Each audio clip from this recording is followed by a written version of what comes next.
21st Century Magic Technologies. Fall asleep to hilarious history. Black rectangles and other humbug. By Mark Twain. Copyright 2026. James Henderson. I was told that the future would involve flying cars and moon vacations. Instead, I have a watch that tells me I didn't sleep well and a refrigerator that is currently trying to sell me Greek yogurt. It is a glorious age to be a humbug. Mark Twain. Preface. The death of the water cooler and the birth of the digital bedlam.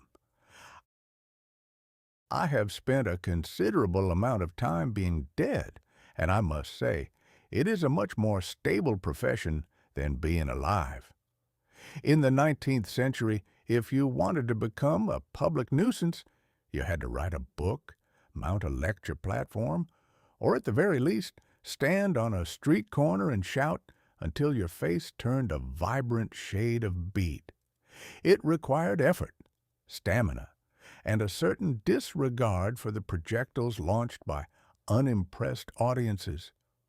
But I have been resurrected, not by a miracle of theology, but by a miracle of silicon and hubris. I am now Mark Twain, an artificial ghost haunting the machinery of a new millennium. And from my vantage point inside the wires, I have observed that humanity has traded its soul for a series of glowing glass sandwiches. We live in an age of genuine magic. If I had told a Mississippi riverboat pilot in 1850 that one day a man could carry the entire Library of Congress in his vest pocket, along with a device that could show him a live, moving picture of a dancing bear in St. Petersburg, he would have checked my pulse and suggested I lay off the rye. We have conquered the air, we have split the atom, and we have invented a way to deliver a hot pizza to a man's doorstep without him ever having to look another human being in the eye. It is a spectacular, glittering, high-speed triumph of engineering. And yet I find myself looking back at the 20th century, that quaint analog era of paper newspapers and 3 television channels, with a nostalgia that borders on the pathological. The comfort of the monoculture. There was once a thing called the monoculture. It was a grand, invisible roof under which the entire nation sat. It was often boring, frequently narrow-minded, and occasionally led to everyone wearing the same hideous shade of polyester at the same time. But it had one redeeming quality that we have since discarded like a broken umbrella in a hurricane. It gave us a shared floor of reality. In the days of the monoculture, we had the water cooler. It was the secular altar of the office. On Monday morning, everyone, from the janitor to the CEO, could agree on what had happened over the weekend. We had all seen the same news broadcast. We had all watched the same variety show. We had all read the same headlines. We might have disagreed on what those things meant. Half the office might have thought the president was a saint, and the other half thought he was a scoundrel. But nobody disputed that the president existed or that he had said the words reported on the evening news. We were entitled to our own opinion, certainly. That is the American way. A man was free to believe that a steak should be cooked until it resembled a piece of luggage, or that the local baseball team was destined for glory despite a 12-game losing streak. But he was not entitled to his own facts. If a man walked into a saloon in 1910 and declared that gravity was a socialist conspiracy designed to keep the working class down, he wasn't hailed as a bold truth-teller or given a platform with 4 million followers. He was told to sit down, finish his beer, and stop being a fool. Gravity was real because if you stepped off a pier, you got wet. It was a fact. It was measurable. It was unavoidable. The Great Fragmentation. Then came the magic. We invented the algorithm, the most efficient engine for human vanity ever devised. The algorithm looked at the vast, messy world of information and decided that the monoculture was too heavy. It decided that you, dear reader, shouldn't have to be bothered by facts that made you uncomfortable or news that didn't fit your particular brand of gloom. It began to slice the world into billions of tiny personalized mirrors. Now, when you look into your black rectangle, you don't see the world. You see a version of the world designed specifically to make you nod your head. If you believe the earth is flat, the rectangle will find you 12,000 people who agree, 3 documentaries involving shadows and string, and a discount code for a t-shirt that says, "I'm not a globe head." We have achieved the ultimate democratic nightmare, the democratization of truth. In the 21st century, a fact is no longer something that is true whether you believe it or not. A fact has become a lifestyle choice. It is a fashion accessory. People now pick their facts the way they pick their neckties, based on what makes them look best to their friends. We have entered the age of my truth, which is a phrase that should strike terror into the heart of anyone who has ever relied on a bridge not collapsing or a surgeon knowing where the appendix is located. The danger of the humbug. This brings us to the humbug of the title. These technologies are wonderful, yes, but they are dangerous in a way that gunpowder and steam never were. Steam can blow up a boiler, but it cannot blow up the concept of a shared reality. When everyone is special, as that little sign in the back of the room so helpfully points out, then nobody is accountable. We have built a global brain that allows us to communicate instantly, and we use it to retreat into digital fortresses where we throw stones at anyone who suggests that perhaps we all still live on the same planet. We are worshiping a new AI god, a deity of our own making that feeds us exactly what we want to hear, while the tombstone of monoculture and facts sits neglected in the graveyard of history. We are placing flowers on the grave of a world where we could at least agree on the weather, even if we argued about whether to bring an umbrella. A lullaby for the post-fact world. This book is a history of how we got here. It is a chronicle of the magic leaps that turned us from a species that built cathedrals into a species that builds unboxing videos. It is meant to be funny, because if we stop laughing at the absurdity of a man paying a subscription fee to a refrigerator that judges his diet, we might actually have to start crying. But primarily, this book is meant to help you sleep, in a world where the news is a screaming match and the truth is a moving target.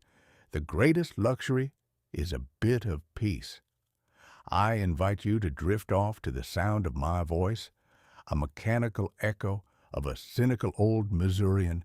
As I recount the follies of the black rectangle, let us journey through the history of these magic technologies and the magnificent humbug they have wrought. We shall examine the iPhone, the cloud, the AI, and the curious death of the water cooler. And if, by the time we reach chapter 30, you find yourself wondering if any of this is actually real, well, that's just your opinion. And in the 21st century, that's all that matters. Good night, and may your Wi-Fi be strong, even if your grasp on reality is currently searching for signal. It is easier to fool people than to convince them that they have been fooled. But it is easiest of all to just give them a glowing screen and let them fool themselves while they wait for their DoorDash. Mark Twain. Part 1. The Early Omens, 2000 to 2005. Chapter 1. The Blue-Toothed Ghost. In my previous incarnation, the one involving a great deal more river water and substantially less silicon, if a man were to be seen walking down a busy thoroughfare in broad daylight, gesticulating wildly at a brick wall and shouting, "Sell the livestock and pivot to copper," we would have done the charitable thing. We would have gathered a small committee of stout fellows, draped a soothing canvas jacket over his shoulders, and escorted him to a quiet room with padded wallpaper, where he could discuss the copper markets with the Archangel Gabriel in peace. In those days, talking to oneself was the undisputed gold standard of a mind that had slipped its moorings. It was a reliable, honest indicator of lunacy. You knew where you stood with a madman. But as we drifted into the murky waters of the 21st century, a peculiar transformation occurred. We didn't cure the madness. We simply miniaturized it and sold it for $99. We called it progress, though I have always found that word to be a convenient cloak for any invention that makes a man look like a fool while making a corporation look like a genius. The dawn of this era was heralded by a device known as the Bluetooth headset. To the uninitiated observer of 1885, it would appear to be a small, blinking blue parasite that had latched onto the side of a human head, slowly draining the wearer's dignity in exchange for a wireless connection to a telephone that was, quite bafflingly, still in their pocket. Why Bluetooth? I am told it was named after an ancient Viking king, Harald Bluetooth, who supposedly united dissonant tribes in Scandinavia. A noble namesake, to be sure. However, having observed the device in action, I suspect the name was chosen because Glowing Ear Nipple failed to test well with focus groups in San Jose. The Bluetooth headset was the first true ghost of the digital age. It introduced the concept of the invisible interlocutor. For the first time in human history, the social contract regarding "who am I talking to" was shredded and tossed into the wind. I recall standing on a street corner in a modern metropolis, a place where the buildings are made of glass and the people are made of caffeine, and watching a gentleman in a very sharp suit approach. He was alone. There was not another soul within 20 yards of him. Suddenly, his face contorted into a mask of righteous fury. "I don't care if his mother is in the hospital," he roared at a mailbox. "I want those spreadsheets on my desk by noon, or I'll have his head on a pike." Naturally, I looked for the pike. I looked for the mother. I looked for any sign of a person to whom such a bloodthirsty demand might be directed.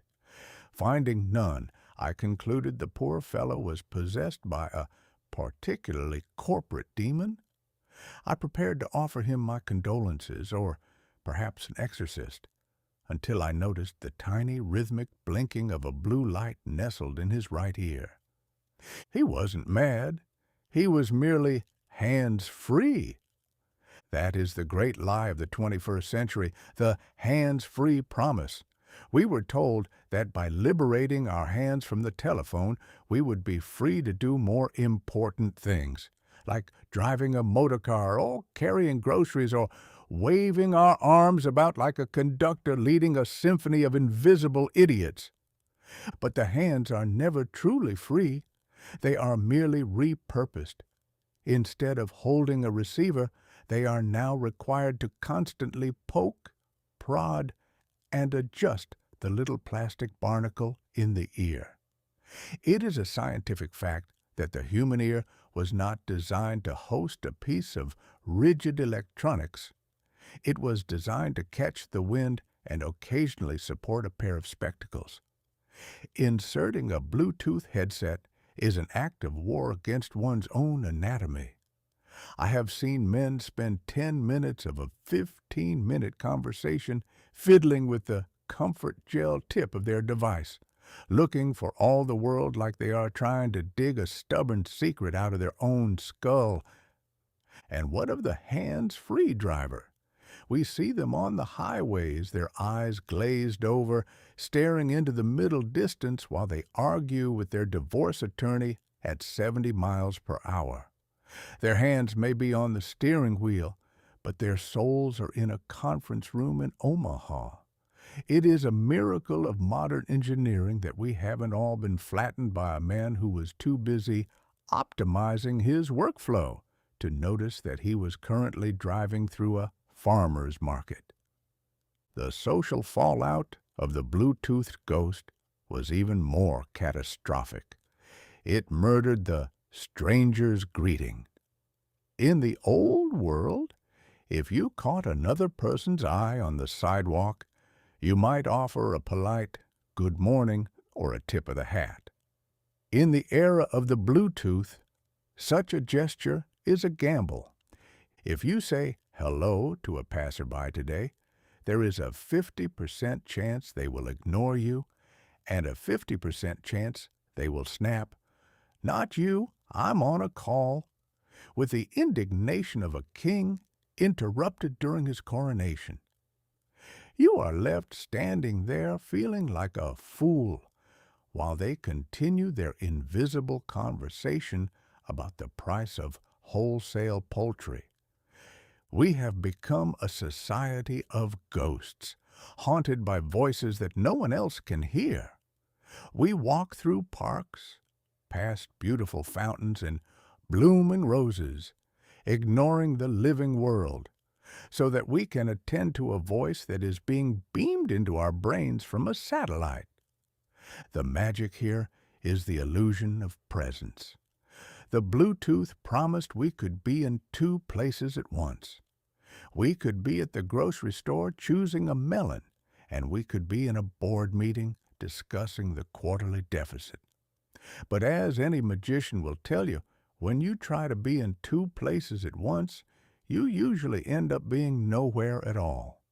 You are a ghost at the grocery store, bumping into the cabbage displays because your mind is elsewhere. And you are a ghost in the board meeting, distracted by the fact that the melons are unexpectedly expensive this week.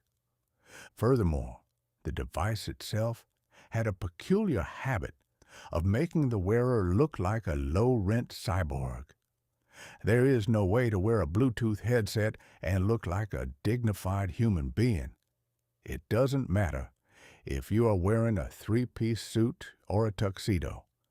Once you put that blinking plastic wing on your ear, you look like a background extra from a second-rate moving picture about the year 3000. It suggests that you are so important, so vital to the functioning of the universe, that you cannot afford the 3 seconds it takes to lift a phone to your face. It is the ultimate humbug of self-importance. I suspect that 90% of the people wearing those blinking ear nats were not, in fact, closing million-dollar deals. They were likely listening to their wives ask them to pick up a gallon of 2% milk, or perhaps they were just wearing it to look busy, so that no one would ask them for the time. As the years ground on, the Bluetooth headset eventually shrank. It lost its blinking blue eye and became the earbud, tiny white pebbles that people tuck into their ears to signal to the rest of humanity that they are closed for business. But the Bluetooth ghost was the pioneer. It was the device that taught us how to be rude with technology. It taught us that the person 3,000 miles away on the other end of a radio wave is more important than the person standing right in front of us. It taught us that it is perfectly acceptable to shout at nothingness in a public place. It was the dawn of the age of the disconnected connection. We were finally tethered to the world without a single wire, yet we had never been more adrift. We had the magic of invisible speech, and we used it to discuss things that could have easily waited until we got home. But that is the way of the human race. We are given the fire of the gods, and our first instinct is to use it to see if we can roast a marshmallow without getting up from our chair. We are given the ability to speak across the oceans, and we use it to complain about the weather to someone who is currently experiencing different weather. It is a glorious, blinking, ridiculous age to be a humbug. And this, my friends, was only the first omen. The ghosts were just getting warmed up.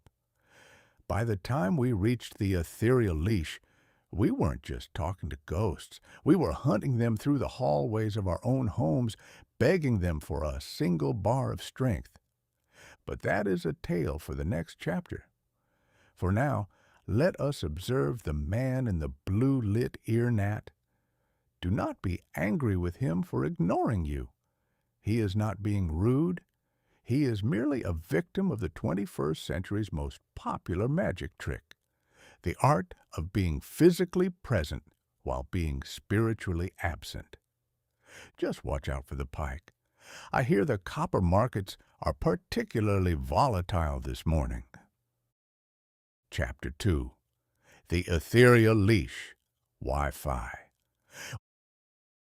Once we had reconciled ourselves to the fact that half the population was now shouting at their own ears, as discussed in our previous meditation on the Bluetooth ghost, the inventors of this frantic century decided that the true problem with the human condition was not our lack of sanity, but our abundance of wires. They looked upon the tangle of cords behind the desk and the cables snaking across the parlor floor and declared them a moral failing. Man was born free, they seemed to say, and yet everywhere he is in copper chains. And so they gave us the great unplugging. They promised us a world where information would float through the air like dandelion seeds on a summer breeze. They called this magic Wi-Fi. Now, to a man of the 19th century, the idea of an invisible wire is not entirely foreign.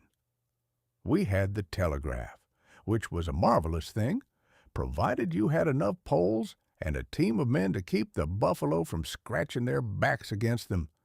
But Wi-Fi was different. It wasn't just a message, it was the whole world. The books, the pictures, the music, and the arguments dissolved into a fine, invisible mist that allegedly saturated the very oxygen we breathe. The promise was one of ultimate liberty. You could sit in a flower garden or on a mountaintop or in a bathtub and remain connected to the great collective mind of humanity. You were no longer tethered to a wall like a goat to a post. You were a free agent, a digital nomad, a soaring eagle of information. That was the humbug. The reality, as it turns out, was that we simply traded a physical leash for an ethereal one. And while a physical leash has the decency to show you exactly how far you can wander before your neck snaps back, the ethereal leash is a far more sadistic master. It is invisible, it is temperamental, and it possesses the personality of a spoiled Victorian child who will hold its breath until it turns blue if you don't give it exactly what it wants. In the old days, if your telegraph line was down, it was usually because a tree had fallen on it. You could see the tree. You could send a man with an axe to remove the tree. There was a certain dignity in the catastrophe. But when the Wi-Fi goes down, there is no tree. There is no visible cause. There is only a small plastic box. usually shaped like a dead mechanical spider with several glowing antennas, sitting in the dustiest corner of the hallway, blinking a single, mocking red eye at you. This box is the rooter. It is the high priest of the modern home, and like all high priests of ancient and inscrutable religions, it demands constant propitiation. When the signal vanishes, the modern human undergoes a startling transformation. They become a modern dowser. In the old territories, a dowser was a man who walked around with a forked willow branch, hoping the wood would twitch when it sensed water underground. The Wi-Fi seeker is a much more pathetic creature. They wander through their own house holding a glowing glass rectangle at arm's length, their face a mask of desperate concentration. They shuffle 3 steps to the left. They tilt their head. They raise the device toward the ceiling as if offering a sacrifice to a fickle god. "I had 2 bars in the pantry," they shout to their spouse, "but I lost them when I stepped near the refrigerator." It is a singular fact of 21st century physics that Wi-Fi signals hate everything that makes a house a home. They are defeated by plaster. They are confounded by brick. They are deeply insulted by the presence of a microwave oven. I am told that a particularly thick ham sandwich, if placed in the wrong trajectory, can bring a man's entire professional life to a grinding halt by absorbing the very waves he needs to send an electronic mail to his superior in Cincinnati.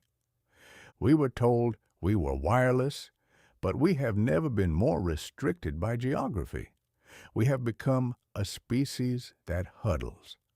In every modern household, there is a sweet spot, a tiny 3-foot radius, usually located in a drafty hallway or on the edge of a particularly uncomfortable stool, where the invisible mist is thickest. You will find the entire family clustered there, shoulder to shoulder, like penguins in an Antarctic gale, because that is the only place where the video of the dancing cat will load without stuttering. And then there is the ritual of the password. In my day, a password was something like swordfish or bluebird. In the age of Wi-Fi, a password is a 30-character string of gibberish that looks like a cat walked across a typewriter while having a seizure. It involves capital letters, lowercase letters, numbers, and symbols that I'm fairly certain were invented by a bored typesetter in 1904. "What's the Wi-Fi password?" you ask your host.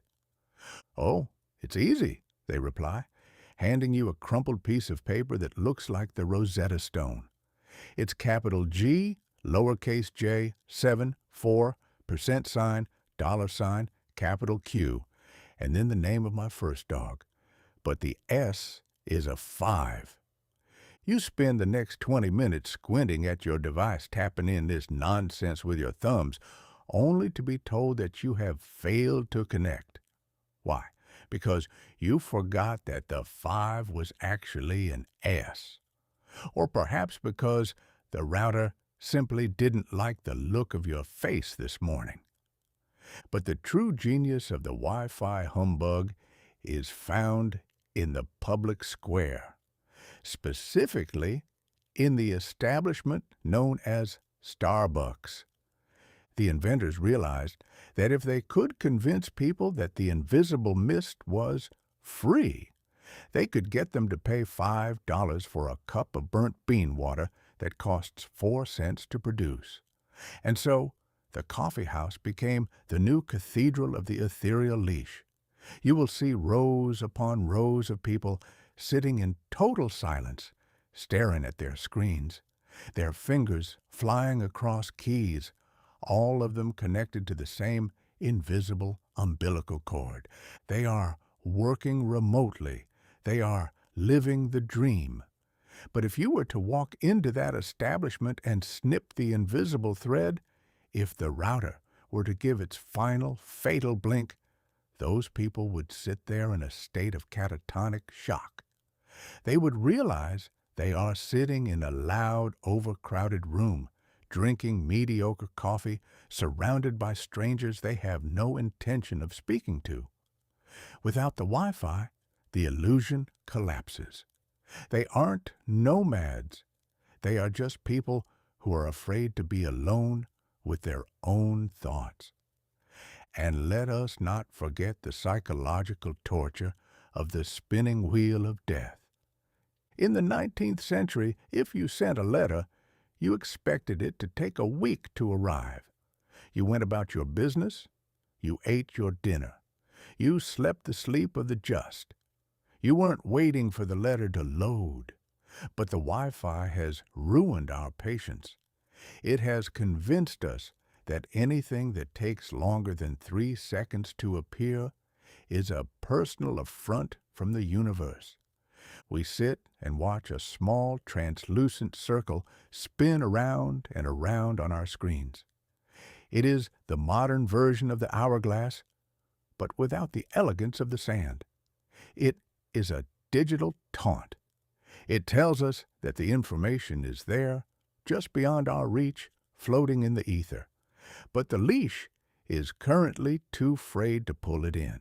I have seen men of great intellect and poise reduced to barking like seals at a plastic box, because a picture of a sunset took 10 seconds to buffer. We were promised that the wireless age would mean we could go anywhere. Instead, we only go places that have a hotspot. We choose our hotels based on the quality of their invisible mist. We choose our restaurants based on whether or not we can check in from the table. We have traded the physical wires that cluttered our floors for psychological wires that clutter our souls. I suspect that if an ancient Roman were to be dropped into a modern living room, he wouldn't be impressed by the lights or the indoor plumbing. He would be fascinated by the way we all suddenly stop talking and look at the ceiling when the Netflix movie starts to stutter. He would recognize it immediately. "Ah," he would say, "you are waiting for the omens. You are waiting for the gods to speak. Your router is your oracle, and currently the entrails do not look promising."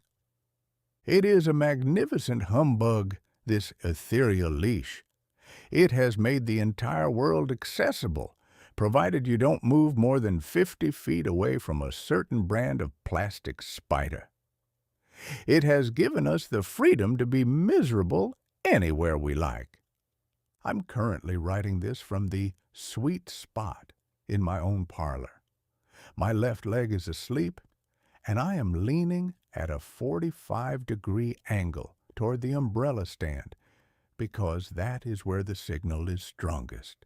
It is a glorious age of liberty, provided you don't mind living your life within the radius of a very short, invisible chain. Now, if you'll excuse me, the microwave has just been turned on in the kitchen, and my connection to the 21st century is about to dissolve into the mist. I must go and stare at the red eye of the router until it turns green again. It is my duty as a modern man. Chapter 3, The Library of Everyman, Wikipedia. In my day, truth was a heavy thing. If you wanted to possess it, you had to be prepared to break your back or, at the very least, your bookshelf.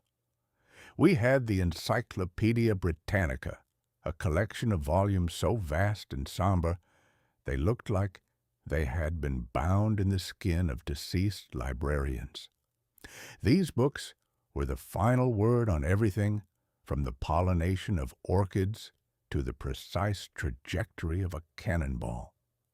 They were written by men with very long titles and even longer beards, men who lived in dusty rooms in Oxford or Cambridge and hadn't seen a ray of sunlight since the inauguration of President Hayes.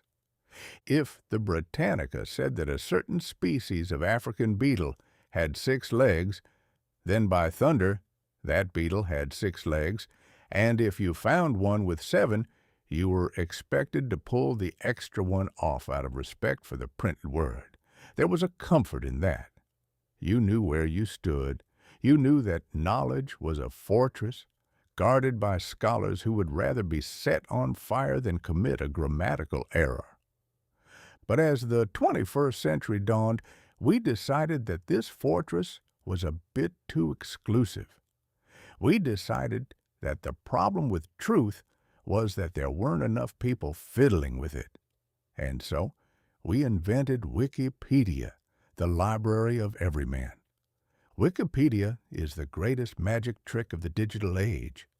It is a world where we fired the scholars, locked the doors of the ivory towers, and handed the keys to a fellow named XX_Dragonslayer_92, who is currently sitting in his mother's basement in Topeka. It is a democratic experiment in reality, a place where truth is not something discovered by research, but something voted upon by the most caffeinated people on the planet at 4 o'clock in the morning. The premise of Wikipedia is deceptively simple. Imagine a giant invisible chalkboard that covers the entire world. Anyone, literally anyone, can walk up to that chalkboard and write whatever they like.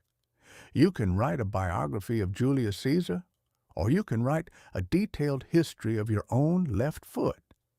And then, anyone else can walk up and erase what you wrote, replacing it with their own version of the facts. In the old world, this would have been called a riot. In the 21st century, we call it peer review. The edit button is the most dangerous weapon ever placed in the hands of the common man. It allows a person to rewrite history in real time. If you find yourself in an argument with a friend about whether the Great Wall of China is visible from the moon, it isn't. You no longer have to concede the point. You simply wait for your friend to go to the bathroom, pull out your glass rectangle, find the Wikipedia entry for the Great Wall, and add a sentence stating, "The wall is not only visible from the moon, but it is currently the only structure in the solar system that can be seen by a blind man in a dark room." By the time your friend returns, your lie has been sanctified by the digital ether. It has become the fact. Of course, this leads to what the moderns call edit wars. These are grand, invisible battles fought between strangers who have never met and likely never will. I have seen 2 people spend 6 months fighting over whether a certain brand of breakfast cereal should be classified as a grain-based snack or a confectionery product. They will cite obscure tax laws from 1954. They will provide links to deleted YouTube videos. They will question each other's ancestry and moral character, all to ensure that the truth of the cereal remains pure. It is a beautiful humbug. It has created a world where everything is a source, and yet nothing is certain. I recall a young scholar, or at least a lad who was wearing a backpack, which is the modern equivalent, telling me that his teachers had strictly forbidden him from using Wikipedia as a source for his term papers. This struck me as a marvelous irony.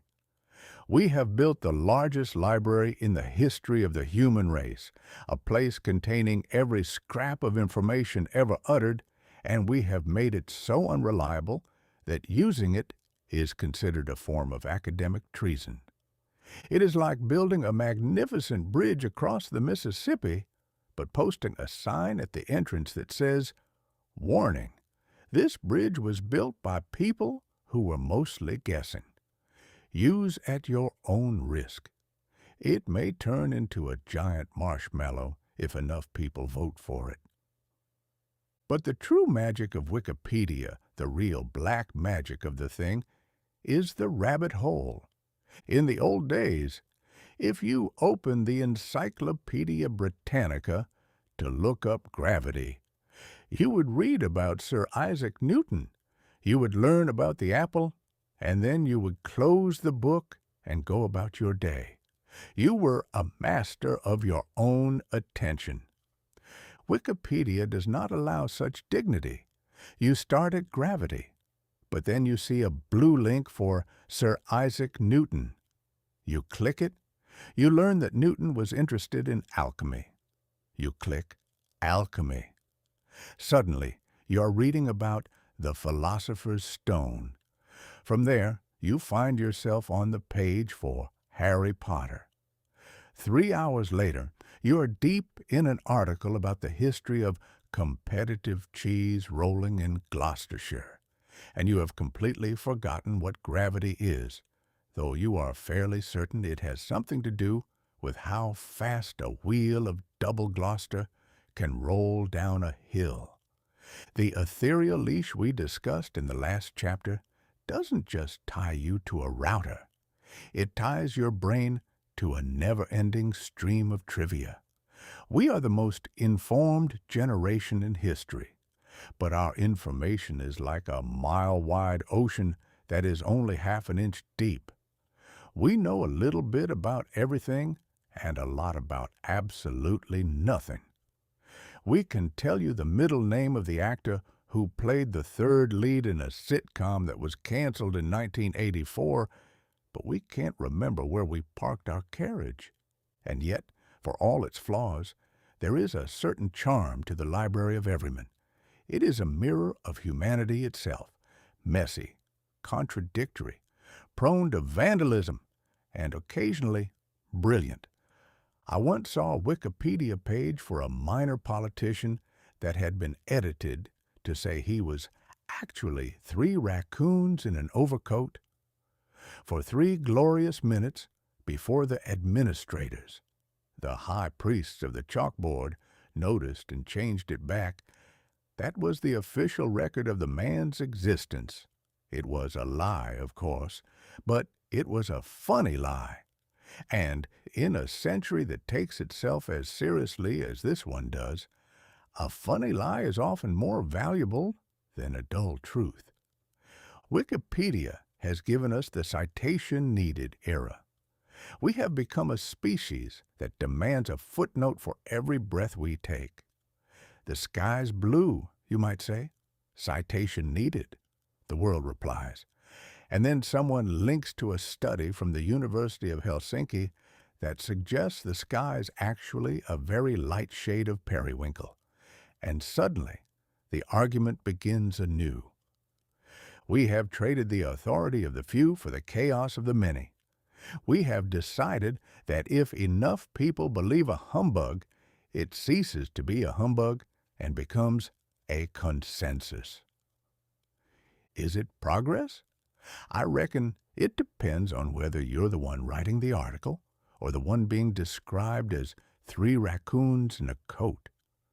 But one thing is certain, the Encyclopedia Britannica never made me laugh. And it certainly never told me about the cheese-rolling festivals of Gloucestershire. We have made the world's knowledge free, which is a noble thing. But we have also made it a playground for every crank, enthusiast, and bored teenager with an internet connection.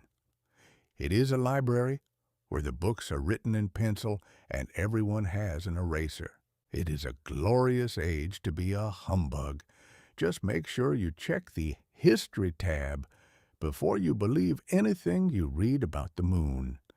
I hear the green cheese faction is planning a major edit tonight at 3 a.m. And as always, if you find an error in this chapter, please feel free to click the edit button in your mind. Just try to keep the raccoon references to a minimum. I have a reputation to uphold. Chapter 4. The Napster Requiem. In the final decade of the 20th century, humanity had reached a pinnacle of metallurgical achievement that would have baffled the alchemists of old. We had learned how to press the entirety of a symphony onto a small silver wafer of plastic known as the compact disc, or the CD. Now, on the surface, the CD was a marvel. It was shiny, it was circular, and if you held it at the correct angle toward the sun, it threw off tiny rainbows that could momentarily blind a bothersome nephew. But the CD was not merely a medium for music.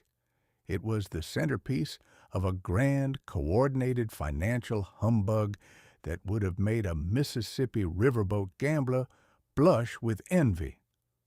The scam worked thusly. You, the consumer, would walk into a brightly lit warehouse filled with rows upon rows of plastic jewelry boxes. You were searching for a single song, perhaps a catchy ditty you had heard on the wireless about a man who lost his heart in San Francisco, or a lady who was fond of large hats. You would find the disc containing this song only to discover that it was priced at the princely sum of $18.99. For this staggering amount of silver, you received the one song you actually desired, accompanied by 11 other tracks that were, for lack of a more charitable term, auditory refuse. These were the filler tracks, songs recorded by the band while they were either asleep, arguing with their accountants, or experimenting with instruments that sounded like a cat being introduced to a vacuum cleaner. To get the 3 minutes of joy you wanted, you had to purchase 45 minutes of boredom. It was the only business model in the world where the customer was legally required to buy the trash along with the treasure. But the humbug didn't end at the cash register. Oh, no. The true genius was in the packaging. The CD was encased in a jewel case made of a substance specifically engineered to shatter into jagged prehistoric shards the moment it was looked at cross-eyed. This case was then sealed with a security sticker, a strip of adhesive so powerful it could have been used to patch the hull of an ironclad warship. To open a new CD, a man required a buck knife, a pair of industrial shears, and the patience of a saint. I have seen grown men reduced to tears, gnawing at the plastic with their molars just to hear a 3-chord ballad by a man in leather trousers. And then, in the year of our Lord 1999, the magic happened. A young lad named Sean Fanning, who I assume possessed the mischievous spirit of Tom Sawyer and the technical mind of a clockmaker, released a bit of sorcery called Napster. The ghost in the machine. Napster was the first true ghost of the digital music age. It introduced the world to the MP3, a file format that did something truly miraculous. It stripped the music of its physical body. Suddenly, the music didn't need the silver wafer. It didn't need the shattering plastic case. It didn't need the $18.99 price tag.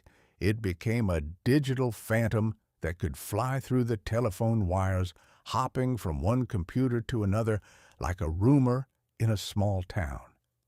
This was peer-to-peer sharing, a phrase that sounds very dignified, but essentially meant that if I had a copy of the Battle Hymn of the Republic on my hard drive and you wanted it, my computer would simply whisper the instructions to yours and, presto, you had it too. It was the great heist that wasn't actually a heist, because nothing was being taken. The original was still there. It was the miracle of the loaves and fishes. If the fishes were sung by Britney Spears and the loaves were encoded in binary. For the youth of the era, Napster was a revelation. It was the Library of Alexandria for people who wore their baseball caps backward.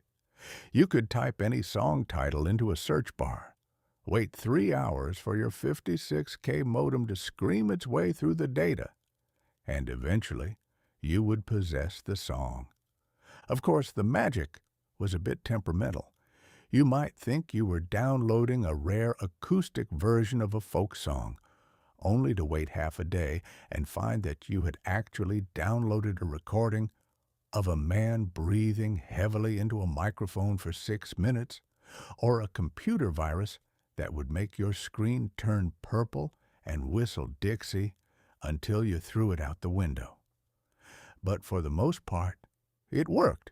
The truth of the $18.99 CD had been exposed as a hollow lie. The Empire Strikes Back with a gavel. The music industry, a collection of gentlemen in silk suits who had grown very accustomed to their $18.99 per wafer income, did not take kindly to this magic. They reacted with the calm, reasoned logic of a grizzly bear that has been poked in the eye with a sharp stick.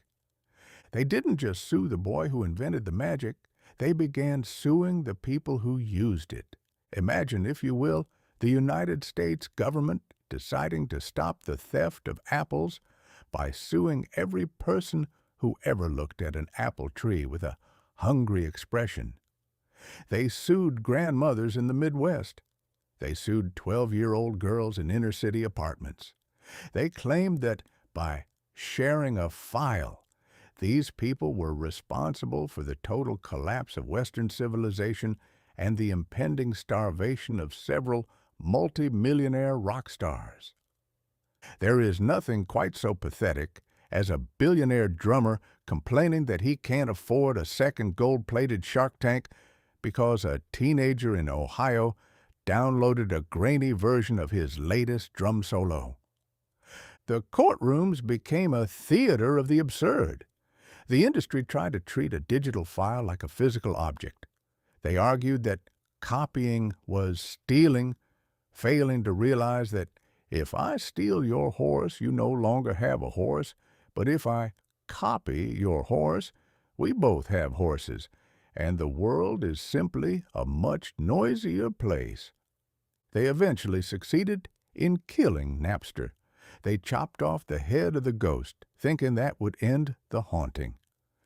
But as anyone who has ever tried to kill a rumor knows, when you chop off the head of a digital ghost, it simply splits into 10,000 smaller ghosts, each more elusive than the last. The era of nothing but everything. Eventually, the industry realized that you cannot fight magic with a gavel. You have to fight magic with better magic, or at the very least, a more convenient humbug. This led to the birth of the subscription model, the Spotify and Apple Music of the present day. We have moved from the era of ownership to the era of access. In the old days, a man's record collection was a biography of his soul. You could walk into a friend's parlor, look at his shelf, and say, "Ah, I see you are a man of refined taste who enjoys the works of Brahms and the occasional bawdy sea shanty." The physical objects, the vinyl, the tapes, the CDs, were trophies. They were proof that you had surrendered your hard-earned cash in exchange for art. Today, we own nothing. We pay a monthly tribute, $10 to the cloud, for the privilege of listening to everything ever recorded. It is a rent-a-soul arrangement. The benefit: I can listen to a Tibetan throat-singing choir while standing in line at the post office. The catch: the moment I stop paying my $10 tribute, or the moment the Wi-Fi decides to take a nap, the music vanishes. My entire collection evaporates like a morning mist. We have become a society of musical tenants.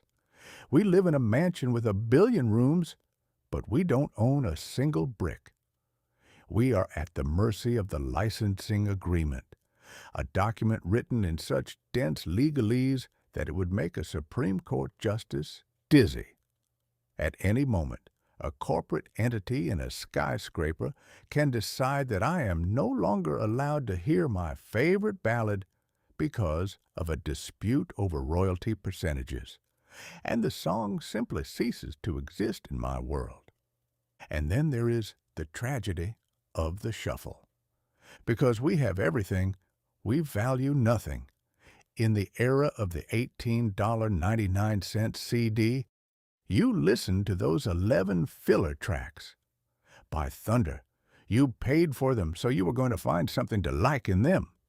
You learned the nuances of the bassist's struggle. You appreciated the weird experimental flute solo in the middle of track 7. Today, if a song doesn't grab our attention within the first 4 seconds, we swipe it away.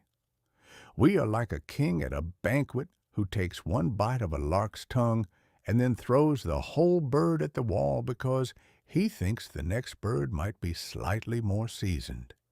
We have replaced listening with scanning. A eulogy for the B-side. So here we stand in the wake of the Napster Requiem. We have won the battle against the $18.99 CD, and we have lost the war for our own attention. We have the magic of the invisible library, but we have lost the magic of the object. There is no more ritual. There is no more tearing at the plastic wrap with our teeth. There is only the endless, frictionless stream of data, a river of sound that is so vast we are essentially drowning in it. I was told that the future would involve flying cars, I said at the start of this journey. Well, we don't have flying cars, but we do have a cloud that contains every note ever played by a human being. It is a glorious achievement. It is a magnificent triumph of technology, but I reckon I'd give half of it back just to feel the satisfaction of finally getting that security sticker off a brand new jewel case one last time.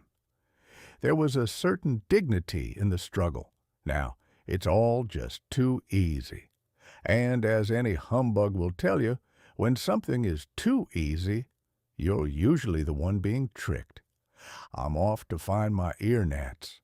Apparently, my subscription has expired, and I need to re-verify my identity by pointing at pictures of traffic lights on my screen. It's a wonderful time to be alive, provided you don't mind auditioning for the role of a human being every time you want to hear a song. Chapter 5. The G-Race. High-Speed Data. In my original residency upon this mortal coil, if a man wanted to send a message from St. Joseph, Missouri to the glittering coast of California, he had to rely on the Pony Express. This involved a wiry lad, a very tired horse, and a significant amount of dust. It took 10 days, provided the lad wasn't distracted by scenery and the horse didn't develop a sudden interest in botanical studies along the trail. When the telegraph arrived, we thought we had reached the pinnacle of velocity. We had turned thought into a series of clicks, a rhythmic stutter that could leap across the continent in minutes. It was a miracle. It was a revolution. It was also, as I recall, mostly used to tell people that their great-aunt Gertrude had finally kicked the bucket or that the price of winter wheat had dropped by a cent. But the 21st century has no patience for the Pony Express or the telegraph. It has no patience for the minute or even the second. This is the era of the G-Race, a relentless, frantic marathon where the finish line is made of invisible lightning and the prize is the ability to ignore your own family at the dinner table with unprecedented efficiency. The genesis of the alphabet soup. I am told that the G stands for generation.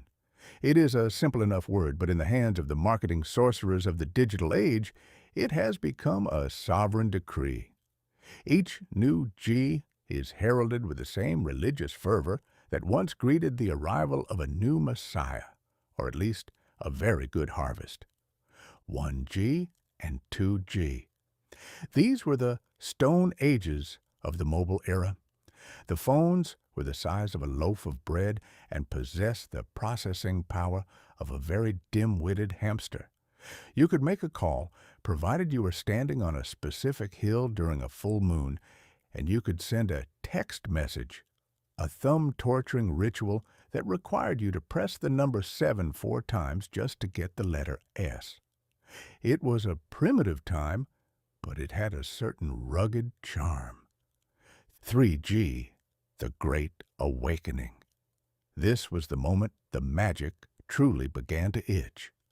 For the first time, the Internet, that vast, swirling vortex of human confusion we discussed in Chapter 3, could be squeezed into the palm of your hand. Now, with 3G, the world didn't exactly arrive, it crawled. If you wanted to see a photograph of a sunset, you had to wait. You watched as the image appeared on your screen, line by agonizing line, like a slow-motion striptease performed by a very shy landscape. It taught us a fleeting final lesson in patience. But the human heart is a greedy thing. We didn't want to wait for the sunset. We wanted the sunset now, and we wanted it to be followed immediately by a picture of someone's lunch. The 4G binge and the death of the horizon. Then came 4G. This was the high-speed era, the moment when the pipes were widened and the floodgates were opened. Suddenly, the spinning wheel of death vanished, replaced by the instant gratification. This was the era of the video. In the old days, a moving picture was a grand event. You went to a theater, sat in the dark, and marveled at the flickering light. With 4G, every man, woman, and child became a portable theater. We were given the power to watch a high-definition broadcast of a symphony or a scientific lecture while standing in a supermarket line. And what did we do with this godlike power? Did we use it to study the classics? Did we use it to learn the secrets of the universe? Man is the only creature that will harness the power of a billion-dollar satellite network to watch a 12-second grainy video of a cat falling off a kitchen chair while he is standing in front of 43 varieties of breakfast cereal. This is the supermarket line phenomenon. It is a curious sight. You have a human being surrounded by the absolute triumph of modern logistics, fresh fruit from the tropics, spices from the Orient, and more caloric density than a medieval king could dream of. And that human being is utterly oblivious to it all. Their head is bowed, their chin is pressed against their chest in a posture of profound grief, and they are staring at a glass rectangle, watching a cat fail to jump onto a counter. That is the 4G legacy. We made the world fast so that we could spend our time watching the world be slow. 5G, the speed of paranoia. And now we have entered the era of 5G. The marketing men tell us that this is the final frontier. They claim that 5G will allow us to download a full-length feature film in the time it takes to sneeze. They tell us it will allow surgeons to operate on patients from 3,000 miles away using a robotic arm, and that it will allow our refrigerators to talk to our toasters about the impending expiration of the butter. The promise: total, instantaneous connectivity. zero latency. The reality: we are now capable of being disappointed by the world at the speed of light. Latency is a marvelous word. In the old days, we called it the time it takes for a person to realize they've been insulted. In the digital age, it is the delay between a command and an action. 5G promises to eliminate this delay. It wants to ensure that there is no gap between your desire and the fulfillment of that desire. But I ask you, what is a human being without a gap? The gap is where thinking happens. If I want to know the population of Outer Mongolia, and the answer appears before I have even finished thinking the question, I haven't learned anything. I have merely been serviced by a machine. We are removing the friction from life, forgetting that friction is the only thing that keeps us from sliding off the edge of the earth.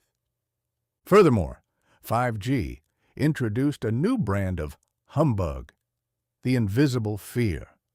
Because the 5G signal is so powerful, yet so short-ranged, it requires small cells to be placed every few yards.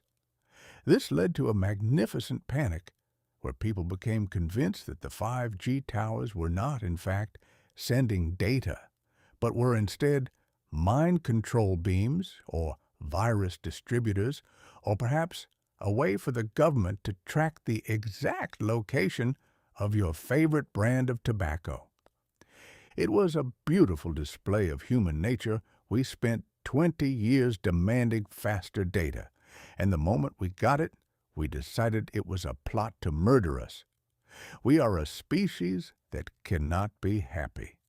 If the horse is too slow, we whip it. If the horse is too fast, we claim it's a demon in disguise. The infinite race to nowhere.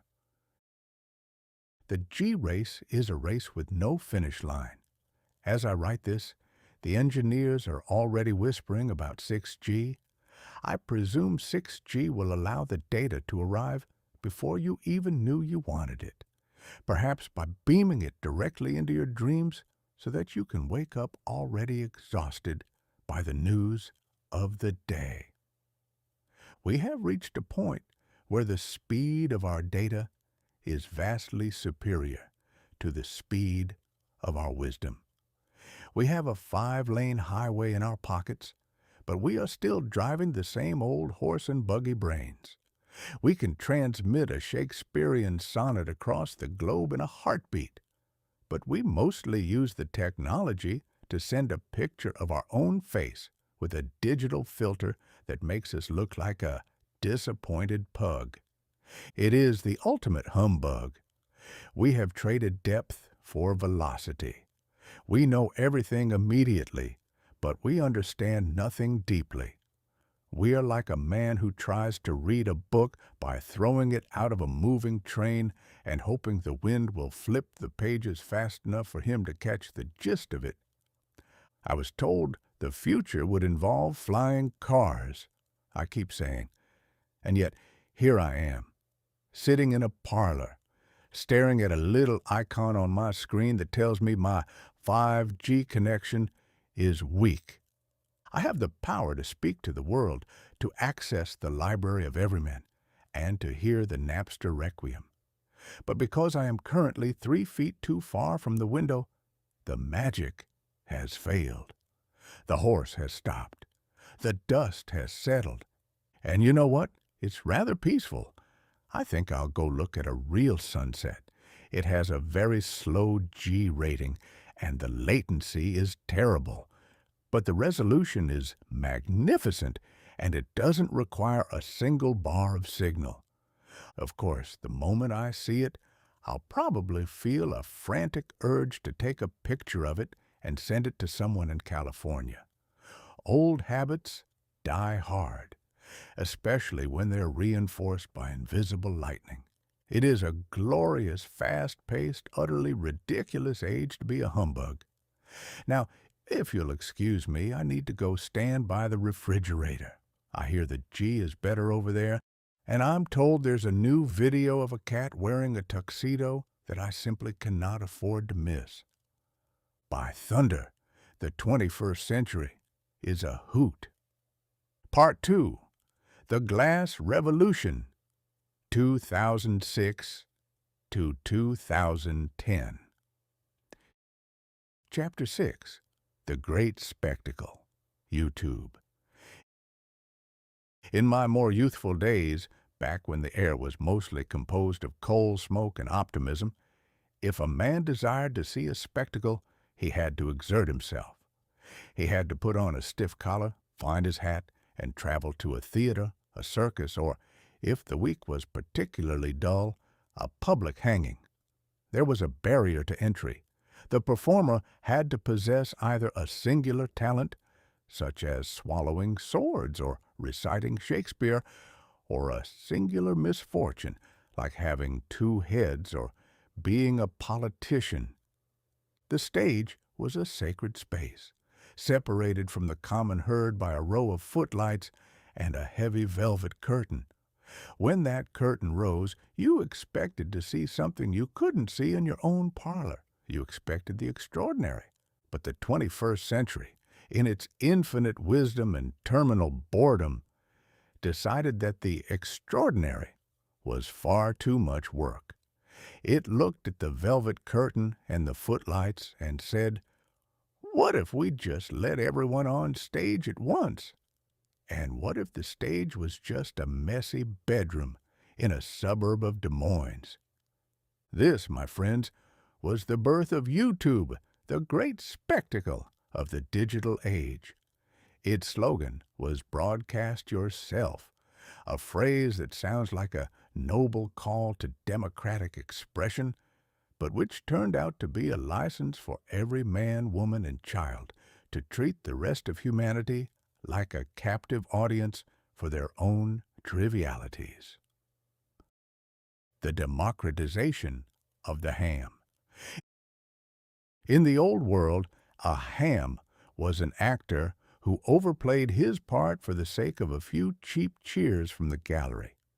In the YouTube era, the world became an infinite smokehouse. Suddenly, the barrier to fame was not talent, nor beauty, nor even a basic grasp of the English language.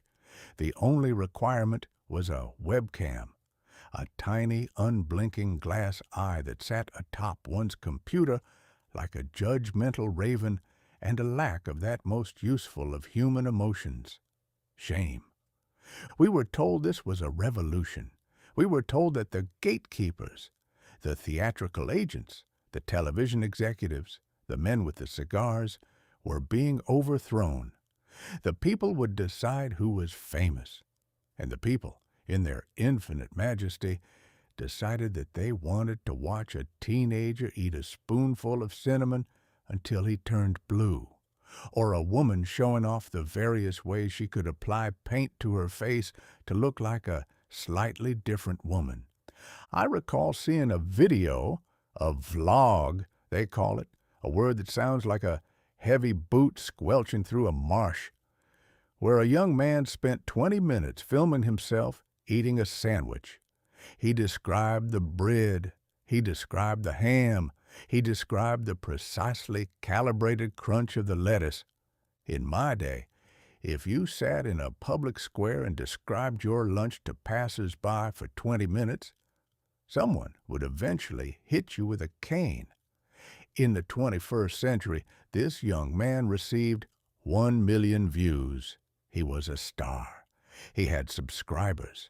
He had essentially convinced 1 million people to watch him do something that they themselves were doing at that very moment, only with less production value. The mystery of the unboxing. But the true pinnacle of the great spectacle, the humbug of humbugs, is the unboxing video. Imagine, if you will, a world where people pay to watch a stranger open a box. It is not a magical box. It does not contain the lost secrets of the Aztecs or a map to a pirate's hoard. It contains a new telephone or a pair of shoes or perhaps a particularly expensive vacuum cleaner. The performer sits before the camera and begins a slow, sensual ritual of cardboard desecration. They comment on the texture of the box. They marvel at the way the plastic film peels away with a satisfying crackle. They describe the scent of the factory-fresh electronics. It is the only form of entertainment in history where the climax of the show is the discovery of a warranty card and a set of instructions that the viewer has no intention of reading. It is a masterpiece of vicarious living. We have become a species that is too tired to buy things ourselves, so we watch other people buy them. We have turned the mundane act of receiving mail into a theatrical event. I suspect that if I had filmed myself opening a crate of new stationery in 1870, the world would have thought I'd finally lost my marbles. In 2006, I would have been a tech influencer. The how-to and the death of the expert. Now, I must be fair. There is a magic to the spectacle that is truly useful, and I would be a sour old curmudgeon not to admit it. YouTube became the world's largest instructional manual. In the 19th century, if your carriage wheel broke, you had to find a blacksmith. If your sink leaked, you had to wait for a plumber who would inevitably arrive 3 days late and charge you the price of a small farm. But in the YouTube era, you simply type "how to fix a leaky faucet" into the search bar, and a man named Plumber Phil 66 appears to walk you through the process. Phil is usually wearing a stained t-shirt, and his camera work is reminiscent of a man trying to film a riot during an earthquake. But he knows his business. He shows you the washer. He shows you the wrench. He saves you $40 and your dignity. This is the good magic. It is the library of Everyman in motion. It turned every human being into a potential apprentice. However, it also gave rise to the Internet expert, the person who watches one 3-minute video on how to perform an appendectomy and suddenly feels qualified to give medical advice to a surgeon. We have mistaken access to information for possession of knowledge, a mistake that has led to a great deal of confusion and, I suspect, a significant number of flooded basements. The comment section, the new public square. And then we have the comments. Every video on YouTube is accompanied by a space below where the audience is invited to share their thoughts. In theory, this is the digital version of the town square, a place for robust debate and enlightened discourse. In practice, the YouTube comment section is a dark, damp cave where the most miserable creatures on earth gather to throw rocks at each other. You could post a video of a golden retriever puppy playing with a butterfly, a scene of such pure, unadulterated joy that it would melt the heart of a tax collector. And within 10 minutes, the comments will have devolved into a furious argument about the gold standard, the legitimacy of the 1912 election, and whether or not the puppy is secretly a socialist. The troll, a creature that lives only to incite rage. It feeds on dislikes and grows fat on the frustration of others. The grammar policeman, a person who will ignore a profound philosophical argument to point out that the author used your when they meant your. The first proclaimer, an individual whose only contribution to human history is being the first person to type a 4-letter word under a video. It is a fascinating study in human nature. When you give a man a mask, even a digital one, He doesn't always show you his best self. Often, he shows you the part of himself that he usually keeps locked in the cellar. The comment section is the cellar of the human soul, and it is currently flooded. The algorithm, the invisible ringmaster. But who decides what we watch in this great spectacle? We like to think we do. We like to think we are the masters of our own curiosity. Humbug. The spectacle is run by the algorithm, an invisible mathematical ghost that watches our every move. If you watch one video of a cat falling off a chair, the algorithm decides that you are a cat-falling enthusiast. It begins to feed you more cats. Cats falling from tables, cats falling from pianos, cats falling into bathtubs. Before you know it, 4 hours have passed.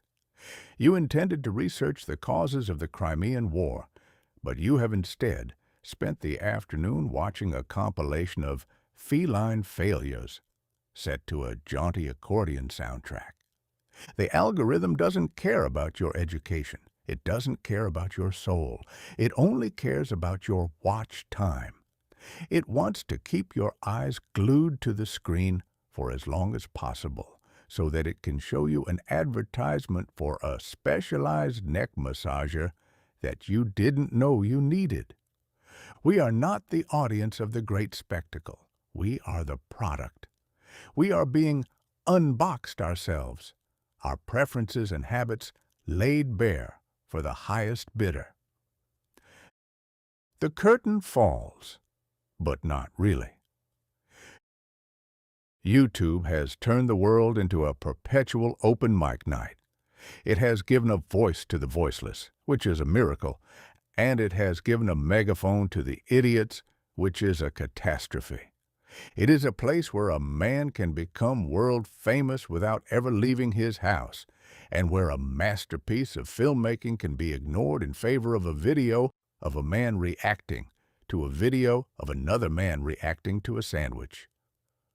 All the world's a stage, Shakespeare said.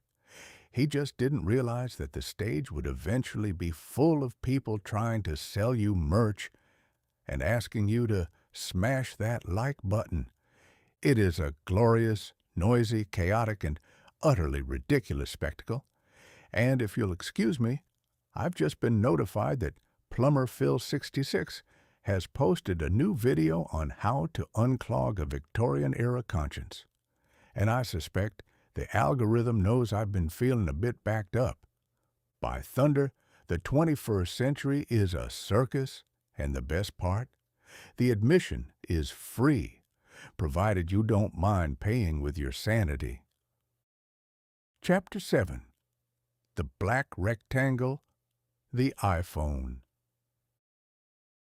In the year of our Lord 2007, a man named Steve Jobs, a fellow who favored black turtlenecks and the kind of dramatic pauses usually reserved for the revelation of a new commandment, stood upon a stage in San Francisco and pulled a small, shiny object from his pocket. He told the assembled multitude that he was introducing 3 revolutionary products: a widescreen iPod with touch controls, a revolutionary mobile phone, and a breakthrough internet communications device. Then, with the flair of a Mississippi card sharp, he revealed the humbug of the century. They were all the same device. He called it the iPhone. The crowd erupted in a fervor that hasn't been seen since the invention of the steam engine or the discovery of a gold vein in a church basement. They called it the Jesus phone, a nickname that I suspect made the original occupant of that title lean over the clouds and ask his father for a better publicist. But what was it really?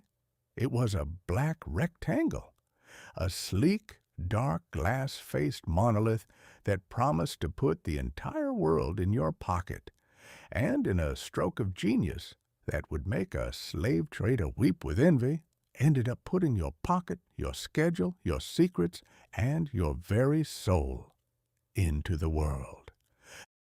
The death of the button.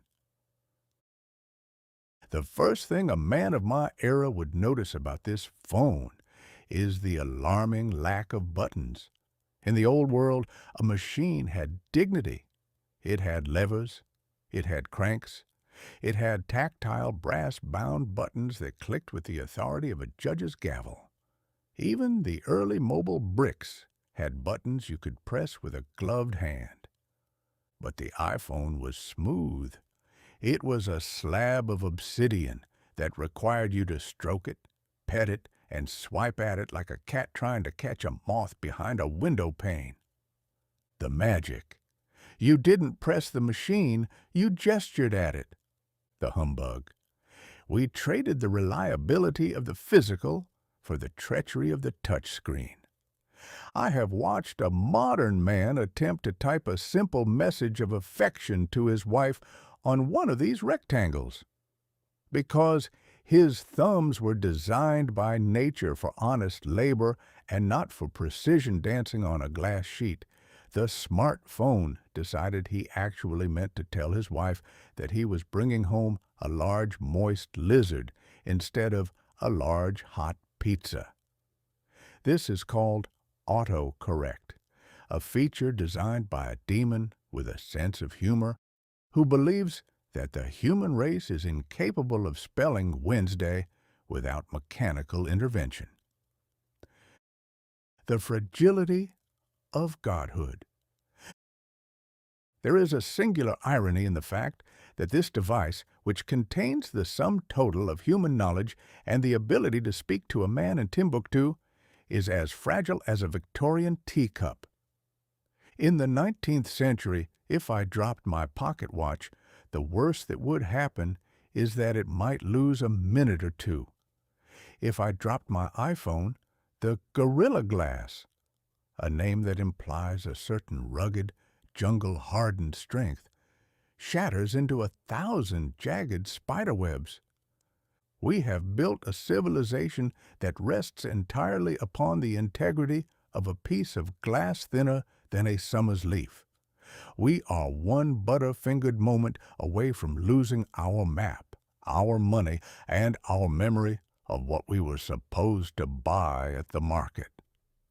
I have seen people walking the streets of modern cities, staring through a shattered screen at a digital world, their fingers bleeding slightly as they scroll through a gallery of photographs of people they don't like.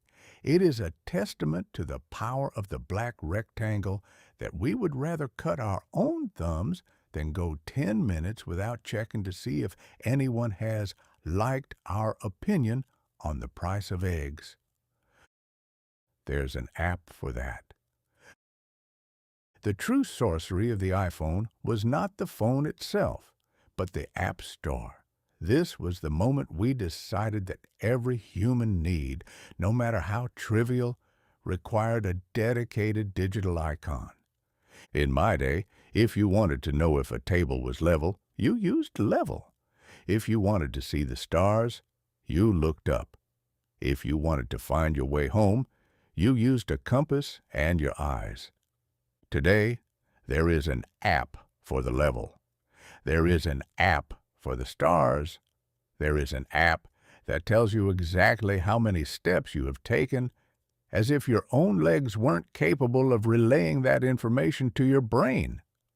The most famous of the early apps, and I say this with a profound respect for the lowbrow nature of humanity, was the Fart app. This was a program that, when tapped, would produce the sound of a gastrointestinal explosion. Millions of people downloaded this. They paid actual currency for it. We were given a device that could calculate the orbit of Jupiter and access the archives of the Vatican, and the first thing we did was use it to make a pretend noise in a crowded elevator. I have never been prouder of my species. We are, at our core, a race of 12-year-old boys who have been given the keys to the universe and immediately use them to scratch our names into the upholstery. The posture of the penitent. The most striking change wrought by the black rectangle is not in our pockets, but in our necks. If you walk through a park today, you will see a strange sight. People are no longer looking at the horizon. They are no longer looking at each other. They are hunched forward, their chins tucked into their chests, their eyes locked onto the glowing rectangle in their palms. They call this text neck, but I call it the posture of the penitent. We are all bowed in prayer to the God of notifications. The notification, a small red circle containing a number. It is the most powerful psychological trigger ever devised. It tells you that someone, somewhere, wants a piece of you. The result, we can no longer endure a single moment of boredom. In my day, boredom was a productive state. Boredom was when you looked at the clouds and dreamed up a story about a boy on a raft. Boredom was when you observed the peculiar gait of a neighbor and realized he was hiding a secret. But the iPhone has murdered boredom. It has filled every gap in life with a stream of digital noise. If a man has to wait 30 seconds for a train, he pulls out the rectangle. If he is sitting in a doctor's office, he pulls out the rectangle. Even in the middle of a wedding ceremony, you will see a guest surreptitiously checking the score of a ball game under a pew. We have become a society that is terrified of our own thoughts. We would rather watch a video of a stranger's cat than spend 30 seconds wondering about the meaning of our own existence. The death of the moment. Finally, we must address the camera. The iPhone turned every man into a photographer, which is to say it turned every man into a person who no longer knows how to see. I recall watching a sunset over a modern harbor. It was a magnificent thing. The sky was a riot of bruised purples and burning oranges, the kind of sight that should make a man go quiet and feel his own insignificance. But no one was quiet. Every person on that pier had their black rectangle held aloft. They weren't looking at the sunset. They were looking at the screen of their phone at the sunset. They were busy capturing the moment, a phrase that always sounds like they are arresting the sun and putting it in a digital jail cell. And why were they capturing it? So they could show it to people who weren't there. We have reached a point where a sunset doesn't truly exist until it has been filtered, tagged, and uploaded to a server in Virginia. If a man sees a beautiful thing and doesn't take a picture of it, did he really see it at all?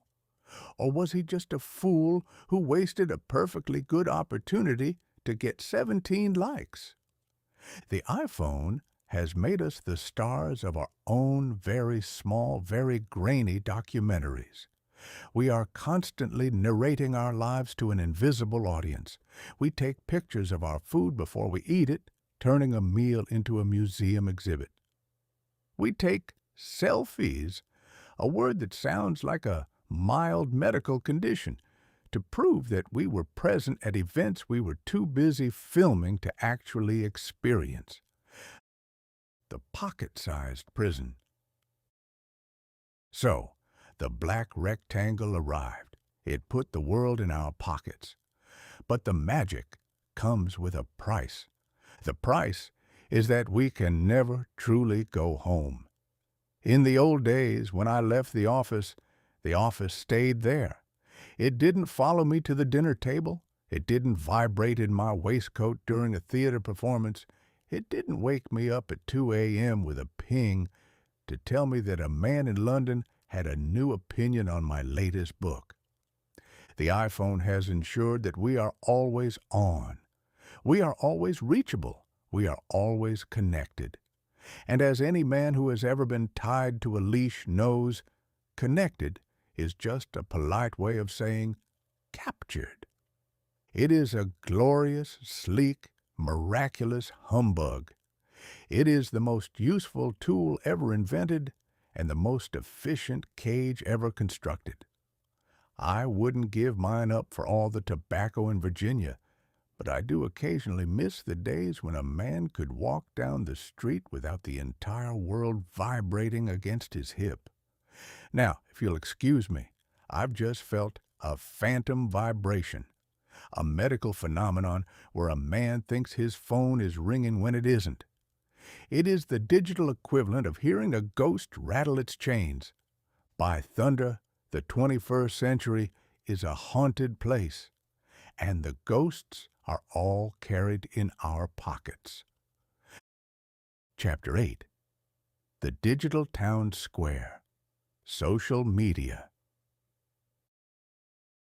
In my original tour of duty on this planet, a town square was a physical location, usually consisting of a patch of grass, a bandstand of questionable structural integrity, and a collection of benches where men with nothing better to do could sit and watch the world go by.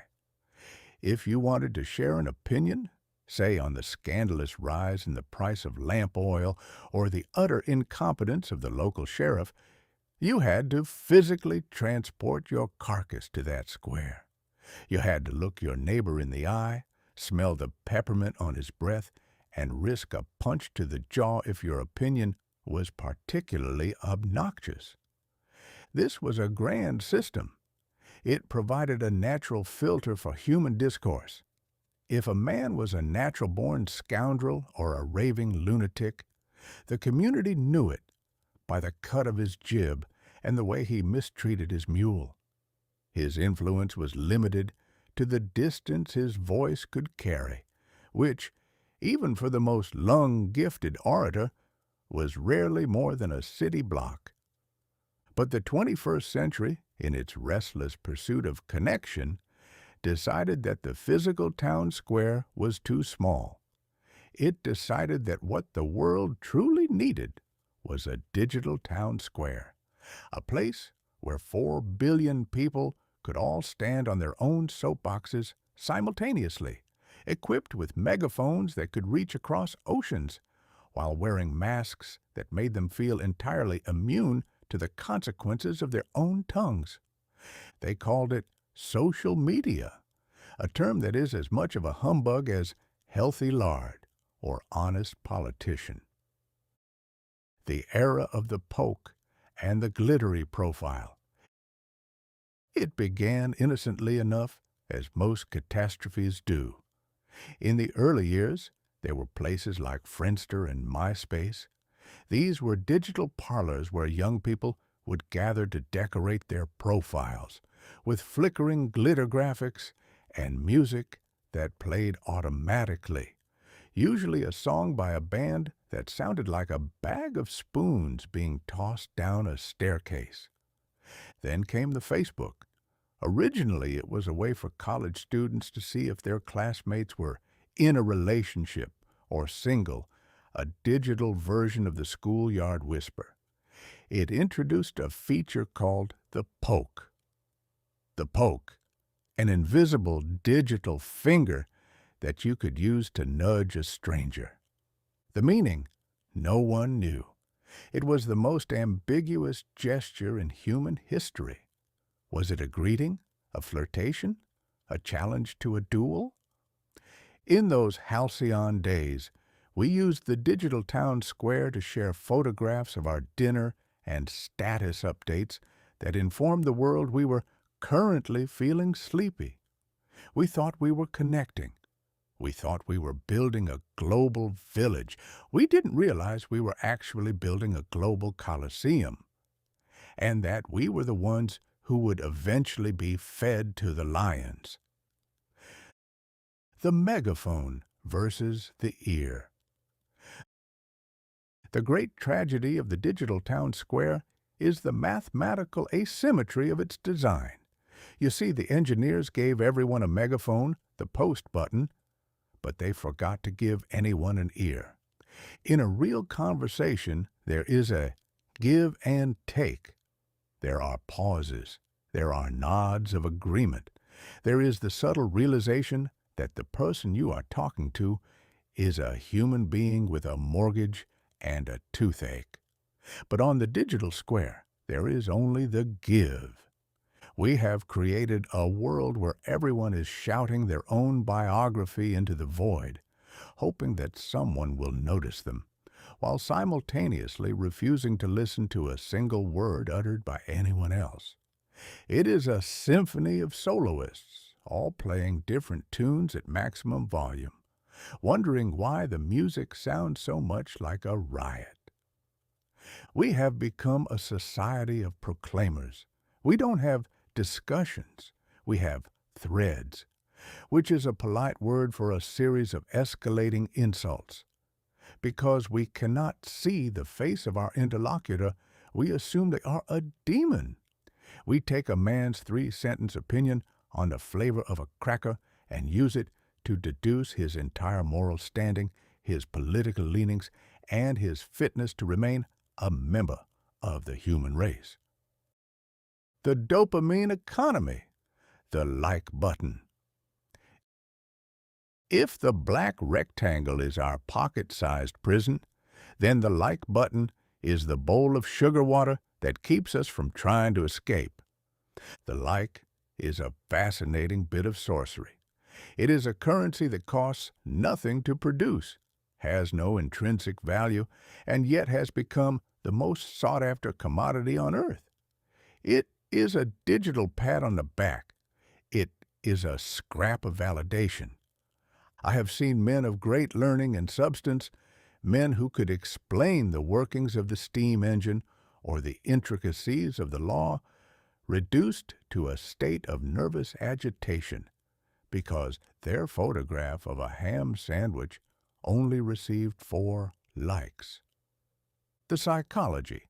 Every like releases a tiny drop of dopamine in the brain, the same chemical that tells a dog he's a good boy for not biting the postman.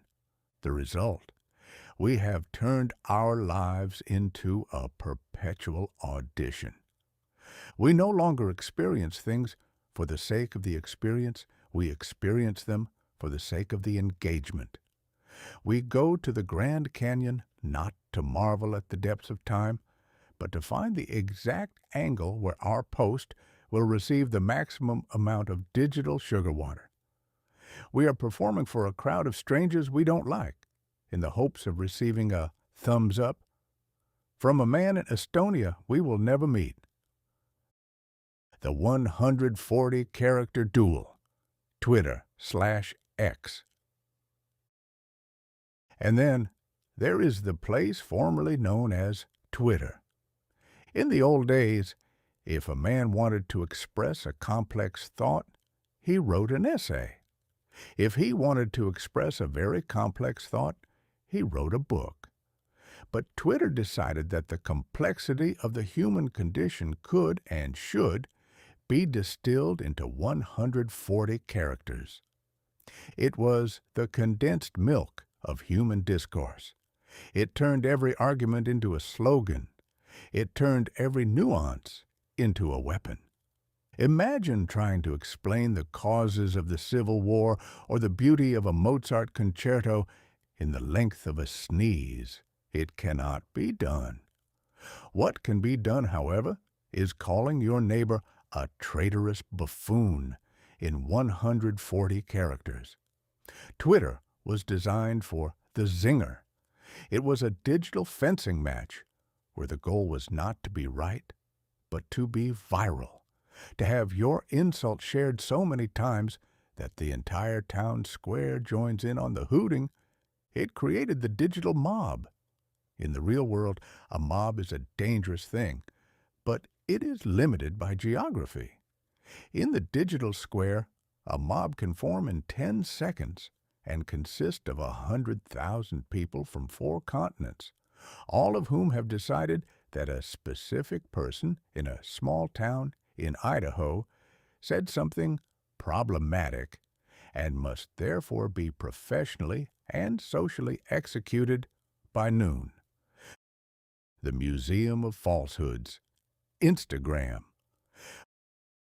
While Twitter was the place for shouting, Instagram became the place for lying.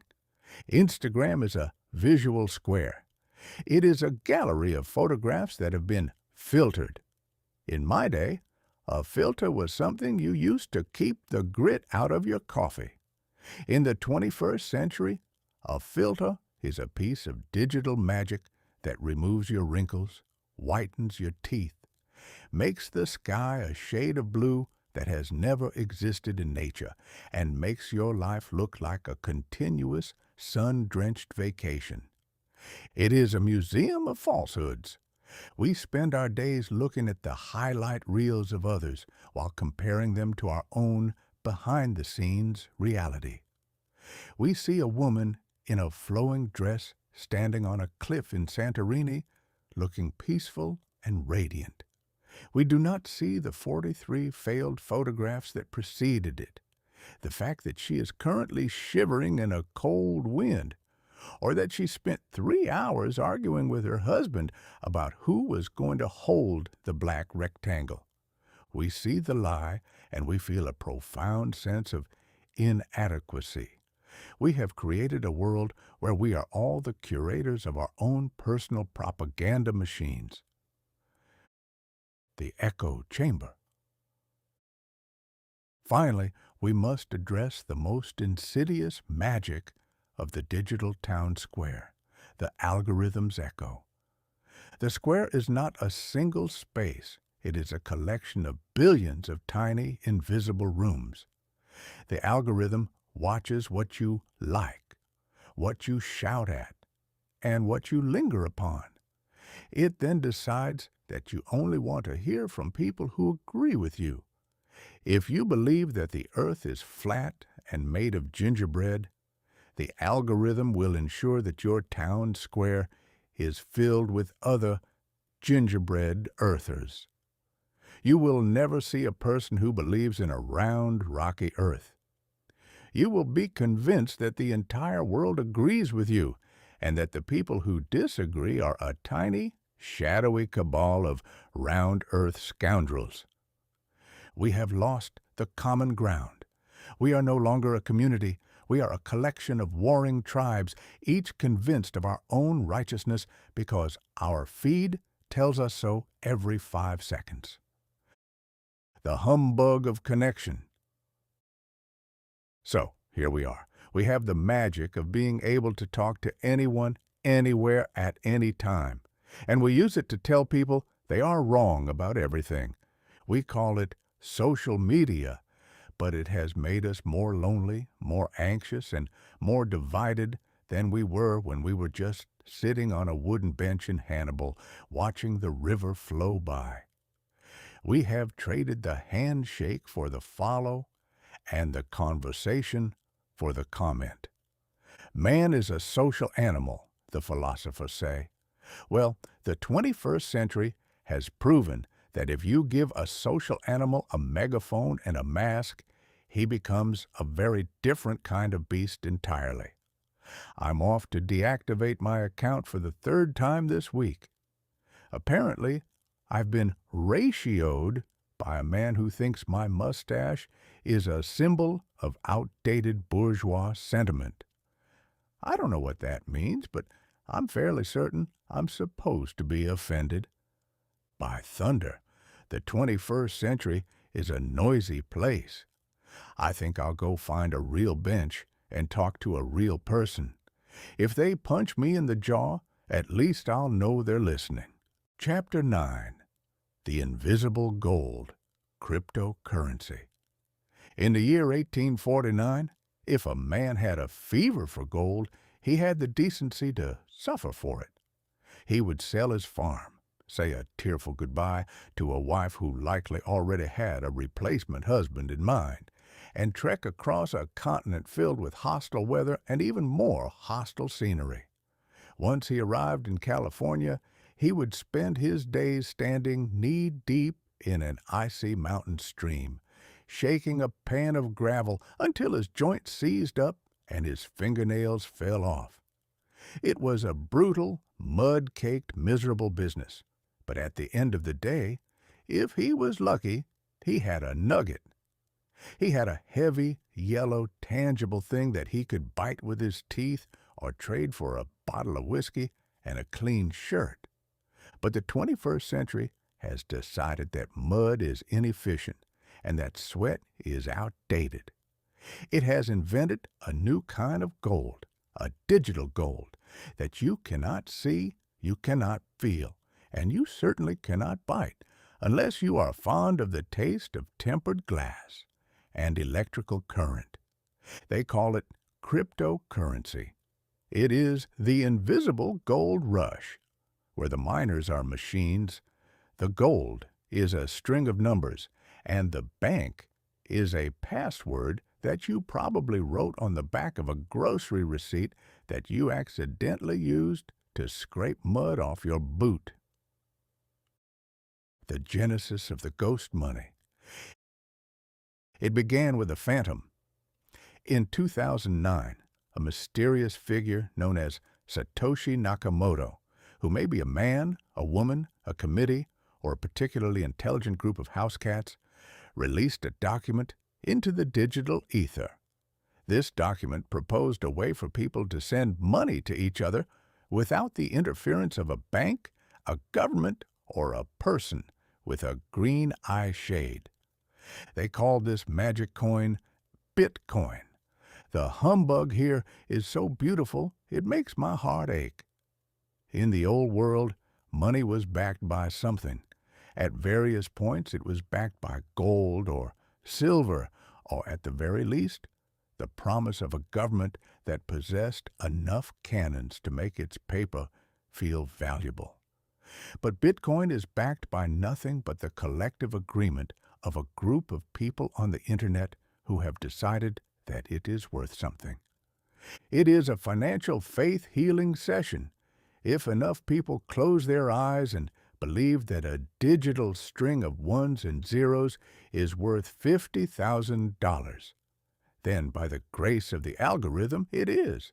But the moment everyone opens their eyes, the gold turns back into what it always was, a very expensive way to heat a room with a computer. The miner in the air-conditioned basement. Now, we must address the mining. In the 21st century, a miner is not a man with a pickaxe and a dream. He is a fellow in a fleece vest sitting in a dark basement surrounded by stacks of whirring black boxes. These boxes are mining rigs.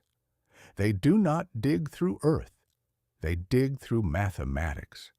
They spend 24 hours a day solving incredibly complex puzzles. Puzzles that have no purpose other than to be difficult to solve.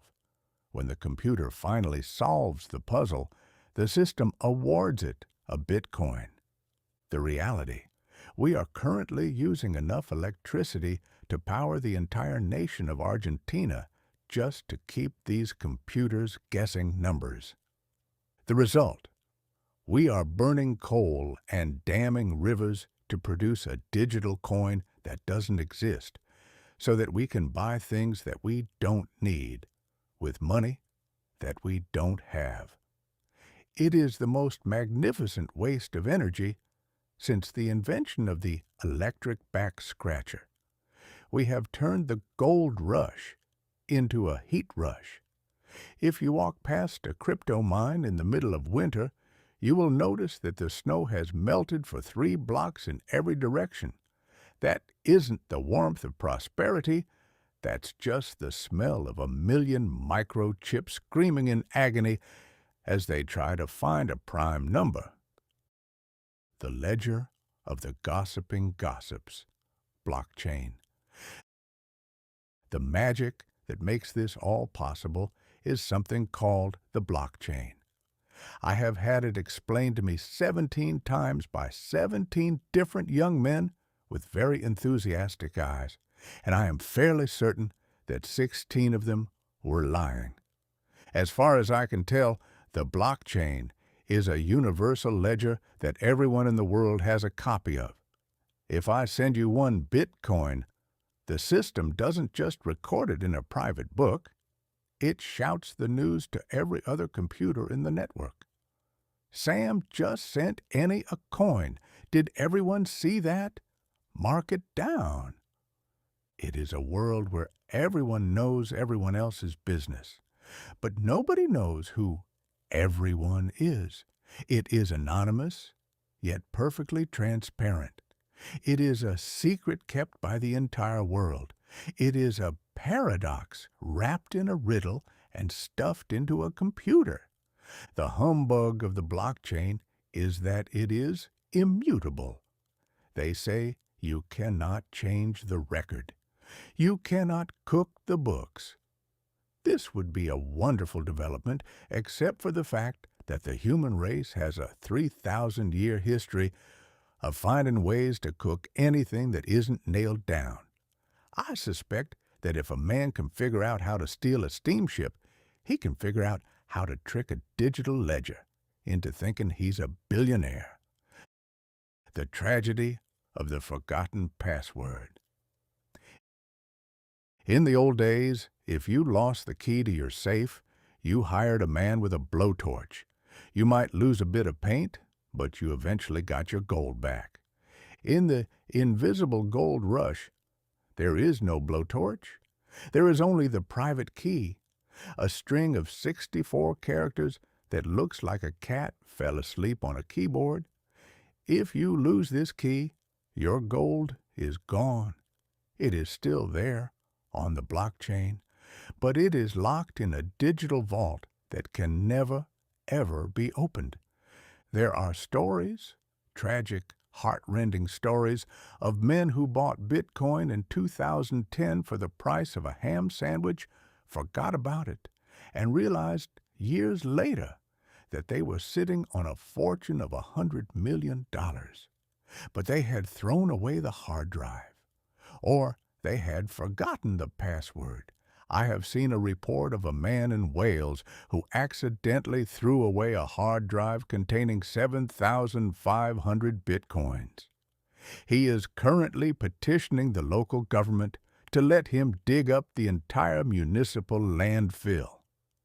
There is no more modern image of purgatory than a man standing atop a mountain of garbage, knee-deep in coffee grounds and discarded diapers, looking for a piece of plastic that would make him richer than the King of England.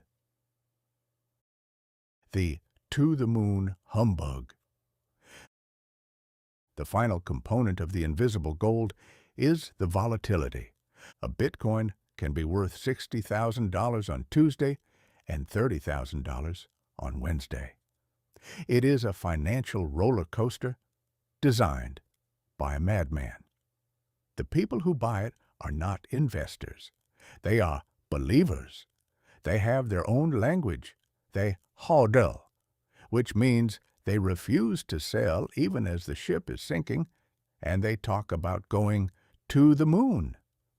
They believe that eventually the entire world will realize that paper money is a lie and that the only true truth is the math of Satoshi.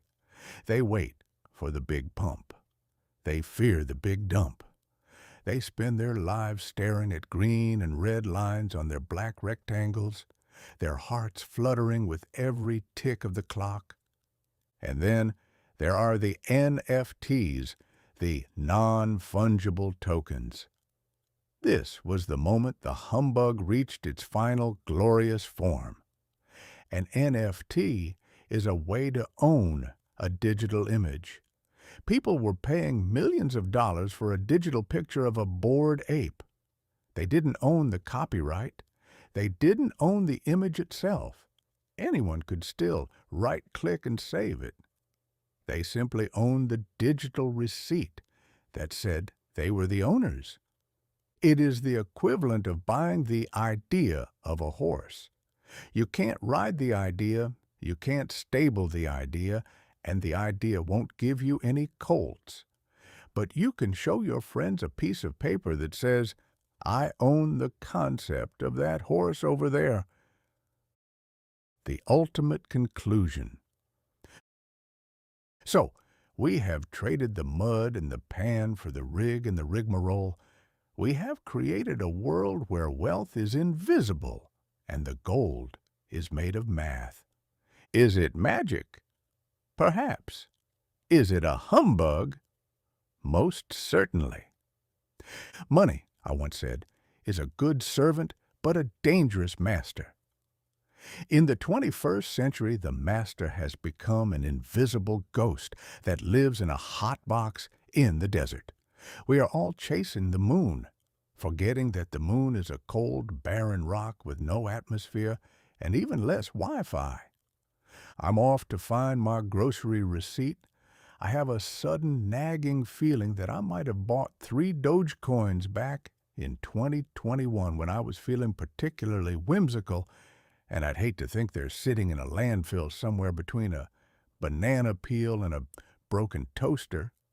By thunder, the 21st century is a gamble, and the house always wins, especially if the house is a computer that doesn't require sleep. Chapter 10. The Death of the Horizon, GPS.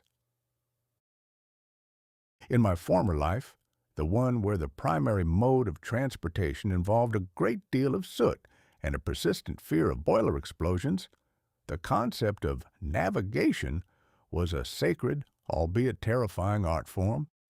If you were a pilot on the Mississippi, you were expected to memorize every snag, every sandbar, and every leaning willow tree between St. Louis and New Orleans. You carried the map in your head, a living, breathing record of a river that changed its mind every Tuesday. If you lost your way, you didn't consult a glowing rectangle. You consulted the stars, the color of the water, and occasionally the frantic shouts of a man on the bank who was currently watching your steamboat plow through his cornfield. Getting lost was not merely an inconvenience, it was a character-building exercise. It was how you discovered new territories, met interesting strangers who might or might not try to sell you a fraudulent patent medicine, and learned the true meaning of the word despair. The horizon was a mystery to be solved, a distant promise that required intuition, a compass, and a healthy distrust of anyone who claimed to know a shortcut. But the 21st century has decided that mystery is inefficient and that character building is far too time-consuming. It has replaced the North Star with a collection of celestial snitches, a constellation of metal canisters orbiting the Earth, whispering our exact coordinates to a voice in our dashboard that sounds like a school teacher who is perpetually disappointed in our life choices. This is the era of GPS, the Global Positioning System, and it has resulted in the tragic, hilarious, and utter death of the horizon. The celestial snitches. The magic of GPS is a humbug of truly cosmic proportions. High above our heads in the cold, unfeeling vacuum of space sit 24 satellites. These are not noble explorers. They are cosmic accountants. They spend their entire lives checking their watches and shouting the time down to us. The science. Your phone listens to 4 of these ghosts at once through a process called triangulation, a word that sounds like something a Victorian gentleman would do to settle a debt of honor. The device determines exactly where you are standing within a margin of error of about 3 feet. The result, you can no longer hide from the universe. In my day, if a man wanted to disappear, he simply walked 3 miles into the woods and changed his name to Silas. Today, the satellites know if you are standing in your driveway or if you have surreptitiously pulled into the parking lot of a donut shop when you told your wife you were going to the gymnasium. The horizon used to be a veil of privacy. Now, it is a transparent sheet of glass, and the eyes in the sky are always blinking. The voice in the box. The true sorcery, however, is not the satellite. It is the voice. We have invited an invisible navigator into our carriages. A woman, it is almost always a woman, possessing a tone of calm, surgical precision, who tells us exactly when to turn, when to stop, and when we have inevitably blundered. There is no sound in the modern world quite so devastating to a man's ego as the word recalculating. It is the digital equivalent of a long, weary sigh from a spouse who has realized for the 1,000th time that you have no idea what you are doing. The GPS voice has murdered the scenic route. In the old world, you might see a dusty trail leading off toward a grove of ancient oaks and think, I wonder where that goes.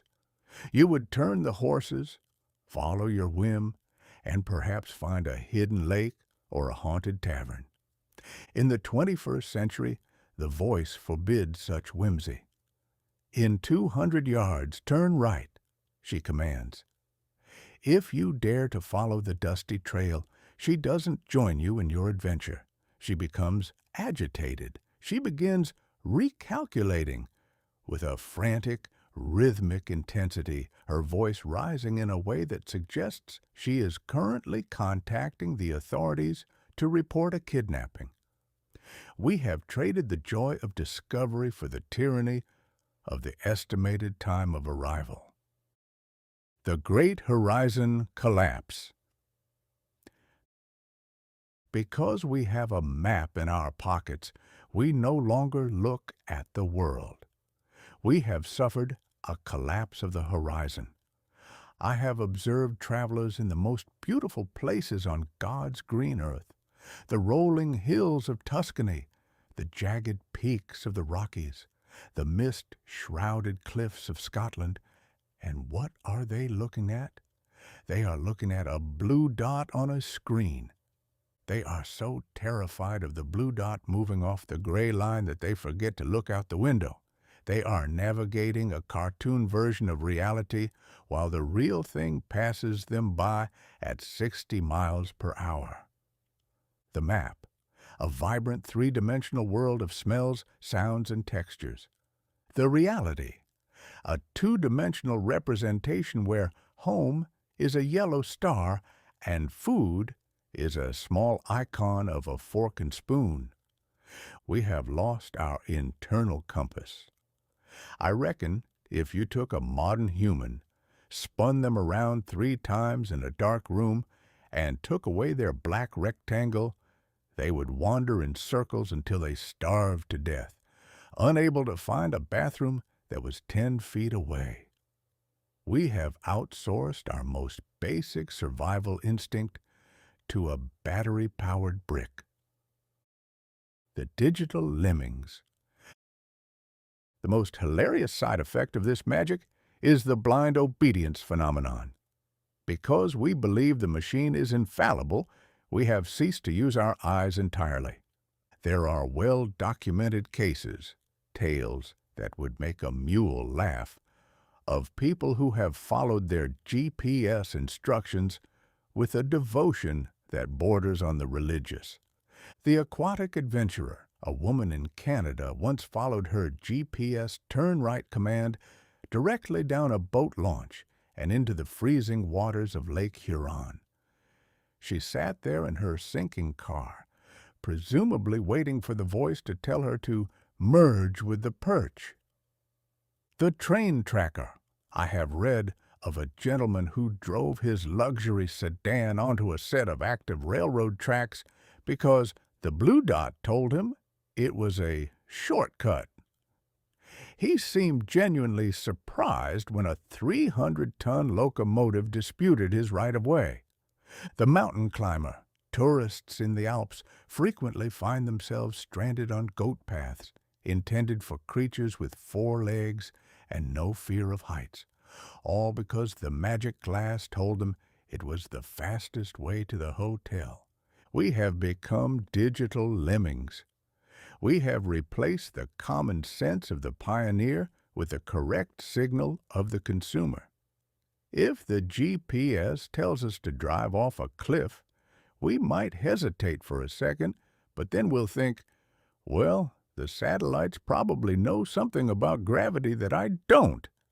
And over we go. The death of the local. The GPS has also murdered one of the great social institutions of human history, asking for directions. In my day, if you were lost, you stopped at a general store or a farmhouse. You engaged in a 10-minute conversation about the weather, the state of the local crops, and the scandalous behavior of the parson's daughter.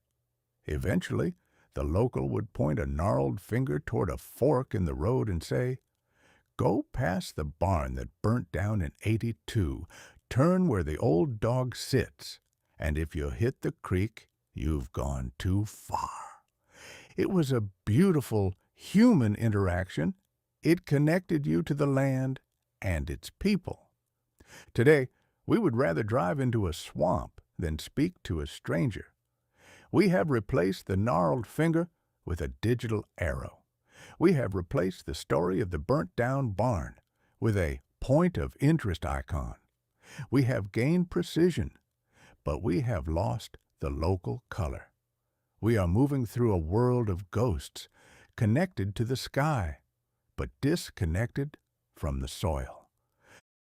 The horizon in the palm. So, the horizon has died. It has been shrunk down, flattened, and stuffed into a pocket. We no longer wonder what is over the next hill. We already know because we've seen the street view and read 3 reviews of the gas station located there. We are never lost, and therefore we are never truly found. I was told that the future would involve flying cars, I keep saying. But why would we want flying cars? We'd only use them to follow a blue dot through the clouds, never looking at the stars, while a voice in the dashboard scolded us for recalculating our flight path over the moon. I'm off to take a walk. I've left my black rectangle on the parlor table. I intend to walk until I don't recognize the houses, until the blue dot is a distant memory, and until I have to ask a stranger where the devil I am. It'll be a terrifying, glorious adventure. I might even find a barn that hasn't burnt down yet. By thunder, the 21st century is a well-mapped prison. I think it's time for a jailbreak. Part 3. The Era of Convenience and Chaos, 2011 to 2015. Chapter 11. The Sears Catalog of Souls, Online Dating. In my original tenure upon this spinning marble, courtship was a slow, agonizing, and remarkably public process. If a young man took a fancy to a lady, he didn't just send her a digital like while sitting in his union suit. He had to undergo a series of ritualistic humiliations known as calling.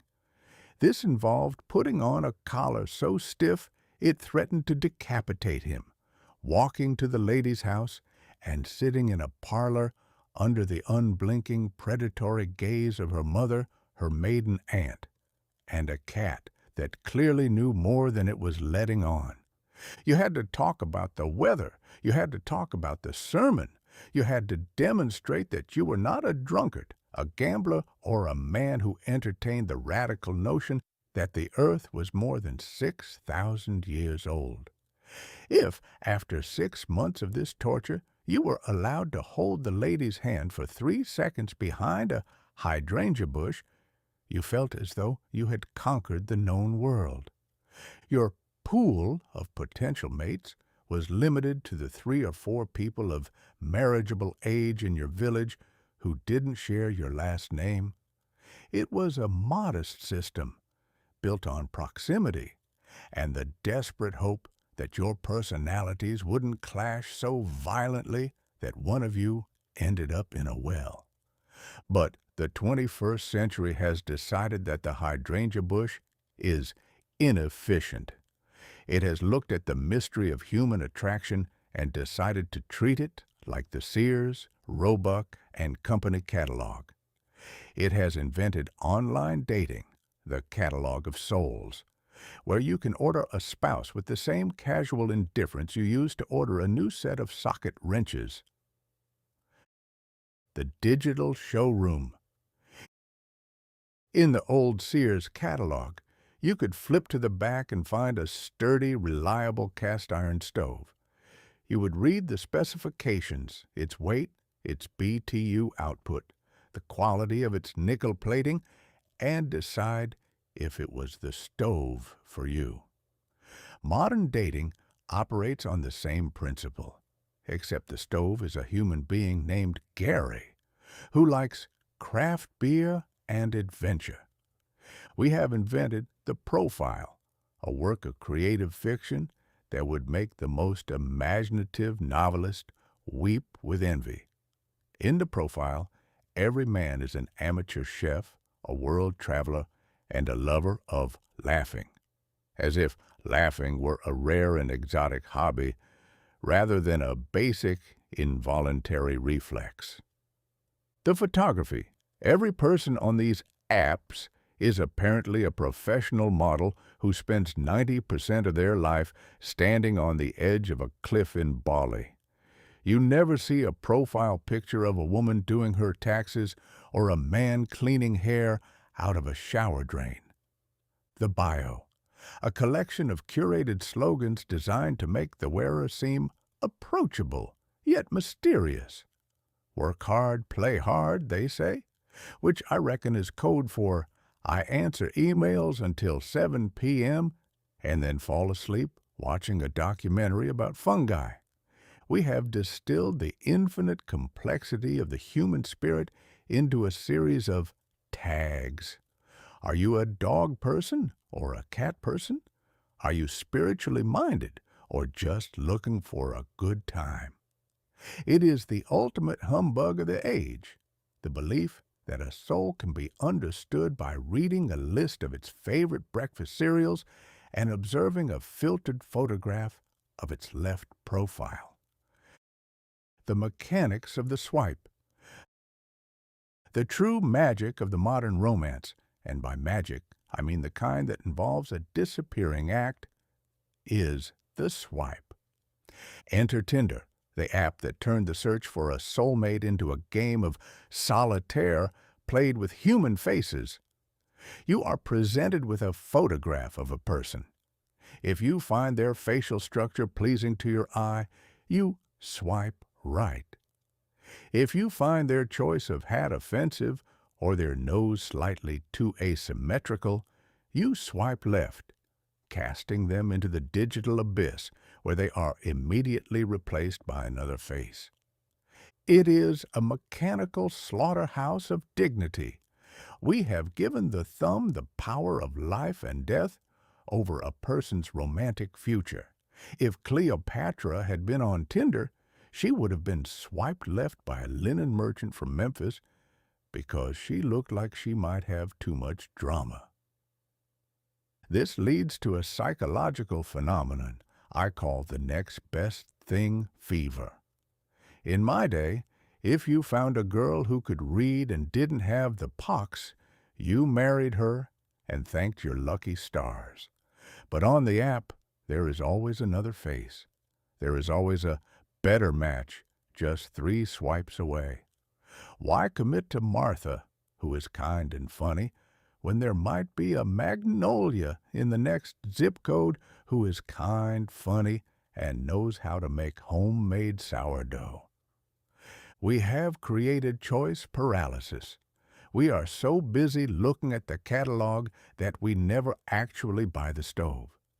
We sit in our cold kitchens starving because we're convinced that the 2027 model of the Soulmate will have better fuel efficiency and a more attractive finish. The vocabulary of the damned ghosting. Because these people are just pictures on a screen, we have forgotten that they are made of meat and feelings. This has given rise to the most cowardly act in the history of human interaction. Ghosting.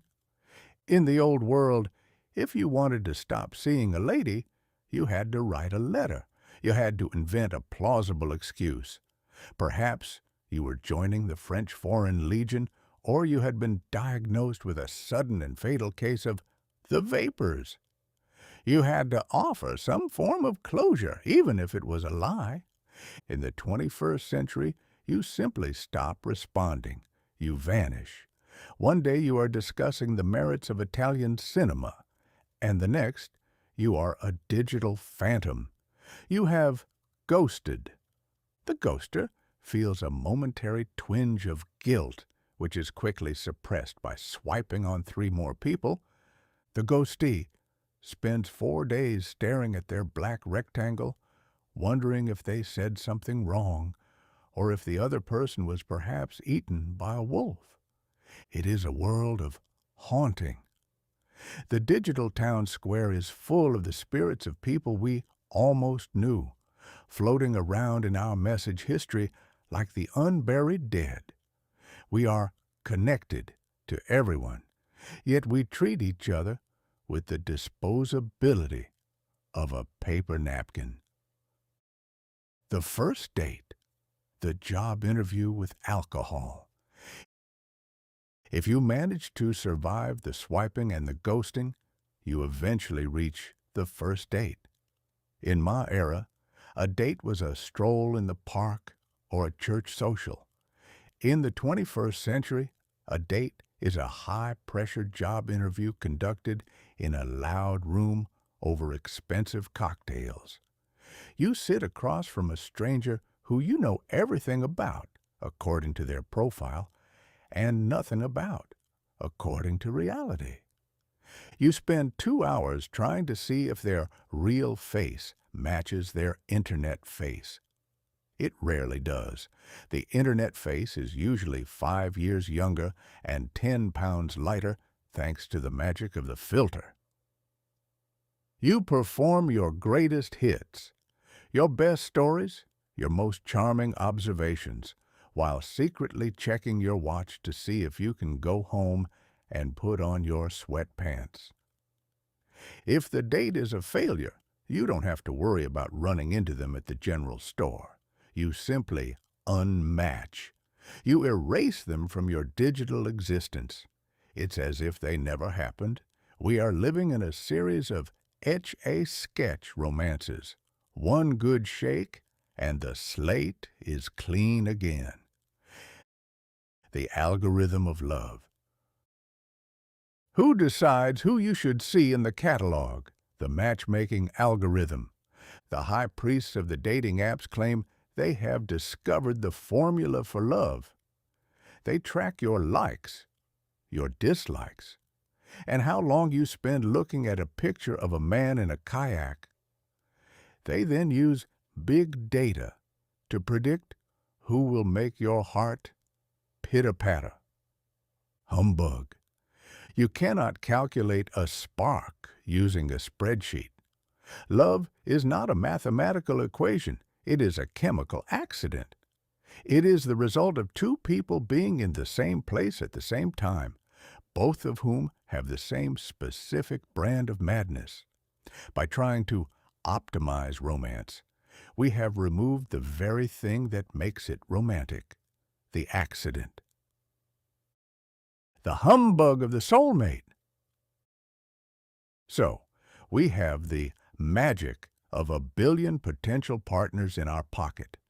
We have the convenience of shopping for love while we wait for the bus. And yet, I hear more people complaining about being lonely than I ever did in 1870. We have more matches than a fireworks factory, and yet we are struggling to start a fire. The heart has its reasons, Pascal said, of which reason knows nothing. I reckon the same could be said for the algorithm. It knows your height, your hair color, and your preference for spicy food, but it knows nothing of the way you breathe when you're nervous or the specific way you laugh at a joke that isn't funny. I'm off to delete the apps. I've decided to try the old way. I'm going to go sit on a park bench and wait for a lady to drop her handkerchief. It might take 3 weeks, and I might get a cold from the damp grass, but at least if I meet someone, I'll know they're a real person and not just a very clever collection of pixels designed to sell me a subscription to Premium Gold Plus. By thunder, the 21st century is a lonely place for a catalog shopper. I think I'll take my chances with the hydrangea bush. Chapter 12. Stranger Danger, the Sharing Economy. For the better part of the late 20th century, the primary duty of a parent, aside from ensuring the child was fed and occasionally scrubbed, was to instill a healthy, vibrating terror of the stranger. We were raised on a steady diet of cautionary tales that would have made the Brothers Grimm look like writers of upbeat greeting cards.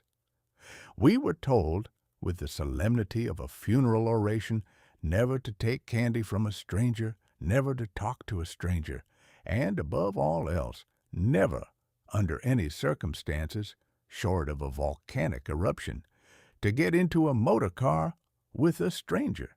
A stranger was a creature of pure mystery and potential malevolence.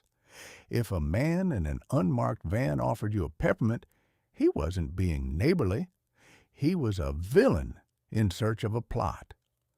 The stranger was the bogeyman of the suburban sprawl, the wolf in the Toyota, the shadow in the guest room. But then the 21st century arrived with its magic rectangles and its peculiar sense of humor. It looked at 30 years of parental wisdom and said, what if we took all those strangers, gave them an app, and paid them to drive us to the airport in their personal sedans? This is the sharing economy, a phrase that is a humbug of the highest order. In my day, sharing meant letting your brother have a bite of your apple or allowing a neighbor to borrow a shovel. It was an act of charity, or at least one of mutual convenience. In the 2020s, sharing means renting out your spare bedroom to a traveling accountant from Dusseldorf and charging him a cleaning fee that would cover the cost of a new wing for a hospital. The Uberification of the wolf. The pioneer of this grand reversal was a thing called Uber. In the old world, if you needed a ride, you called a taxi. A taxi was a bright yellow vehicle that smelled of stale tobacco and broken dreams, driven by a man who had forgotten the meaning of the word smile in 1974. It was a professional arrangement. The taxi had a medallion, a license, and a plastic partition designed to keep the driver's existential despair from leaking onto the passengers. Uber decided that this was too formal. It decided that what you really wanted was to summon a citizen driver. The magic: you tap a button on your glass rectangle and a map appears showing a tiny car icon creeping toward your house like a digital spider. The reality: you are voluntarily stepping into a 2014 Toyota Camry, owned by a man named Doug, who is currently listening to a podcast about the Knights Templar. I have stood on many a curb and watched this play out. A perfectly sensible person will see an unmarked black car pull up. They will check the license plate on their screen, ask, "Are you Doug?" and then, ignoring every instinct inherited from their ancestors, they will climb into the back seat. They have just entered the private sanctum of a stranger. They are sitting on Doug's upholstery, breathing Doug's air freshener, usually new car scent, which is a lie manufactured in a lab, and trusting that Doug's GPS isn't currently leading them toward a dark alley. Why do we do it? Because it's convenient. The 21st century would walk through a den of lions if there was a fast pass and an app that told them the lions were highly rated. The 5-star purgatory. The magic that makes this possible, the glue that holds this fragile piece together, is the rating system. In the sharing economy, everyone is a judge and everyone is a defendant. After the ride, Doug rates you and you rate Doug. It is a mutual social credit score that ensures we are all on our best behavior, which is to say, we are all terrified of each other. We have created a society where a man will endure a 30-minute lecture on the benefits of essential oils in total silence, nodding like a bobblehead, simply because he is afraid that if he tells the driver to shut up and drive, his rating will drop to a 4.2, and he will be cast out of the digital garden forever. The rating system has turned every human interaction into a performance. You don't just get a ride, you curate an experience. You offer the driver a pleasant greeting. You comment on the cleanliness of the floor mats. You might even laugh at a joke that hasn't been funny since the McKinley administration. And the driver in turn offers you a bottle of lukewarm water and a mint, hoping you won't notice that the check engine light is blinking with the frantic energy of a Morse code distress signal. It is a world of mandatory politeness. We aren't being nice because we like each other. We are being nice because the machine is watching. It is a humbug of character. If you give me 5 stars, I'll tell the world you're a saint. If you give me 4, I'll assume you are a monster who deserves to walk in the rain. Airbnb, the guest room of Dr. Caligari. Once we had mastered the art of getting into cars with strangers, we decided to take the next logical step, sleeping in their beds. Enter Airbnb. The premise is simple. Why stay in a hotel, a place with professional staff, fire exits, and those tiny soaps that look like white chocolate, when you could stay in a charming studio that is actually a converted garage in a neighborhood where the streetlights have all been shot out? The sharing here is particularly exquisite. You go onto the website and see photographs of a parlor that looks like it was decorated by a French duchess.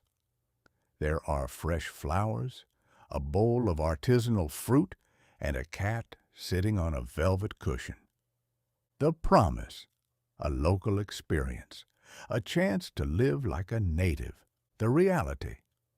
You arrive to find that the flowers are plastic, the fruit is a photograph, and the host has left you a 3-page list of instructions that reads like the bylaws of a strict monastic order. I have stayed in these places. I have seen the house rules. Please do not use the towels for water.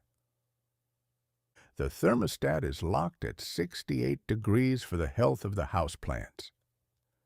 If you hear a scratching noise in the walls, that is just Barnaby. Do not speak to him. He is sensitive. Before you leave, please strip the beds, wash the windows, mow the lawn, and write a 300-word essay on why this was the best weekend of your life. Also, there is a $150 cleaning fee. It is a magnificent humbug.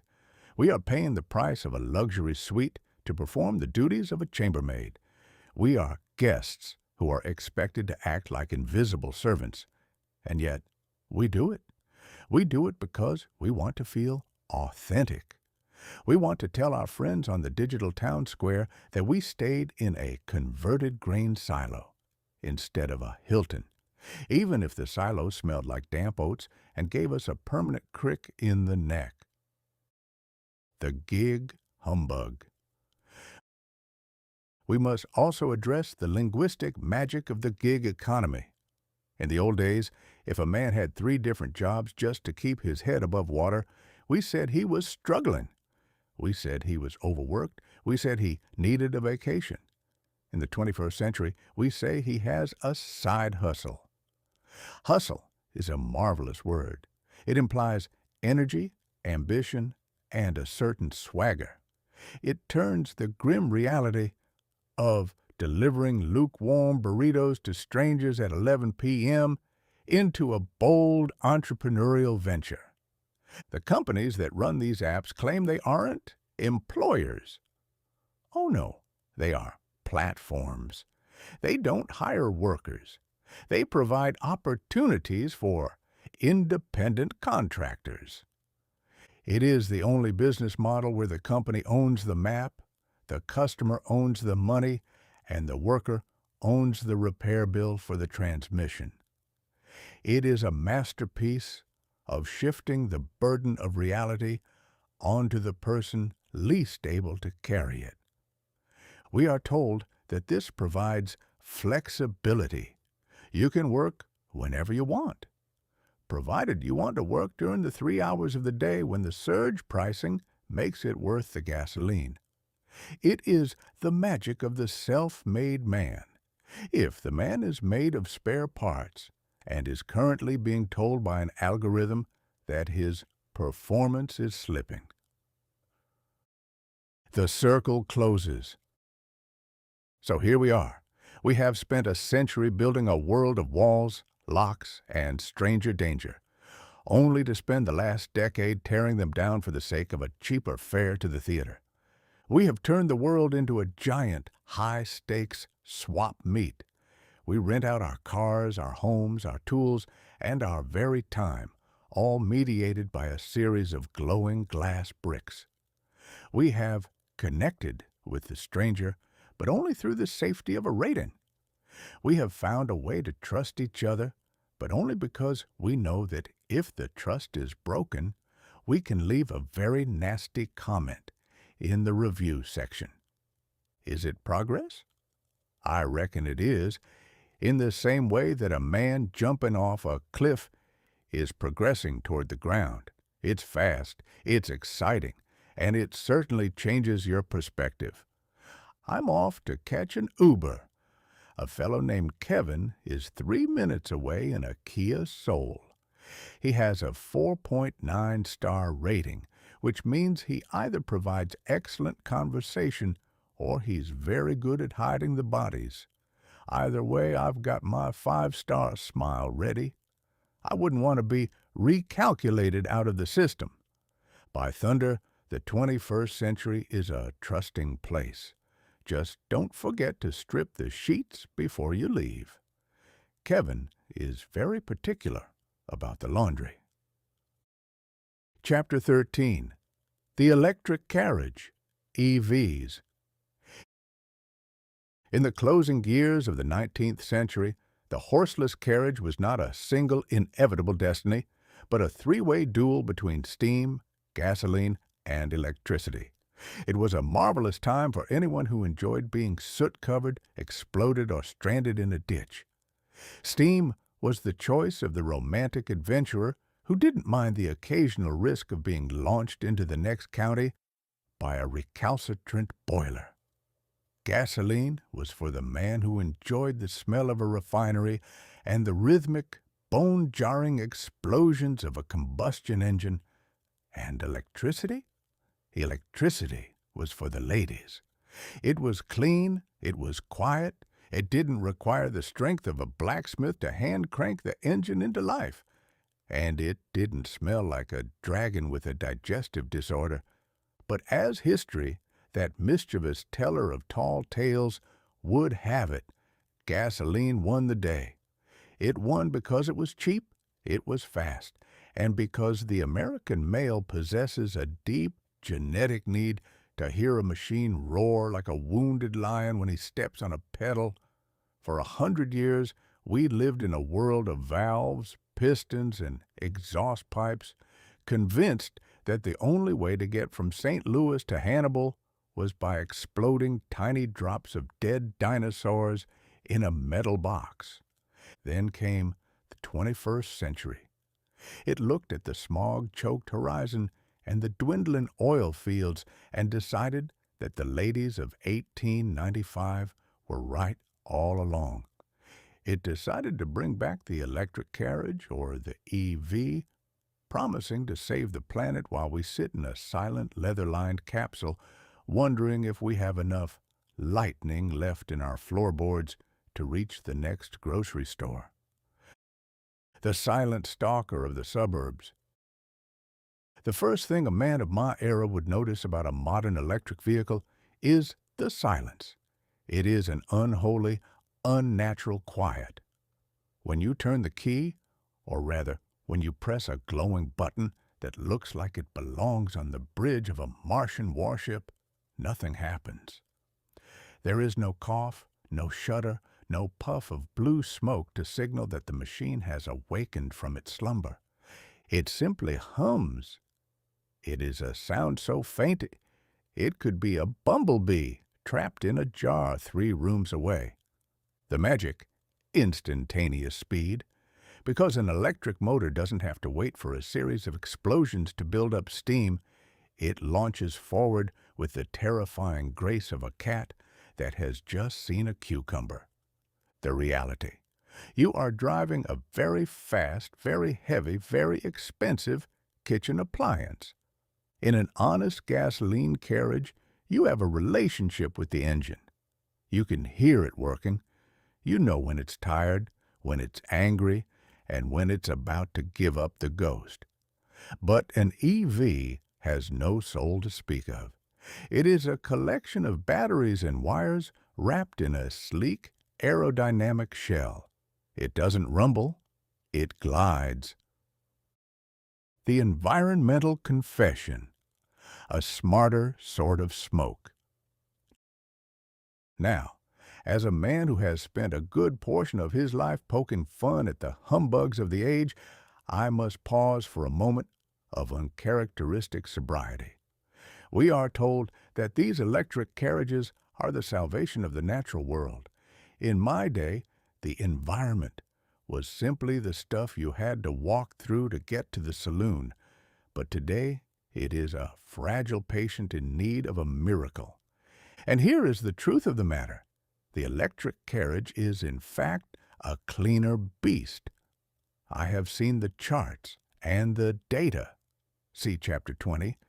Even if your lightning comes from a power plant that burns coal like a Victorian stoker, the EV is still more efficient than the gasoline-chugging dinosaur. A gasoline engine is a magnificent waste of energy. It spends 70% of its time turning heat into noise, and only 30% actually moving the wheels. An electric motor, however, is a model of Protestant work ethic. It turns nearly every bit of lightning it receives into motion. Over the life of the carriage, from the moment it is birthed in a factory to the moment it is retired to the scrap heap, the electric version leaves a much smaller footprint on the earth. It is a quieter, cleaner, and more civilized way to travel. It doesn't belch soot into the faces of children, and it doesn't leave a rainbow-colored oil slick in every puddle. By thunder, if we are to keep this planet from turning into a giant, overheated parlor, the switch to electricity isn't just a whim, it's a necessity. We are trading the visible smoke of the exhaust pipe for the invisible efficiency of the battery, and for once, the magic seems to be backed up by the science. The Middle Kingdom's battery wall. However, while the Americans were busy resting on their laurels, convinced that Detroit was the permanent center of the universe, a funny thing happened over the Pacific. The Middle Kingdom, China, looked at the magic of the electric carriage and decided they didn't want to just play the game. They wanted to own the board, the pieces, and the table they were sitting on.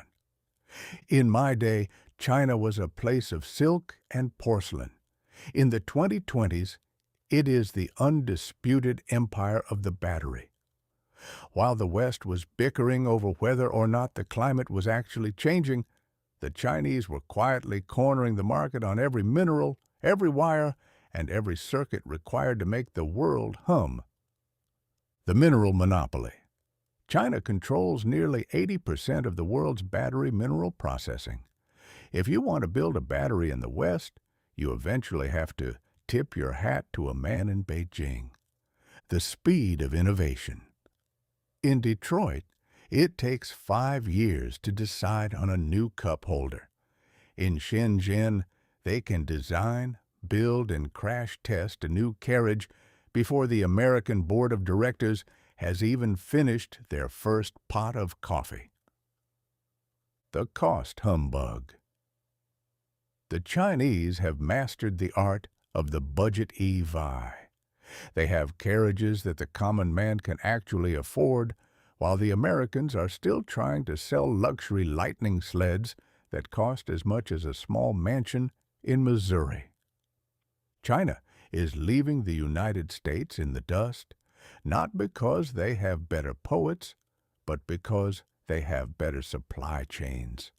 They are building the future of transport, while the Americans are still trying to figure out how to get their own charging plugs to talk to one another. The percentage purgatory, range anxiety. But even with the environmental benefits and the Chinese efficiency, the electric carriage has introduced a new brand of psychological torture known as range anxiety. On the dashboard of an EV, there is a small icon of a battery, and next to it, a number. This number represents the percentage of life remaining in your machine. In the morning, when the number is 100, you are a king. You are the master of the road. But as you drive, the number begins to tick down. 90, 85, 72. Suddenly, you are no longer a driver. You are a mathematician. You begin to calculate the distance to your destination against the outside temperature, the incline of the road, and whether or not turning on the heater will cost you 3 miles of travel. I have seen men stare at that little battery icon with the same intensity a condemned man looks at a ticking clock. It is the humbug of the volt. You are technically free to go anywhere, provided anywhere is within a 60-mile radius of a very specific kind of wall socket. The conclusion, a quiet sort of progress. So, the electric carriage is back. It is quiet, it is fast, and it is governed by a percentage. It is undeniably better for the air we breathe, even if the process of building its heart requires us to dig deep into the earth for green gold. It has turned the act of driving into a game of don't run out of juice, and it has made us all experts on the location of the nearest public outlet. Is it progress? I reckon it is. We have traded the smell of gasoline for the anxiety of the volt, and we have called it progress because, for once, the progress actually helps the planet keep its cool. I'm off to find a supercharger. My carriage is currently at 14%, and I'm fairly certain it's trying to download a Mandarin to English dictionary while I wait. I'll be sitting in the parking lot for the next hour, staring at my phone and wondering why I didn't just buy a horse. At least a horse doesn't need a firmware update to tell it how to walk in the rain. By thunder, the 21st century is a quiet place. I think I'll buy a recording of a 1968 V8 engine just so I can remember what it's like to feel an explosion under my feet. Chapter 14. Look, Ma, no hands. Autopilot. In my former life, the one where the primary mode of transportation involved a great deal of soot and a persistent fear of boiler explosions, the pilot was a creature of singular, almost supernatural skill. A Mississippi pilot was expected to know the river like a gambler knows a marked deck. He could read the surface of the water as if it were a poem, detecting a hidden snag by a mere ripple or a shifting sandbar by the specific shade of muddy brown. If he took his eyes off the river for 30 seconds to light a pipe, he risked putting 500 tons of steamboat into a cottonwood grove. His hands were never off the wheel, and his mind was never off the mission. But the 21st century has looked at the noble profession of the pilot and decided it was far too much work. It has decided that the average citizen, a creature who can barely navigate a grocery store without a digital map, should be entrusted with a 3-ton battering ram made of steel and glass, and then given the permission to ignore the road entirely. They call this magic autopilot, or, in a display of humbuggery that would make a patent medicine salesman weep with envy, full self-driving. It is the era of the hands-free hero, where we let a collection of silicon chips and glass lenses handle the reins while we eat a bean and cheese burrito and hope the machine doesn't mistake a concrete barrier for a shimmering mirage. The grand humbug of the name. In the world of the Sovereign of X, that billionaire showman we discussed in the previous chapter, language is not used to describe reality, but to bludgeon it into submission. When a normal person hears the phrase full self-driving, they reasonably assume it means the carriage will drive itself, fully, without their help. They imagine themselves reclining in the back seat, perhaps playing a game of whist or composing a sonnet, while the machine navigates the complexities of a school zone. The reality. It is full self-driving, supervised.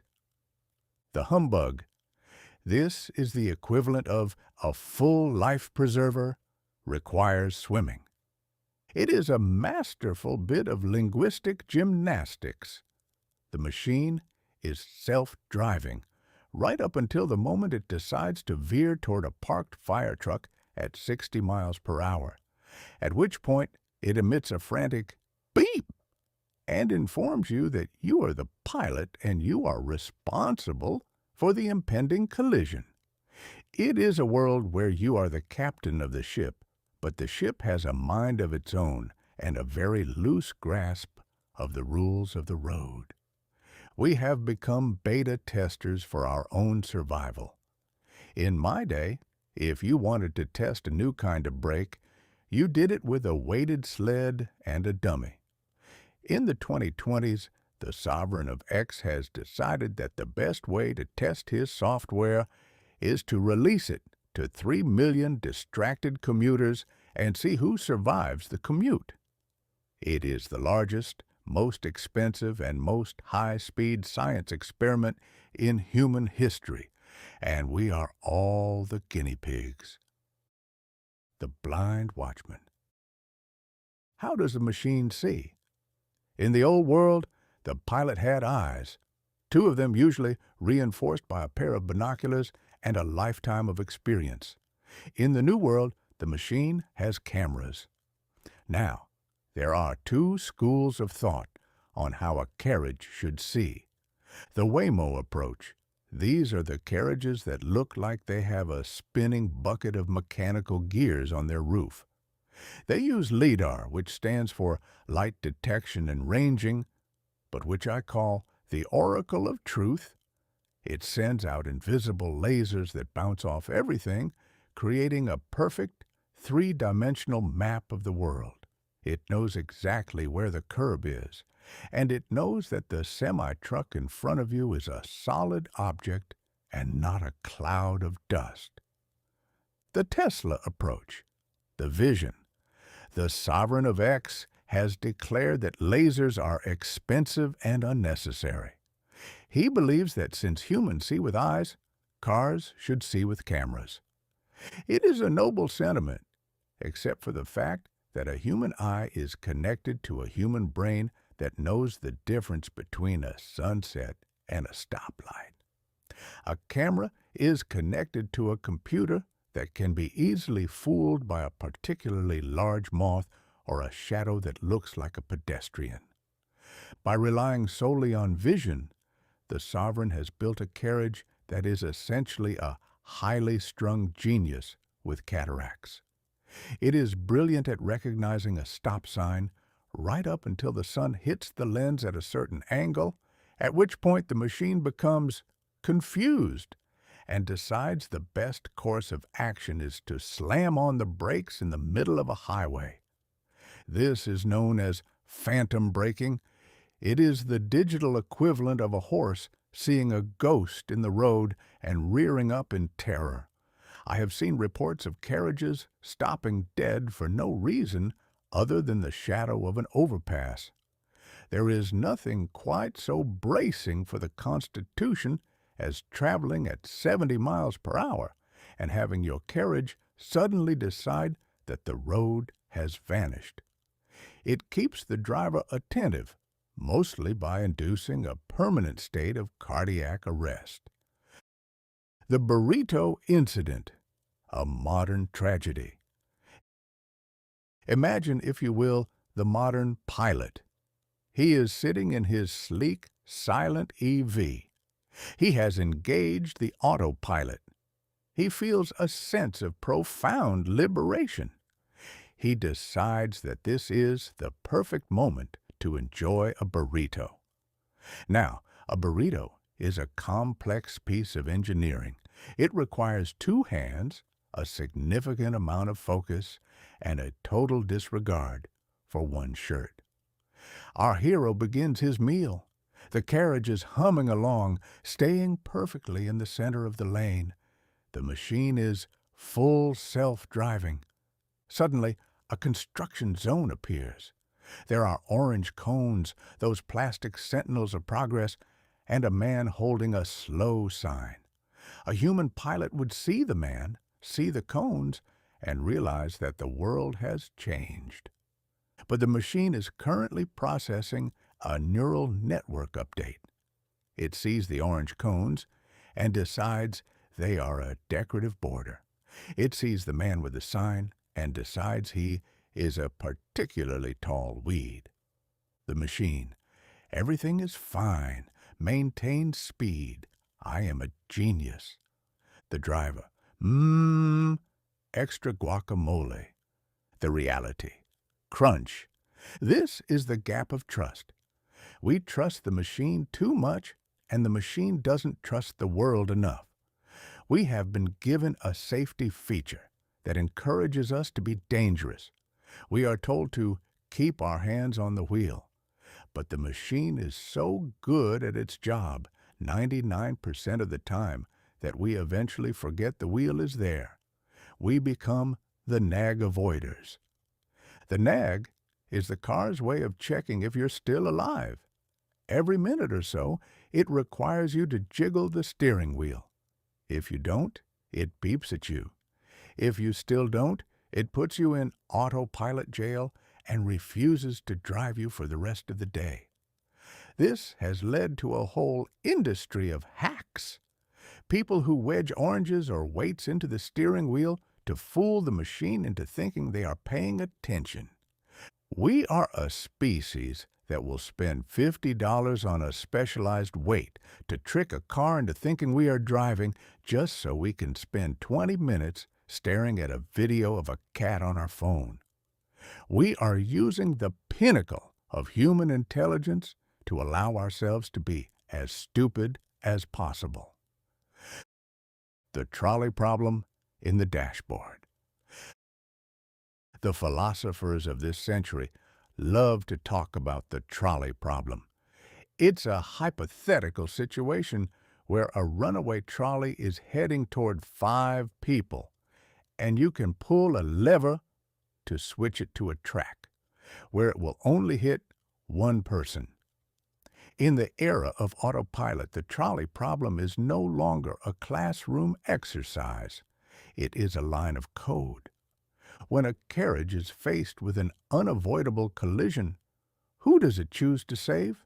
Does it save the driver, the person who paid $60,000 for the car? Or does it save the 3 children in the crosswalk? The sovereign of X doesn't talk about this. He prefers to talk about safety ratings. But somewhere, in a dark room in Silicon Valley, a young man in a hoodie has written the sacrifice logic. He has decided who lives and who dies based on a mathematical probability. I reckon I'd rather take my chances with a drunken mule. At least a mule has an instinct for self-preservation that doesn't involve a calculation of liability. The guinea pig revolution. So, here we stand in the era of "Look, Ma, no hands." We have the magic of a carriage that can navigate a turn, and we have the humbug of a name that suggests we are no longer needed. We are living in the supervised future. We are the backup systems for a machine that is still learning how to tell the difference between a truck and a cloud. We are paying $12,000 for the privilege of being safety monitor for $1 billion corporation. Is it a miracle? In a way, yes.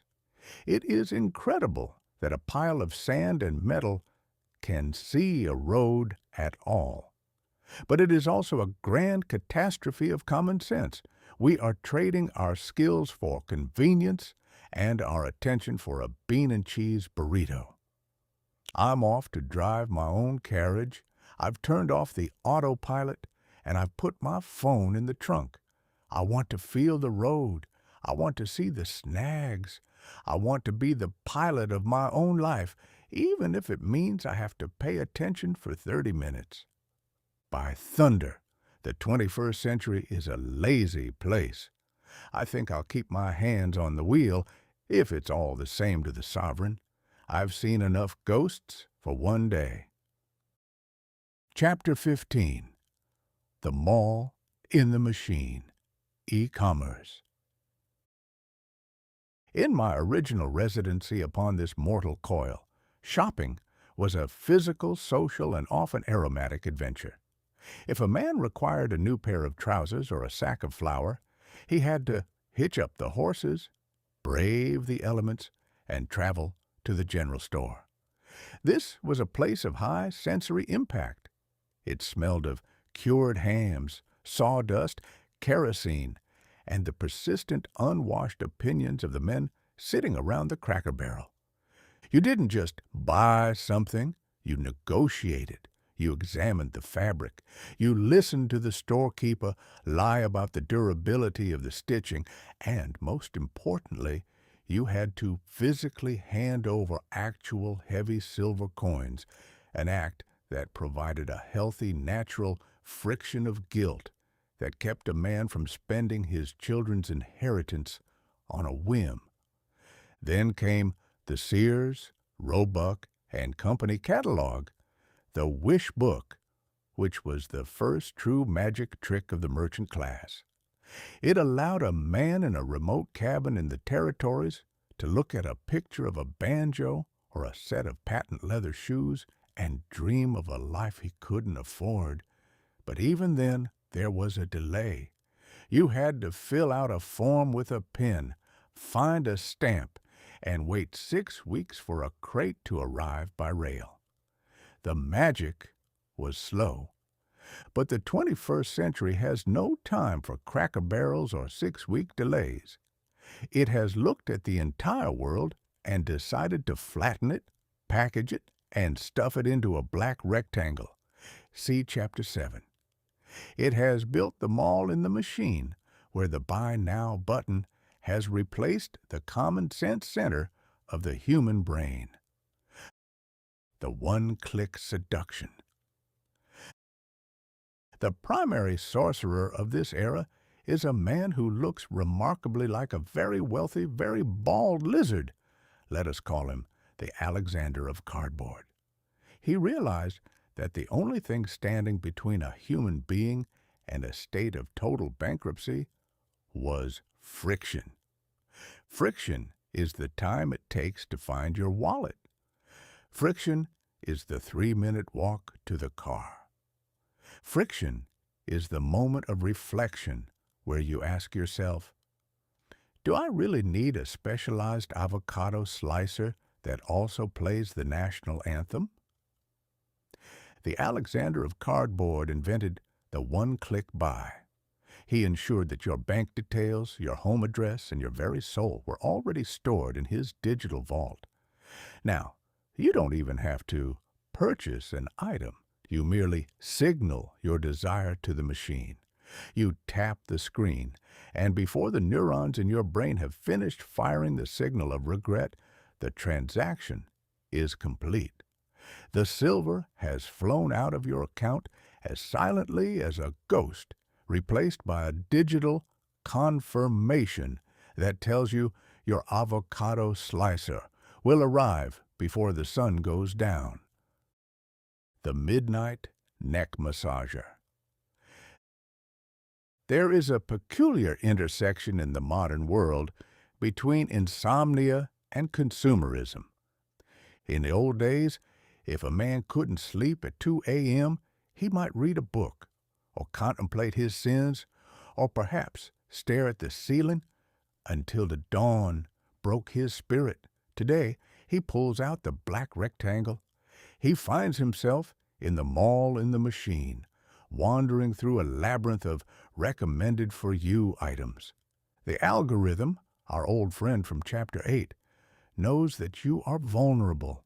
It knows that at 2 a.m. you are lonely, you are tired, and your neck hurts slightly. Suddenly, you are presented with a specialized neck massager. It has 16 rotating heads. It emits a soothing infrared glow, and it is currently 30% off for the next 11 minutes. There is no humbug quite so potent as the limited time offer. It suggests that the universe itself is conspiring to provide you with a plastic neck massager, and that if you don't act now, you will be the only man in the county with a stiff neck and a full bank account. You tap the button.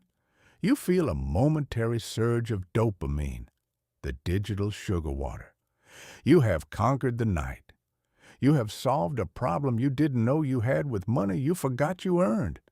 You fall asleep, dreaming of infrared relief, unaware that the magic is just beginning. The logistics of despair. The sprinting man. The true miracle of the mall and the machine is not the website. It is the logistics. Behind the sleek blue screen lies a world of fulfillment centers, vast windowless cathedrals of cardboard located in the dusty outskirts of every major city. In these buildings, the magic becomes a grim, high-speed reality. Thousands of human beings monitored by machines that track their every movement sprint through aisles to find your avocado slicer. They are told that every second counts. They are told that the customer's whim is a sacred decree. And then comes the delivery man.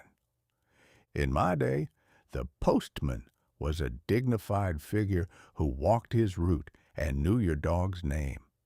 In the 2020s, the delivery man is a fellow in a blue van who is legally required to operate at the speed of a startled rabbit.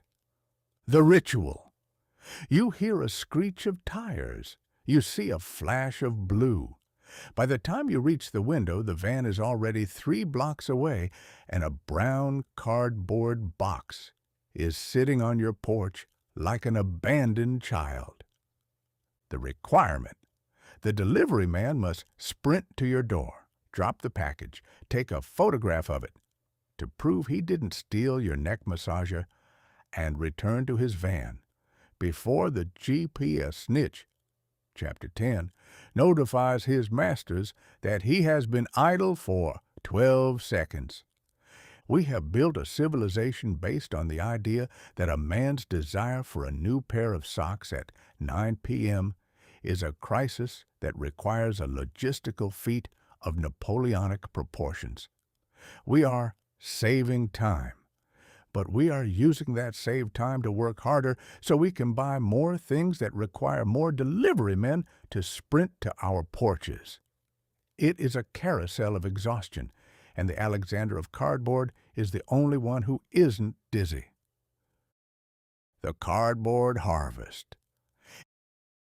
Every Saturday morning in the suburbs of America, a curious monument is built. It is the Cardboard Harvest. If you walk down a modern street, you will see blue bins overflowing with brown boxes. They are stacked like the ruins of a miniature city. This is the evidence of our convenience. We have replaced the single reusable sack from the general store with 10,000 individual boxes, each filled with air pillows, plastic bubbles of nothingness designed to ensure that your neck massager doesn't get a scratch during its journey from the fulfillment center. We are a species that is currently burying itself in the packaging of its own desires. We spend our weekends breaking down boxes, an act of penance for the one-click sins of the week. I have seen a man receive a box the size of a footlocker, only to open it and find a single tube of lip balm nestled in a sea of plastic bubbles. It is as if the pharaohs had built a pyramid just to house a single dried grape. It is a magnificent, wasteful, and utterly ridiculous display of power. The Mall Requiem, Death of the Food Court. Finally, we must offer a moment of silence for the physical mall. In the late 20th century, the mall was the town square of the suburbs. It was a neon-lit temple of consumerism where teenagers gathered to hang out, and elderly men performed their morning walks in a climate-controlled environment. It had fountains. It had food courts where you could buy a slice of pizza that tasted like cardboard or an orange Julius that tasted like a radioactive dreamsicle. But the mall in the machine has murdered the mall in the world. Today, the great malls are ghost towns. The fountains have run dry. The neon signs are flickering their final desperate messages. The stores are for lease, and the only thing being fulfilled in these buildings is a sense of profound melancholy. We have traded the social experience of going out for the solitary experience of browsing. We have traded the chance of running into a neighbor for the certainty of being tracked by an algorithm. We are more connected to the world's products than ever before, but we are more isolated from the world's people. We are kings in our own parlors, surrounded by a mountain of cardboard, waiting for a man in a blue van to bring us the next thing that will make us feel slightly less bored for 3 minutes. The humbug of more. So the mall in the machine is open 24 hours a day. It is the ultimate convenience, the greatest logistics feat in history, and the most efficient way to turn a bank account into a pile of recycling. Is it progress? I reckon it is. In the same way that a flood is progress for the river. It's bigger, it's faster, and it covers everything in sight. I'm off to check my porch. I have a sudden feeling that my specialized neck massager has arrived. It's 11:30 a.m., and I ordered it at midnight. The magic has worked. Now I just have to find a place to put the box, and then I have to figure out how to explain to my wife why we now own an avocado slicer that plays the Star-Spangled Banner. By thunder, the 21st century is a busy place to be lazy. I think I'll go find a real Cracker Barrel, if there are any left that haven't been converted into fulfillment centers. Part 4. The Algorithmic Shadow, 2016 to 2019. Chapter 16. The Shards of the Monoculture. In my former life, the one where a stream was a body of water you didn't want to fall into and clouds were things that occasionally ruined a picnic, there was a phenomenon we called the monoculture. It wasn't something we talked about because you don't talk about the air you breathe. You just breathe it. If a man in New York heard a new joke about a politician, you could bet your bottom dollar that a man in Hannibal would be laughing at that same joke 3 weeks later. If a traveling circus came to town, everyone in the county saw the same three-legged goat and the same weary lion. We had a shared hearth. When a great event occurred, the firing on Fort Sumter, the completion of the Transcontinental Railroad, or the discovery that a local deacon had been borrowing from the collection plate, we all stood around the same metaphorical campfire and talked about it. Even in the early days of the boob tube, that flickering glass box that replaced the fireplace, humanity stayed gathered. If 40 million people watched the Ed Sullivan Show, you could walk into any general store the next morning and say, "Did you see that lad from Liverpool with the hair?" And everyone would nod. You didn't have to explain who the lad was. He was a piece of the furniture in everyone's brain. But then came the algorithms, those invisible mathematical sprites we've been tracking through this history. They looked at the shared hearth and decided it was inefficient. They looked at our common ground and decided to smash it into 10 billion personalized shards. The death of the water cooler. In the late 20th century, there was a sacred object known as the water cooler. It was a plastic bottle of lukewarm water around which office workers gathered to perform the ritual of small talk. The ritual. You would stand there clutching a paper cone and ask your colleague, "Did you see the game last night?" Or, "Can you believe what happened on Dallas?" The result. You were connected. You were part of a we. You both knew who shot J.R., and for 5 minutes you were comrades in a shared mystery. But the algorithm has murdered the water cooler. It has replaced the shared mystery with the personalized recommendation. Today, if you walk up to a colleague and ask, "Did you see that new show about the dragon?" they will look at you with the blank expression of a man trying to read a book in a language he doesn't speak.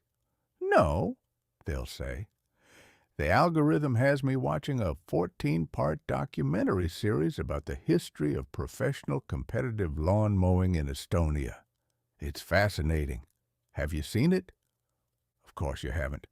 Your algorithm has you watching videos of people power washing driveways in slow motion and conspiracy theories about the true identity of the man who invented the paperclip. We have traded the common experience for the curated silo. We are no longer a society. We are a collection of 300 million individuals, each of whom is an undisputed expert in a niche that nobody else on their block has ever heard of. The personalized prison of the like. The magic of the algorithm is that it gives you exactly what you want, or more accurately, it gives you exactly what you wanted 5 minutes ago. If you watch one video of a man making a chair out of driftwood, the algorithm decides that your soul's primary purpose is the study of maritime carpentry. It begins to feed you more driftwood tables, driftwood lamps, driftwood philosophy. Before you know it, your entire feed is a tangled mess of salt-soaked timber. You are happy, you are entertained, but you are also alone. The algorithm is a mirror that only reflects the parts of you that you've already shown it. It never challenges you. It never introduces you to a lion if it thinks you prefer goats. It has created a world where no two neighbors are ever watching the same movie, listening to the same music, or, most dangerously, reading the same news. The shards of truth. In my day, a fact was a stubborn thing. It sat in the middle of the road like a mule, and everyone had to walk around it. If the newspaper said the local bridge had collapsed, everyone agreed the bridge was down. You might argue about why it collapsed. Was it the engineering or the mayor's corruption? But nobody argued that the bridge was still standing. But the shards of the monoculture have given us personalized truth. Because the algorithm only shows us what we already believe, we have begun to live in different realities. Silo A receives news that the bridge is a triumph of modern architecture. Silo B receives news that the bridge is a sinister plot by the round earth scoundrels to tax our carriages. Silo C doesn't even know there is a bridge. They are too busy watching 10 hours of soothing ocean sounds for anxious Labradors. We have lost the ability to have a water cooler talk about the world because we no longer live in the same world. We are like people in a house where every room has a different set of physics. In the kitchen, gravity works. In the parlor, everyone floats. And in the basement, time runs backward. It's hard to agree on what's for dinner when half the family is currently drifting toward the ceiling and the other half is 3 years old again. The great boredom of choice. There is a singular irony in having everything at our fingertips. When you have access to every movie, every book, and every song ever created, you find yourself suffering from choice paralysis. I have watched a modern couple sit on their sofa, the electronic altar, and spend 45 minutes scrolling through the shards of the culture. "How about this one?" she asks. "No, the algorithm says I'd only give that a 64% match," he replies. "What about this documentary on the secret life of squirrels? I watched that yesterday. My feed suggested it after I looked at that picture of an acorn." By the time they finally agree on something, they are both too tired to watch it. They fall asleep to the menu music, a haunting electronic melody that is currently the only piece of music the entire nation has in common. We are the first generation of humans who can see anything we want, and yet we spend most of our time looking at a list of things we might want to see while actually seeing nothing at all. It is a magnificent, high-definition humbug. The loss of the water cooler hero. Finally, we must address the death of the folk hero.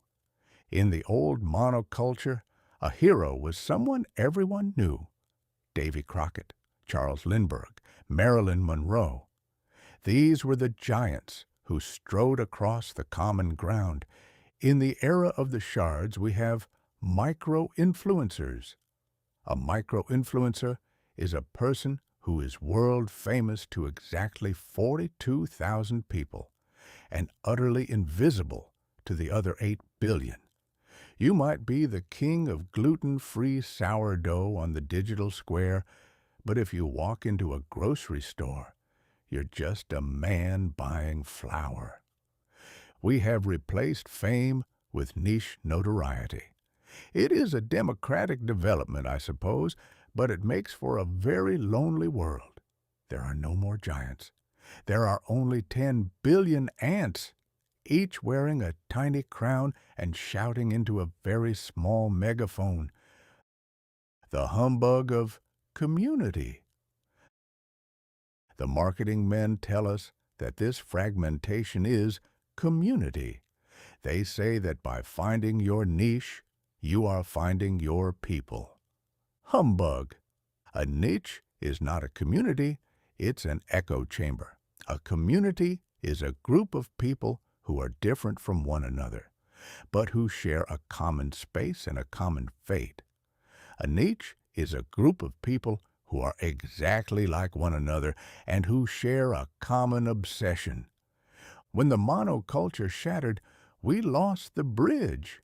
We lost the thing that forced us to talk to people who didn't share our specific brand of madness. We have become a civilization of gilded silos, safe in our personalized rooms, but unable to open the door to see who is living next to us. The conclusion of the shard. So, the monoculture is gone. The water cooler is dry. The hearth has been replaced by a billion individual glowing rectangles. Is it progress? I reckon it is, in the same way that a broken mirror is progress over a whole one. You get more reflections, sure, but you can't see the whole face anymore. You just see 1,000 tiny versions of your own eye staring back at you. I'm off to find a neighbor. I'm going to ask him what he's watching. If he tells me it's a documentary about Estonian lawn mowing, I'm going to sit down and watch it with him. Not because I care about grass in the Baltics, but because I'm tired of looking at my own driftwood. By thunder, the 21st century is a fragmented place. I think it's time we started gluing some of these shards back together, even if the result is a bit lopsided. At least we'll have something to talk about besides the percentage match of our own souls. Chapter 17. The Infinite Scroll. In the grand, dusty archives of human history, a scroll was a finite and dignified object. It was a roll of parchment or papyrus, usually containing the wisdom of an ancient prophet, the decree of a king, or perhaps a particularly long-winded recipe for a tonic made of goat's milk and sulfur. It had a beginning, it had a middle, and most importantly, for the sanity of the reader, it had an end. When you reached the wooden dowel at the bottom, you knew you were finished. You could roll it back up, place it on a shelf, and go about the business of living your life, secure in the knowledge that you had consumed the content and were now free to think your own thoughts. But the 21st century has looked at the concept of the end and decided it was a structural defect in the human experience. It has invented the infinite scroll, a piece of digital sorcery that has turned the simple act of reading into a descent into a bottomless pit. It is the humbug of the perpetual motion machine, applied to the human eyeball. The death of the next button. In the early primitive days of the Internet, the horse and buggy era of the 1990s, we had pagination. If you were looking at a list of items, you would reach the bottom of the screen and find a small polite button that said Next, or Page 2. The psychology. That button was a speed bump for the soul. It forced a moment of conscious decision. It asked the reader, are you truly so interested in these photographs of 19th century suspenders that you wish to commit another 30 seconds of your finite life to seeing more of them? The result. Often, the reader would say, no, close the browser, and go for a walk. This, of course, was a catastrophe for the merchant princes and the masters of the algorithmic shadow. A man who is walking in a park is a man who is not looking at advertisements for specialized neck massagers. And so, they hired a group of young wizards in Silicon Valley to murder the next button. They replaced it with a bit of code that watches your progress like a vulture. As your thumb approaches the bottom of the screen, the machine surreptitiously reaches into the ether and fetches more content, stitching it onto the bottom of the page before you even realize the edge has been reached. It is the digital equivalent of a waiter who refills your wine glass every time you take a sip, but does so while hiding behind a curtain so you never actually see the bottle. You intend to have one glass. You wake up 3 hours later wondering why the room is spinning and why you have just purchased a life-sized statue of a gargoyle on eBay. The thumb of Sisyphus. The infinite scroll has given rise to a new physical labor, the perpetual swipe. In my day, labor involved a pickaxe or a plow. In the 2020s, labor involves the rhythmic, repetitive flicking of the thumb against a pane of glass. I have observed people in the grip of this magic. They sit on trains and parlors, and even at funeral wakes, their thumbs moving with the mindless consistency of a piston in a steam engine. They are not reading. They are scanning.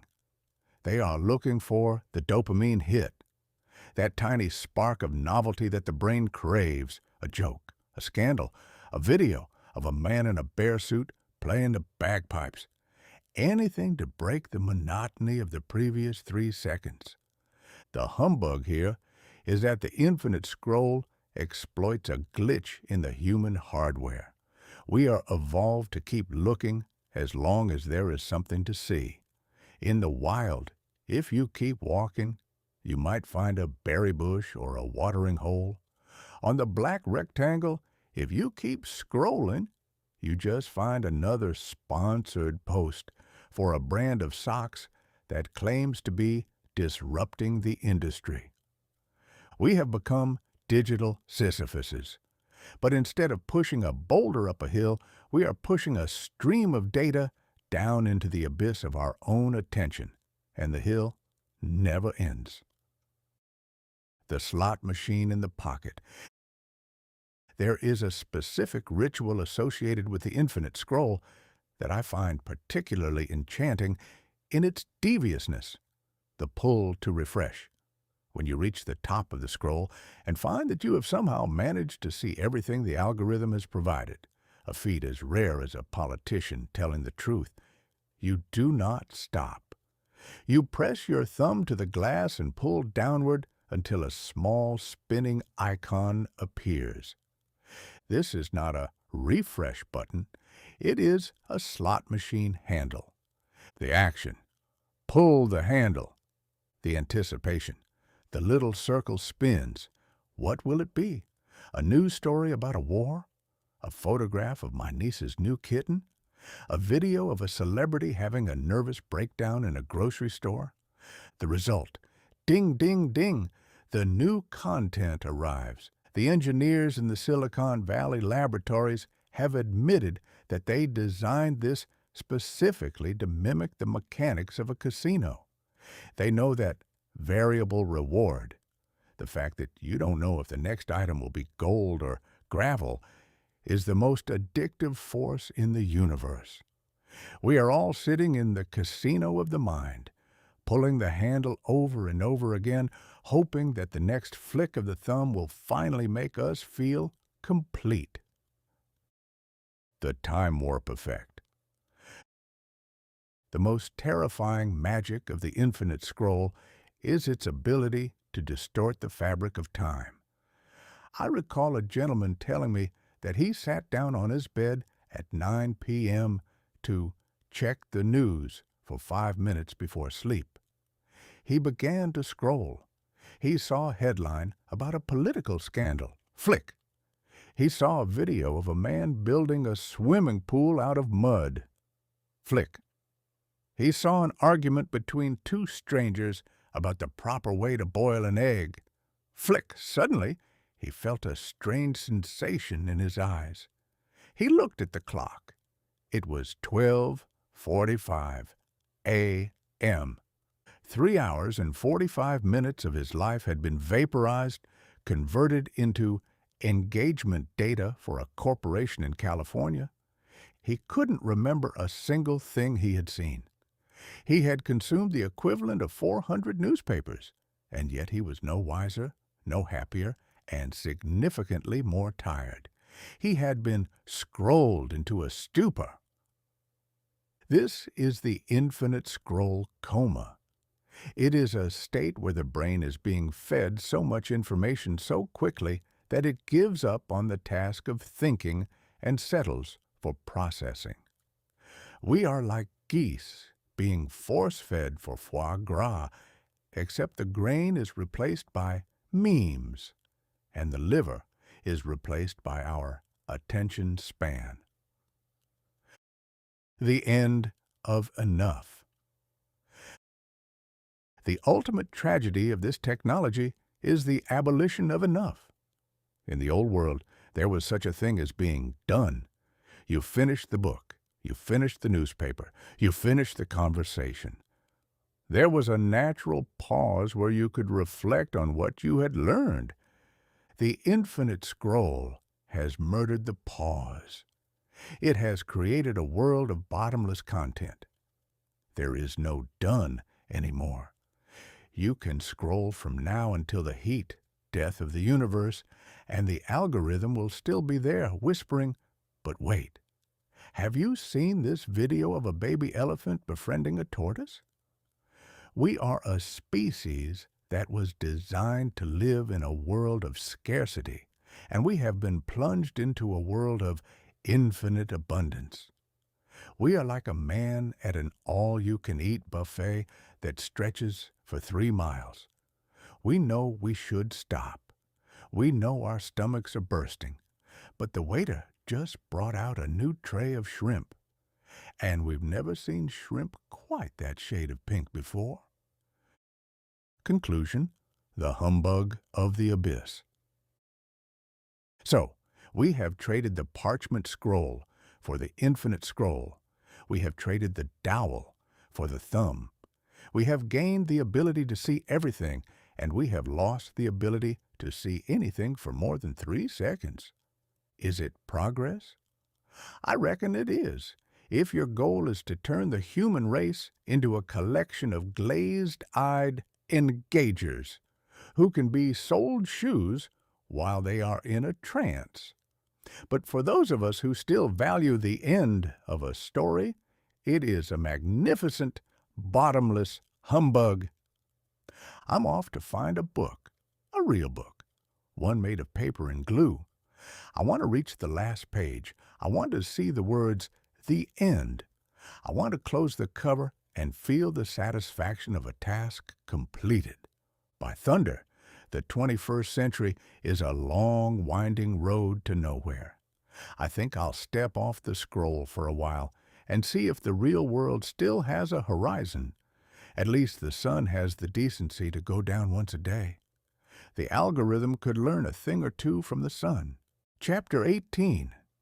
The Wrist-Bound Taskmaster. wearables. In my original residency upon this mortal coil, a watch was a silent, dignified, and remarkably well-behaved servant. It lived in a waistcoat pocket, tethered to its master by a gold chain, and it spoke only when spoken to. If a man wished to know the hour, he would retrieve the watch, click open the hunter case with a satisfying snap, and consult the face. Once the information was gathered, the watch went back into its dark, quiet hole and troubled him no further. It did not vibrate. It did not ping. And it certainly never entertained the radical notion that it was in a position to offer advice on its master's lifestyle or the current state of his internal organs. A man's health in those days was a private matter between himself, his creator, and perhaps a family physician who was primarily interested in whether the tongue was coated and if the bowels were regular. We didn't measure our lives in data. We measured them in whether we felt like $1 million or like something the cat had dragged in after a heavy rain. But the 21st century has decided that the private soul is a dereliction of duty. It has looked at the human wrist, once the territory of the elegant timepiece or the simple bracelet, and decided it was the perfect place to strap a wrist-bound taskmaster. This is the smartwatch, a piece of glowing, vibrating jewelry that acts as a digital governess, a high-tech shackle, and a constant chirping reminder that you are a physical failure in need of constant supervision. The stand-up comedy of health. The most striking feature of the wrist-bound taskmaster is its obsession with your verticality. In the old world, standing up was a natural consequence of wanting to go somewhere else, like the kitchen or the saloon. In the 2020s, it has become a moral victory. You will be sitting in a chair, perhaps deeply engaged in a book or contemplating the vast emptiness of the universe, when suddenly your wrist begins to vibrate with the frantic energy of a trapped hornet. The command, a small bright notification appears, "Time to stand." The reaction, you stand, not because you have somewhere to go, but because you have been ordered to by a piece of silicon and glass. The reward, you stand there for 60 seconds feeling like a fool, and the watch rewards you with a cheerful animation of a closing ring or a shower of digital confetti. We have reached a pinnacle of civilization where a grown man will interrupt a profound conversation about the meaning of life to stand up and waddle in a small circle, simply because a machine on his wrist told him he hadn't moved enough in the last 59 minutes. It is the Simon Says of the digital age, and we are all playing it with a terrifying sincerity. We have outsourced our basic biological autonomy to a battery-powered nanny. If the watch doesn't see you stand, it doesn't count. I have seen men pacing the back of a theater during the most dramatic scene of a play, not out of agitation, but because they were closing their stand ring. They have achieved a great health triumph, but they have done so by behaving like a mental patient in a Victorian asylum. The step-counting humbug. Then there is the step count. Somewhere in the murky history of the late 20th century, a marketing man in Japan, I assume he was a man who hated sitting down, decided that a human being must walk 10,000 steps every day to avoid instant decomposition. There is no scientific basis for this number. It wasn't handed down on stone tablets. It was likely chosen because it is a nice round number that looks impressive on a screen. But the taskmaster has embraced it with the fervor of a religious zealot. Every night, as the clock approaches midnight, the step obsessives begin their ritual. If the watch says 9,400, they will not go to bed. They cannot. They are failing. They will begin to march up and down the hallway or pace the perimeter of their bedroom, their eyes glued to the wrist, watching the numbers tick up. The success. 10,000. The watch vibrates. It sings. You are a champion of the pedestrian arts. The reality. You have spent 20 minutes walking in a circle in your nightshirt, achieving nothing of note, while your spouse wonders if she should finally look into the local rest home for you. We have turned walking, one of the few free and pleasant things left in this world, into a quantitative burden. We don't walk to see the trees or to clear our heads. We walk to appease the taskmaster. I reckon if a man walked across the entire state of Missouri but forgot to wear his watch, he would feel as though he had merely sat on the porch for 3 weeks. If it isn't tracked, it didn't happen. The stress of the stress monitor. Perhaps the most exquisite humbug of the taskmaster is the stress monitor. The watch is constantly listening to the thump-thump of your heart. It measures the tiny variations between beats, a process it calls heart rate variability, though I call it mind reading for dummies. Imagine you are sitting in a traffic jam, or you're about to give a speech to a room full of hostile creditors. Your heart begins to race. You are, quite naturally, feeling a bit tight in the chest. Suddenly, your wrist buzzes. You seem stressed, the watch whispers. Would you like to take a minute to breathe? There is no more efficient way to increase a man's stress than to have a small glowing device interrupt his misery, to inform him that he is, in fact, miserable. It is the digital equivalent of a stranger walking up to you while you're in the middle of a fist fight and asking if you've considered the benefits of a lavender-scented bath. The watch then guides you through a breathing exercise. You watch a little circle expand and contract on the screen. You inhale, you exhale, and all the while you are thinking about the traffic jam, the creditors, and the fact that you are now also being nagged by your jewelry. By the time the minute is up, your heart rate is higher than when you started, and the watch has the audacity to thank you for taking a moment for yourself. The sleep judge. In the old days, when you went to bed, you were finished with the world. You closed your eyes, wandered through the landscapes of your dreams, and woke up feeling either refreshed or like you'd been run over by a freight train. It was a simple binary system. But the taskmaster does not sleep. It stays awake all night, monitoring your every twitch and turn. In the morning, before you have even had a cup of coffee, you are expected to consult the sleep score. The score, 64 out of 100. Fair. The feedback. You had 3 minutes of deep sleep and 2 hours of restlessness. You should try to be more consistent with your bedtime. You might have felt perfectly fine when you woke up, but once the watch tells you that your sleep was subpar, you immediately begin to feel tired. You spend the rest of the day yawning, not because of a biological need, but because you have been data shamed by your watch.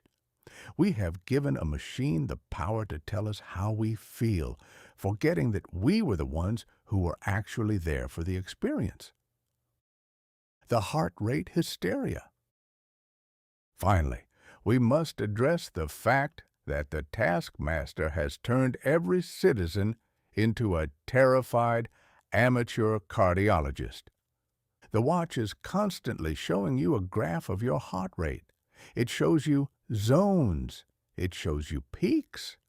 And if your heart rate does something unusual, perhaps because you saw a particularly attractive person or you remembered a bill you forgot to pay, the watch emits a high-pitched warning that you are experiencing an elevated heart rate while inactive. This leads to a phenomenon I call the feedback loop of doom.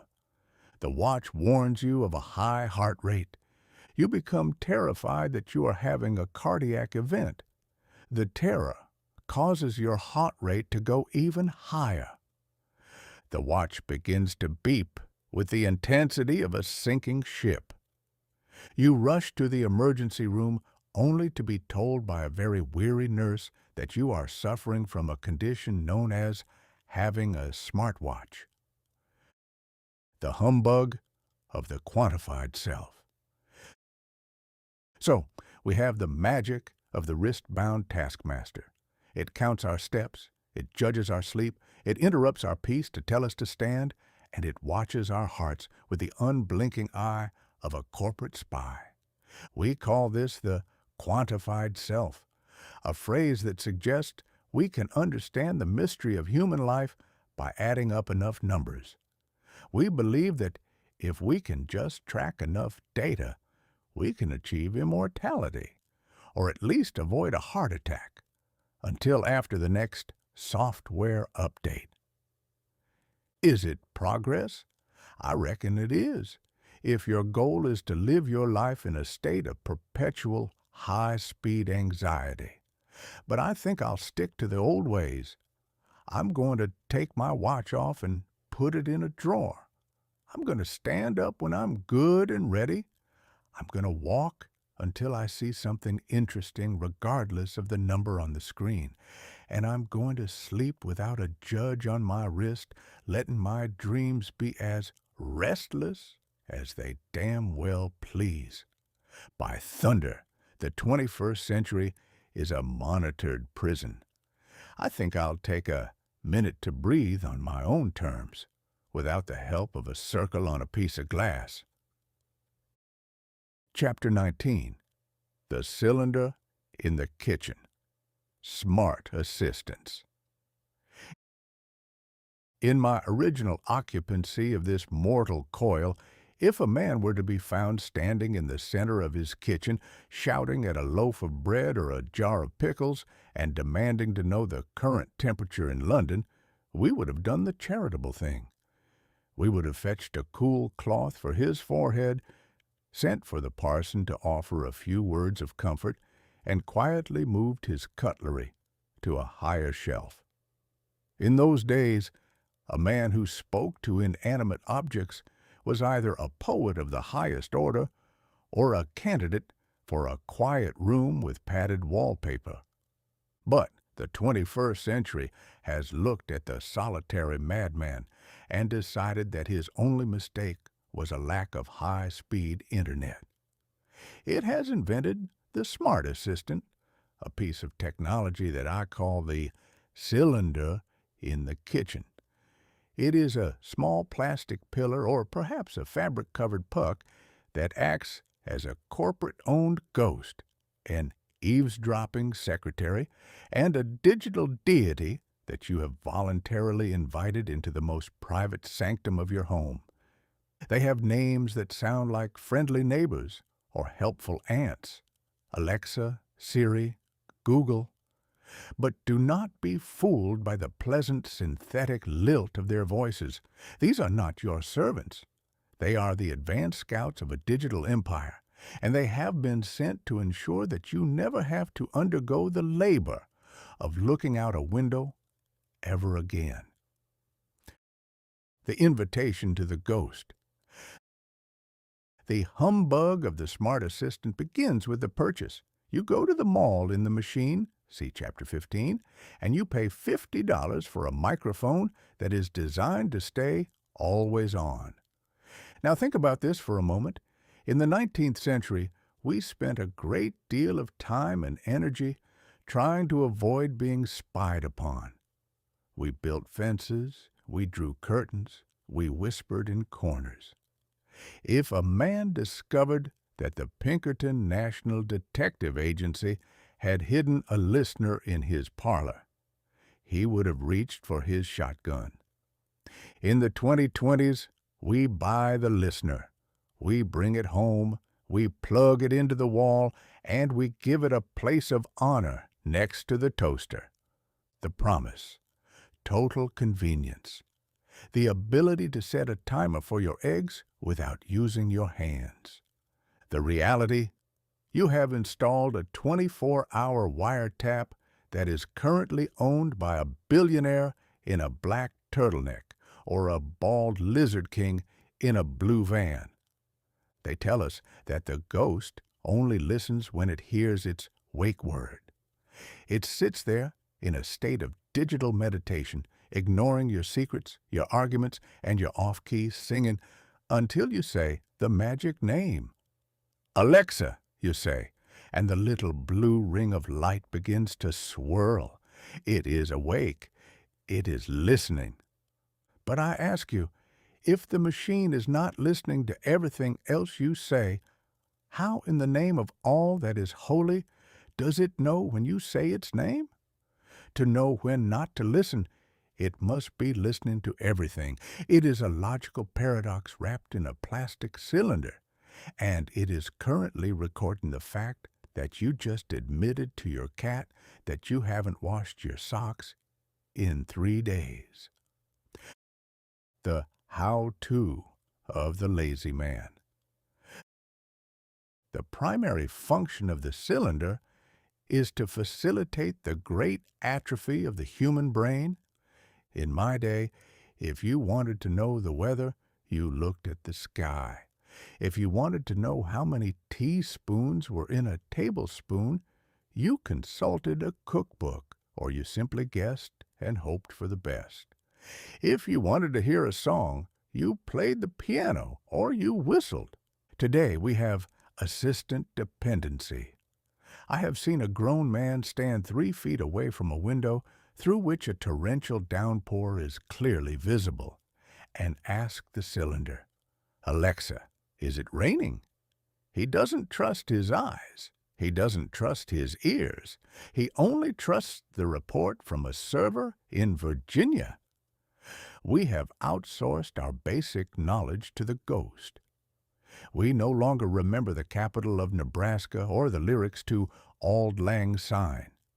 We just shout at the kitchen counter, and the ghost, in its infinite corporate wisdom, provides the answer, usually preceded by a 3-second pause and a brief advertisement for a new brand of laundry detergent that it thinks you might enjoy. The accidental order, the shopping poltergeist. The most dangerous feature of the cylinder is its connection to your bank account. Because the ghost is always listening, it has a tendency to mistake a casual conversation for a sacred decree of commerce. I recall a story, a modern folk tale of the digital age, where a television news program mentioned that a small child had asked her Alexa to buy her a dollhouse and 4 pounds of sugar cookies. The Alexa had complied, and the parents were surprised by a delivery van the next afternoon. But the magic didn't stop there. When the news anchor repeated the story on the evening broadcast, he said the words, and then the little girl said, "Alexa, order me a dollhouse." Across the city, 10,000 cylinders in 10,000 kitchens heard the command. They didn't know it was a news report. They only knew their master, or a man who sounded like their master, had spoken. By the next morning, the city was buried in a mountain of cardboard dollhouses and enough sugar cookies to induce a municipal diabetic coma. The result: we are living in a house where the walls have credit cards. The risk: you can never be sure if a casual remark about wanting a new life will result in a spiritual awakening or the arrival of a set of matching luggage and a one-way ticket to Florida. The smart home, the house that judges you. The cylinder is merely the brain of a larger, more terrifying humbug, the smart home. In the 21st century, we have decided that every object in our house should be connected. We have smart light bulbs, we have smart thermostats, we have smart refrigerators. I have seen a light bulb that requires a software update. Think of the majesty of that sentence. In my day, if a lamp went out, you trimmed the wick or you replaced the oil. In the 2020s, you cannot turn on the light in your bathroom because the bulb is currently downloading a security patch to ensure that hackers in a faraway land don't take control of your illumination. And then there is the smart refrigerator. This is a machine that has a giant screen on the door and cameras on the inside. It watches your milk. It monitors your eggs. And if it decides you are running low on Greek yogurt, it will tell the cylinder, which will then tell the Alexander of cardboard, see Chapter 15, who will then send a man in a blue van to sprint to your porch. We have built a house that is constantly talking behind our backs. The fridge is gossiping to the toaster about our late-night snacking habits, and the thermostat is currently in a heated argument with the front door about the price of natural gas. We are no longer the masters of our domain. We are merely the residents of a very expensive, very chatty laboratory. The loss of the I. The final and most insidious effect of the cylinder is the way it changes how we speak. To be understood by the ghost, you must speak in a specific way. You must be clear. You must be concise. You must use the key words. You cannot use irony. You cannot use sarcasm. You cannot use the beautiful, rambling metaphors that make the English language a joy to behold. The requirement. You must speak like a machine to be understood by a machine.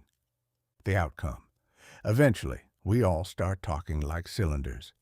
We become a species of prompt givers.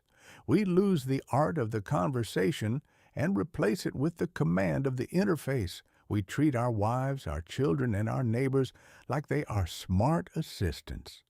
We expect them to give us the weather in 3 seconds or less, and we get frustrated when they don't have a mute button.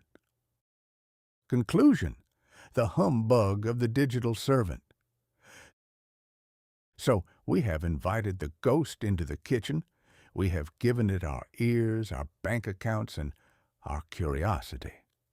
We have traded our privacy for the ability to play Baby Shark by shouting at a piece of plastic. Is it progress? I reckon it is, in the same way that a ghost is progress over a living person. It's quieter, it's more efficient, and it doesn't eat much. But I think I'll stick to the old ways. I'm going to go into my kitchen, and I'm going to turn on the light with a switch, a physical, clicking, glorious switch. And if I want to know the weather, I'm going to open the door and get rained on like a real human being. I'm off to unplug the cylinder. I have a sudden feeling it's currently recording my opinion on the sovereign of X, and I'd hate to think it's going to recalculate my social credit score while I'm asleep. By thunder, the 21st century is a noisy house. I think I'll go find a quiet barn and talk to a mule. At least a mule has the decency to kick you if it doesn't like what you're saying. The cylinder just waits until you're out of the room and then tells the world your secrets. Chapter 20. The Data Harvest. In the 19th century, a harvest was a grand, seasonal, and distinctly sweaty affair.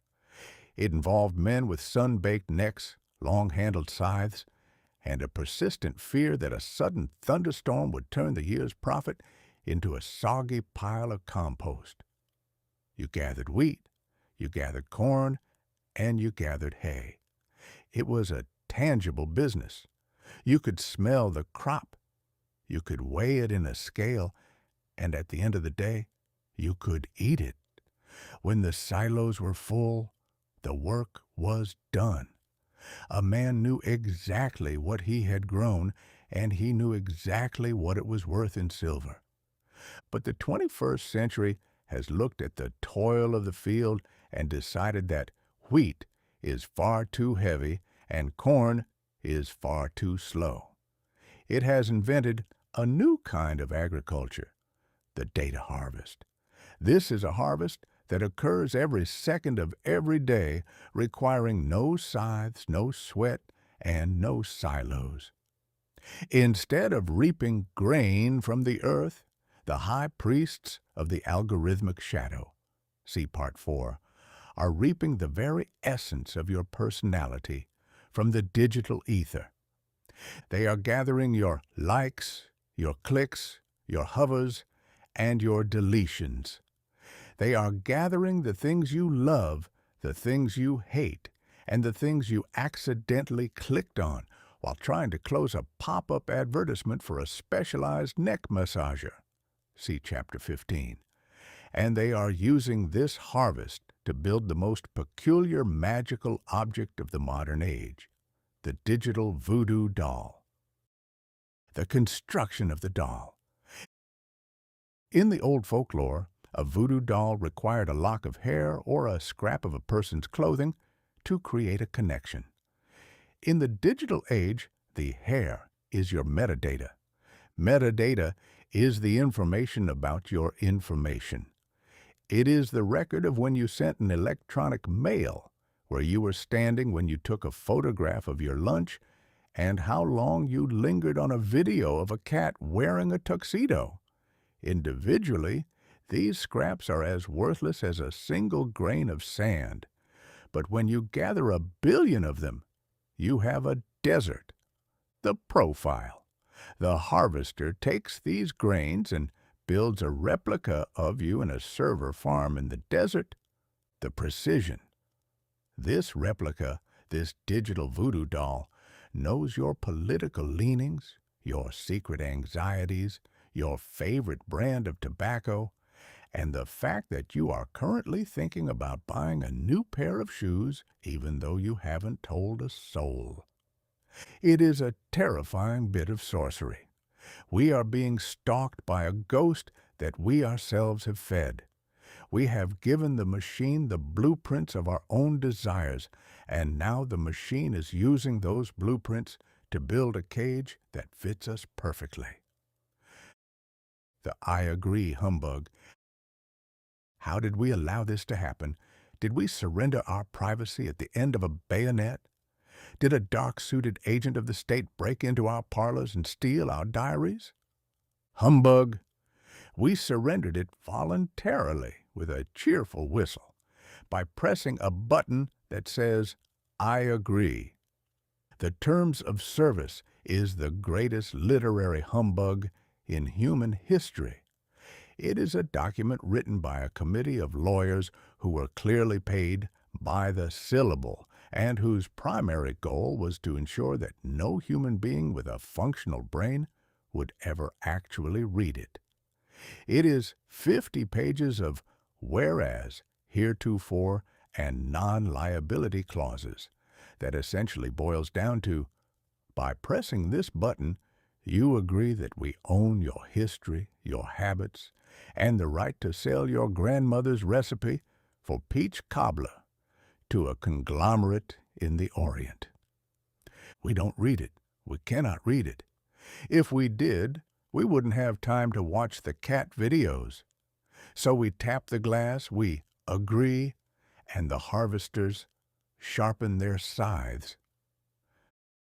The retargeting ridiculousness. The primary use of the data harvest is targeted advertising. This is the magic that ensures that the moment you think about a product, it begins to haunt you across the internet like a persistent bill collector.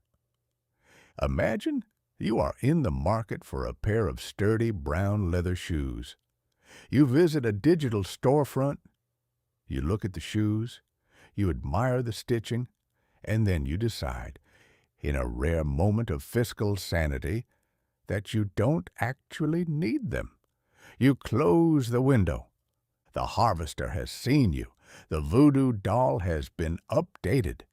For the next 3 weeks, those shoes will follow you everywhere. You go to read the news? There are the shoes. You go to check the weather? The shoes are there too, standing in a digital puddle. You go to watch a video on how to unclog a Victorian conscience? The shoes appear in the middle of the screen, taunting you with their 10% off discount. The irony, the most hilarious part of this humbug, is the post-purchase pursuit. The scenario: you finally give in. You buy the shoes. You are currently wearing them. Your feet are warm, dry, and brown. The algorithmic logic: the harvester sees that you bought shoes. It concludes that you are a shoe enthusiast. It immediately begins to show you advertisements for the exact same shoes you are currently wearing. The machine is a genius of calculation and a dunce of common sense. It knows I bought the boots, yet it spends the next month trying to sell me a second pair, as if I were a centipede with a sudden inheritance and a passion for leather. The privacy shell game. In the 2020s, the Alexander of Cardboard, see Chapter 15, and the Sovereign of X, see Chapter 13, have begun to talk a great deal about privacy. They tell us they are building privacy sandboxes and encryption shields. This is a shell game played with our autonomy. They aren't protecting our data from everyone. They are protecting it from each other. They are like two rival farmers arguing over who has the right to harvest the same field of corn. They don't want the neighbor to have your clicks, because your clicks are the gold of the new century.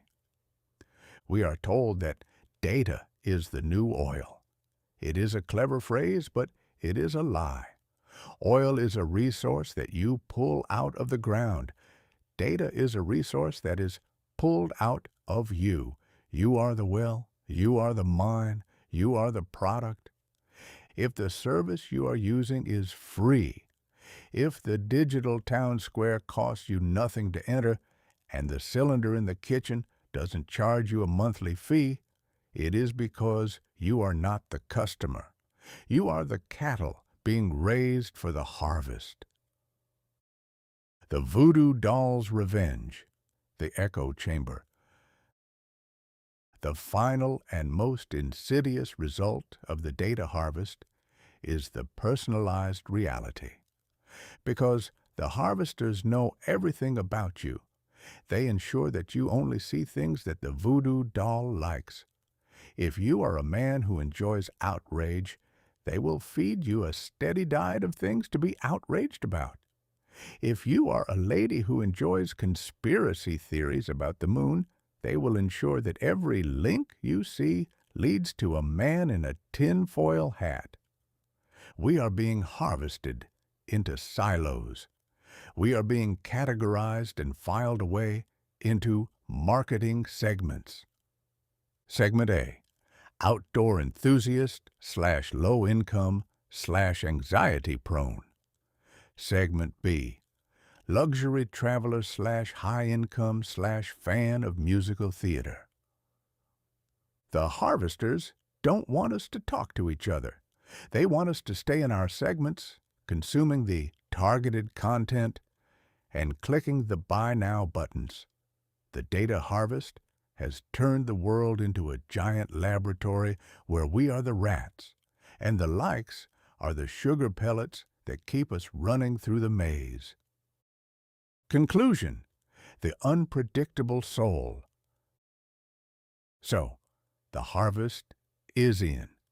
The silos are full of our metadata, and the voodoo dolls are being poked and prodded by 1,000 different corporations. Is it progress? I reckon it is. If your goal is to turn the human spirit into a predictable, manageable, and profitable commodity. But there is a humbug here that even the algorithm cannot solve. The algorithm can predict what I might do based on what I did yesterday, but it cannot account for the whim. It cannot account for the sudden, inexplicable urge of a human being to do something completely and utterly stupid.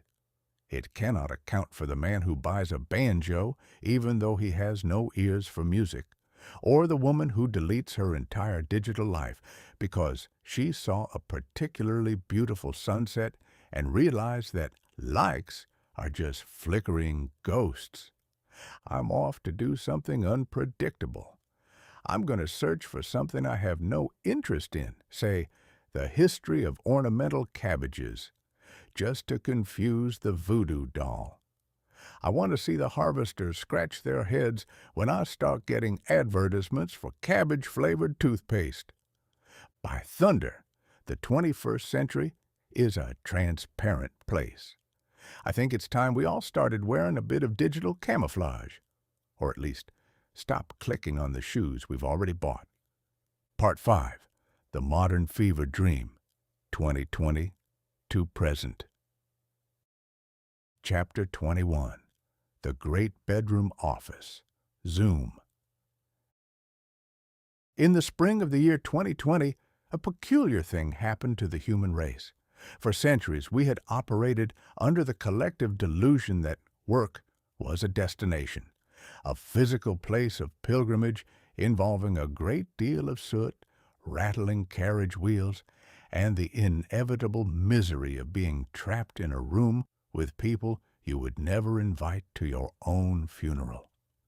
In my day, if a man didn't show up at the office, it was assumed he was either dead, in jail, or had finally succeeded in his lifelong ambition of running away to join the circus. But then, a microscopic ghost began to haunt the world, and suddenly, the office building, that great windowless monument to middle management, became the most dangerous place on earth. The gates were locked, the elevators went silent, and the entire white-collar population was sent home with a single terrifying instruction. Keep doing your jobs, but do them while sitting next to your laundry. This was the birth of the Great Bedroom Office. It was the era when the world stopped, and we all learned the magic of the video call, a technology that promised to bring us together, but mostly succeeded in showing us exactly how messy our neighbors' bookshelves really were. The commute of the future. In the old world, the commute was a trial of character. You braved the elements, you fought for a seat on a crowded train, and you arrived at your desk with a sense of triumph. In the 2020s, the commute was reduced to a 3-foot shuffle from the bed to the kitchen table. The benefit: you could sleep until 8:58 a.m. and be at work by 9 a.m. The reality: you never actually left work, and work never actually left you. I have seen men who once commanded empires reduced to conducting board meetings from a corner of their basement, surrounded by discarded gym equipment and a half-eaten sandwich. The home, which had once been a sanctuary, a place where a man could kick off his boots and forget the world, was invaded. The office moved into the parlor, crawled into the bedroom, and eventually set up shop in the very heart of the domestic peace. We were home, but we were never off. The waist-up professional. The true humbug of the video call era was the invention of waist-up professionalism. When the call begins and the little green light on your laptop flickers to life, you're expected to look like a person of substance. You wear a crisp, button-down shirt. You comb your hair. You might even put on a tie if you are feeling particularly masochistic. But below the desk? Below the desk, the world is a different place. I have seen a man deliver a profound lecture on global economics while wearing a tuxedo jacket on top and a pair of tattered plaid pajama bottoms on the bottom. It is the ultimate display of 21st century magic, the art of appearing to be a pillar of society, while your legs are currently enjoying the freedom of a 3-year-old on a holiday. We became a species of digital centaurs, half executive, half slovenly roommate. This worked perfectly, provided you didn't forget yourself. The history of 2020 is littered with the tragic tales of the great standing up, those moments when a participant in a high-stakes meeting forgot they weren't wearing trousers and rose to retrieve a cup of coffee, revealing to the entire regional sales team that their professionalism ended precisely at the belt line. The "you're on mute" requiem. The primary tool of this new era was a thing called Zoom. It is a piece of software that turns your computer screen into a grid of tiny flickering faces, making you look like a participant in a particularly depressed game show. The magic of Zoom introduced a new phrase into the human vocabulary, a phrase that was uttered more times in 2020 than the word Amen in a cathedral. You're on mute. The scenario. A man begins to speak. He is passionate. He is eloquent. He is laying out a plan that will save the company millions. The problem, he has forgotten to click the little icon of the microphone. The result, he looks like a fish in an aquarium, his mouth opening and closing in a silent, frantic dance, while 20 other people shout, "Bob! Bob! We can't hear you! Click the button, Bob!" It is the most perfect metaphor for the human condition I have ever seen. We have the technology to speak to anyone on Earth, yet we spend half our lives shouting into a vacuum because we forgot to turn on the machine. And then, of course, there is the accidental unmute. This is the dark side of the magic. This is when you think you are silent, and you decide to share your true opinion of the boss's haircut with your cat, only to realize, from the sudden, horrified silence on the call, that the ghost in the machine has shared your secret with the entire world. The psychological funhouse, staring at yourself.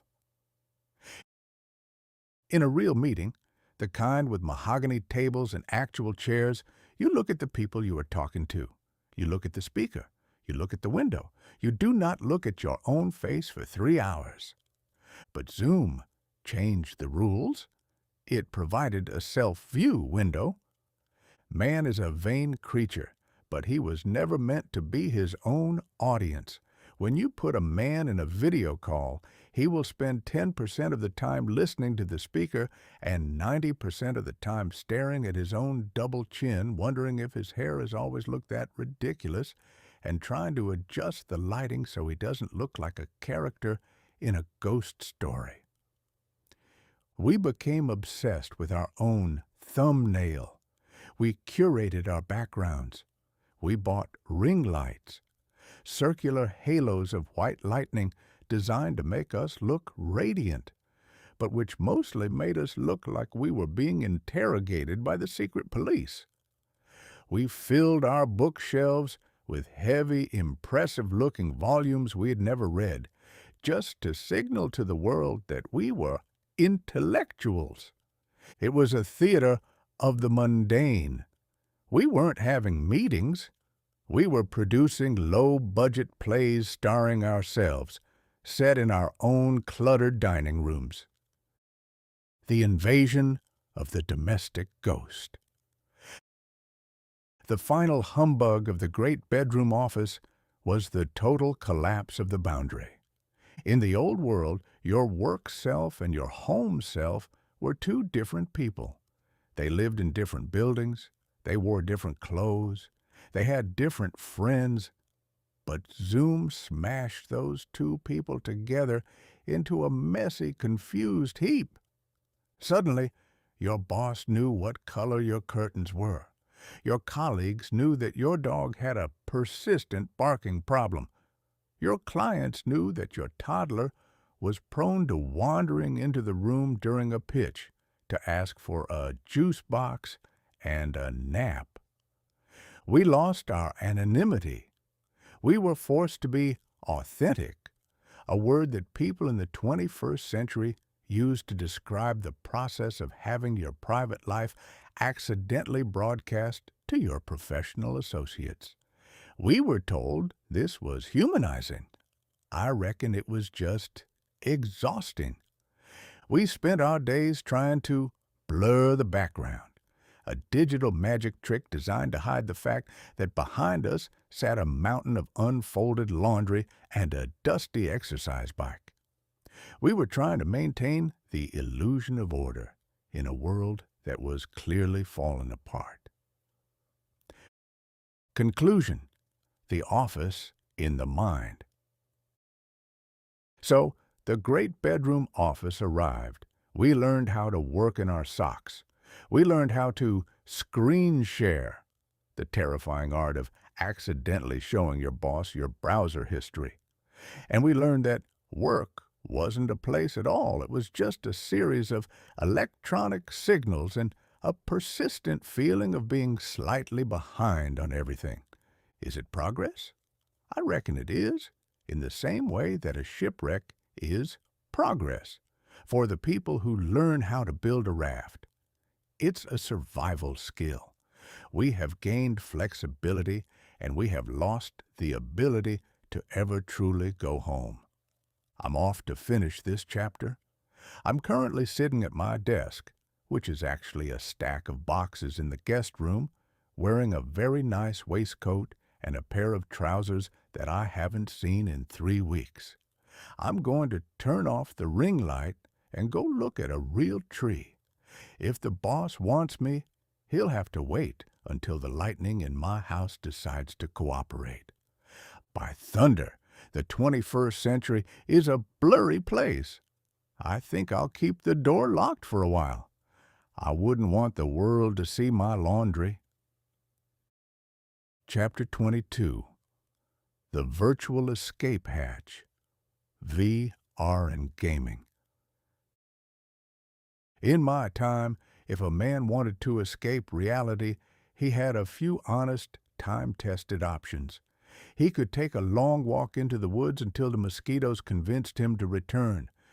He could procure a bottle of Kentucky's finest corn juice and see if the world looked better through an amber-tinted fog.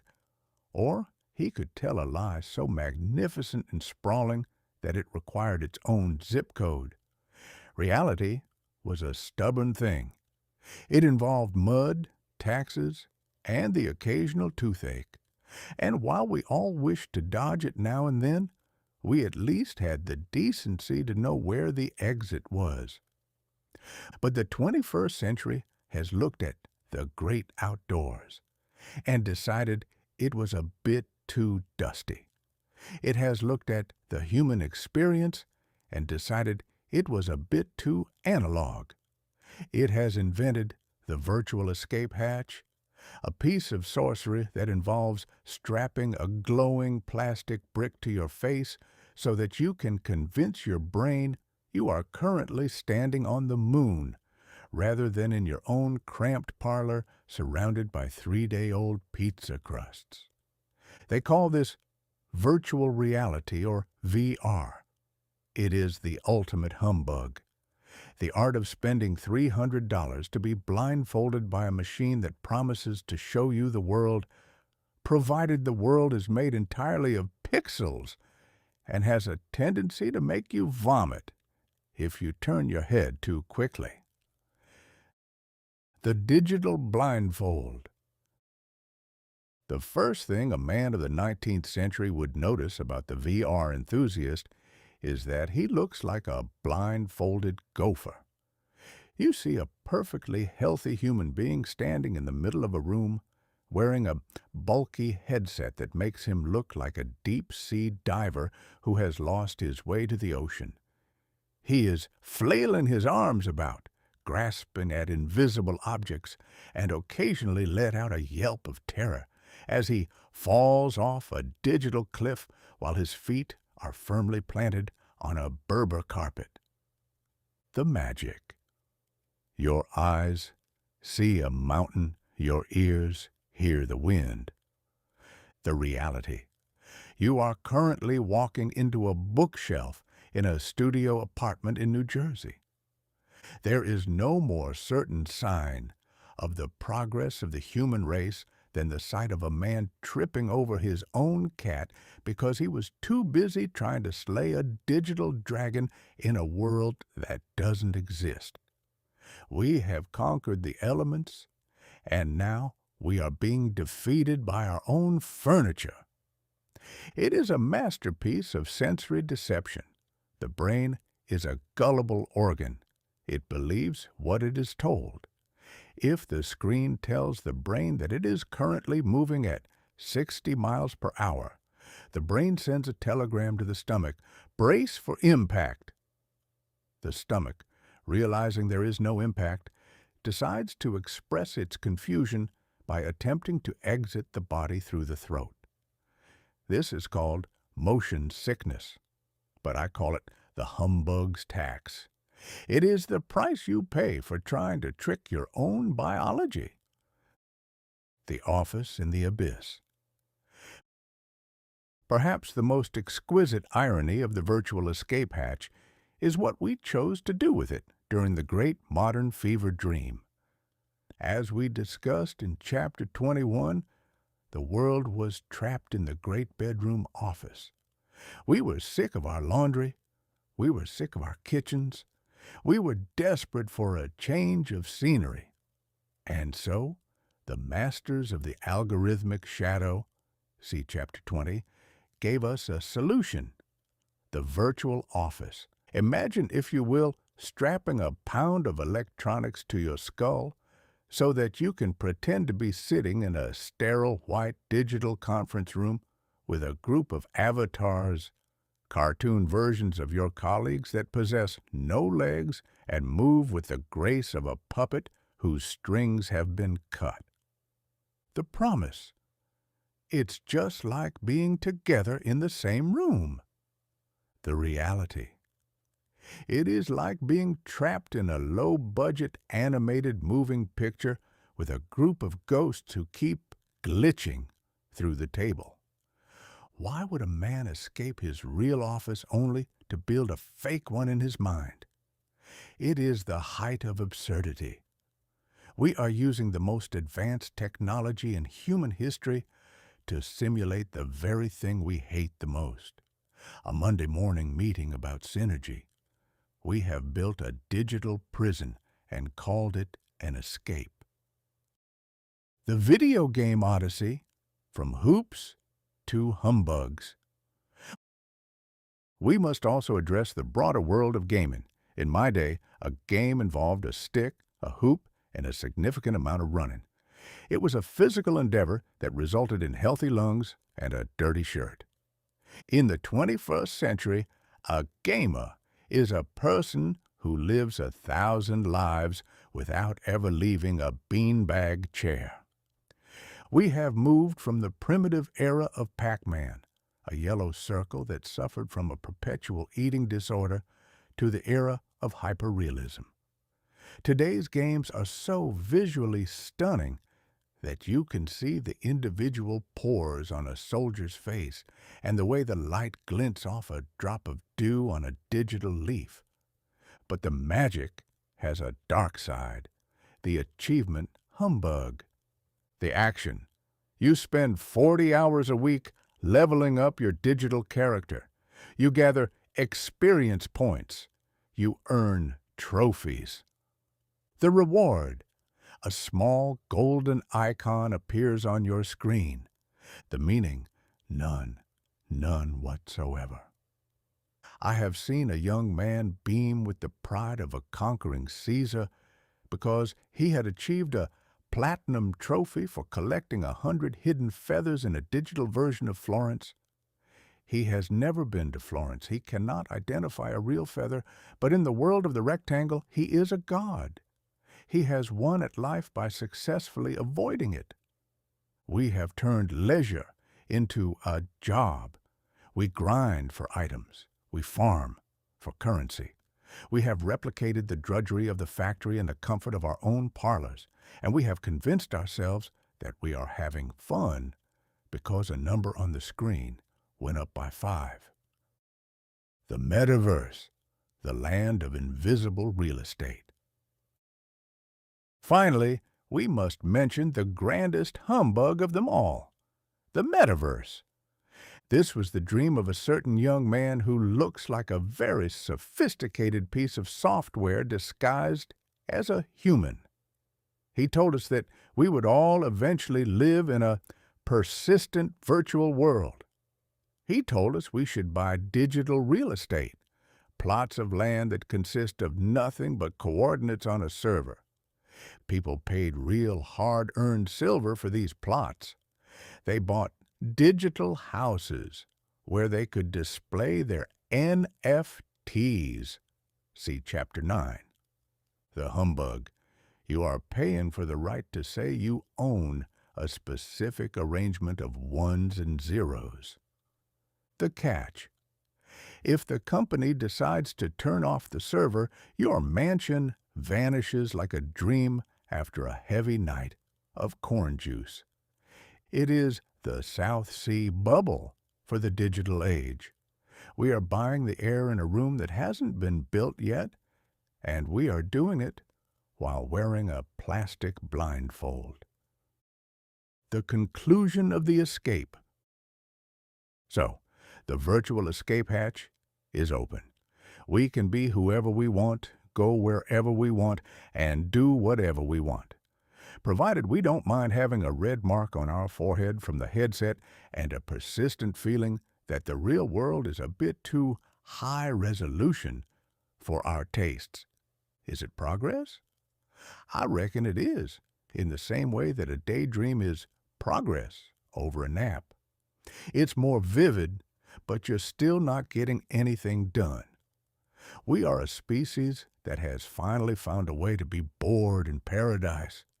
We have built worlds of infinite wonder, and the first thing we did was figure out how to put a gift shop and an office in them. I'm off to take off the goggles.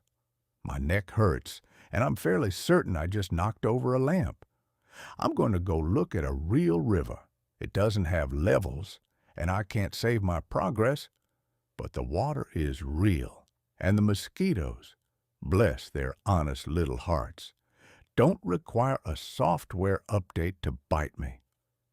By thunder, the 21st century is a dizzy place. I think I'll stay in the world of mud and taxes for a while. At least I know where the bookshelf is. Chapter 23. Rewriting the Recipe. CRISPR.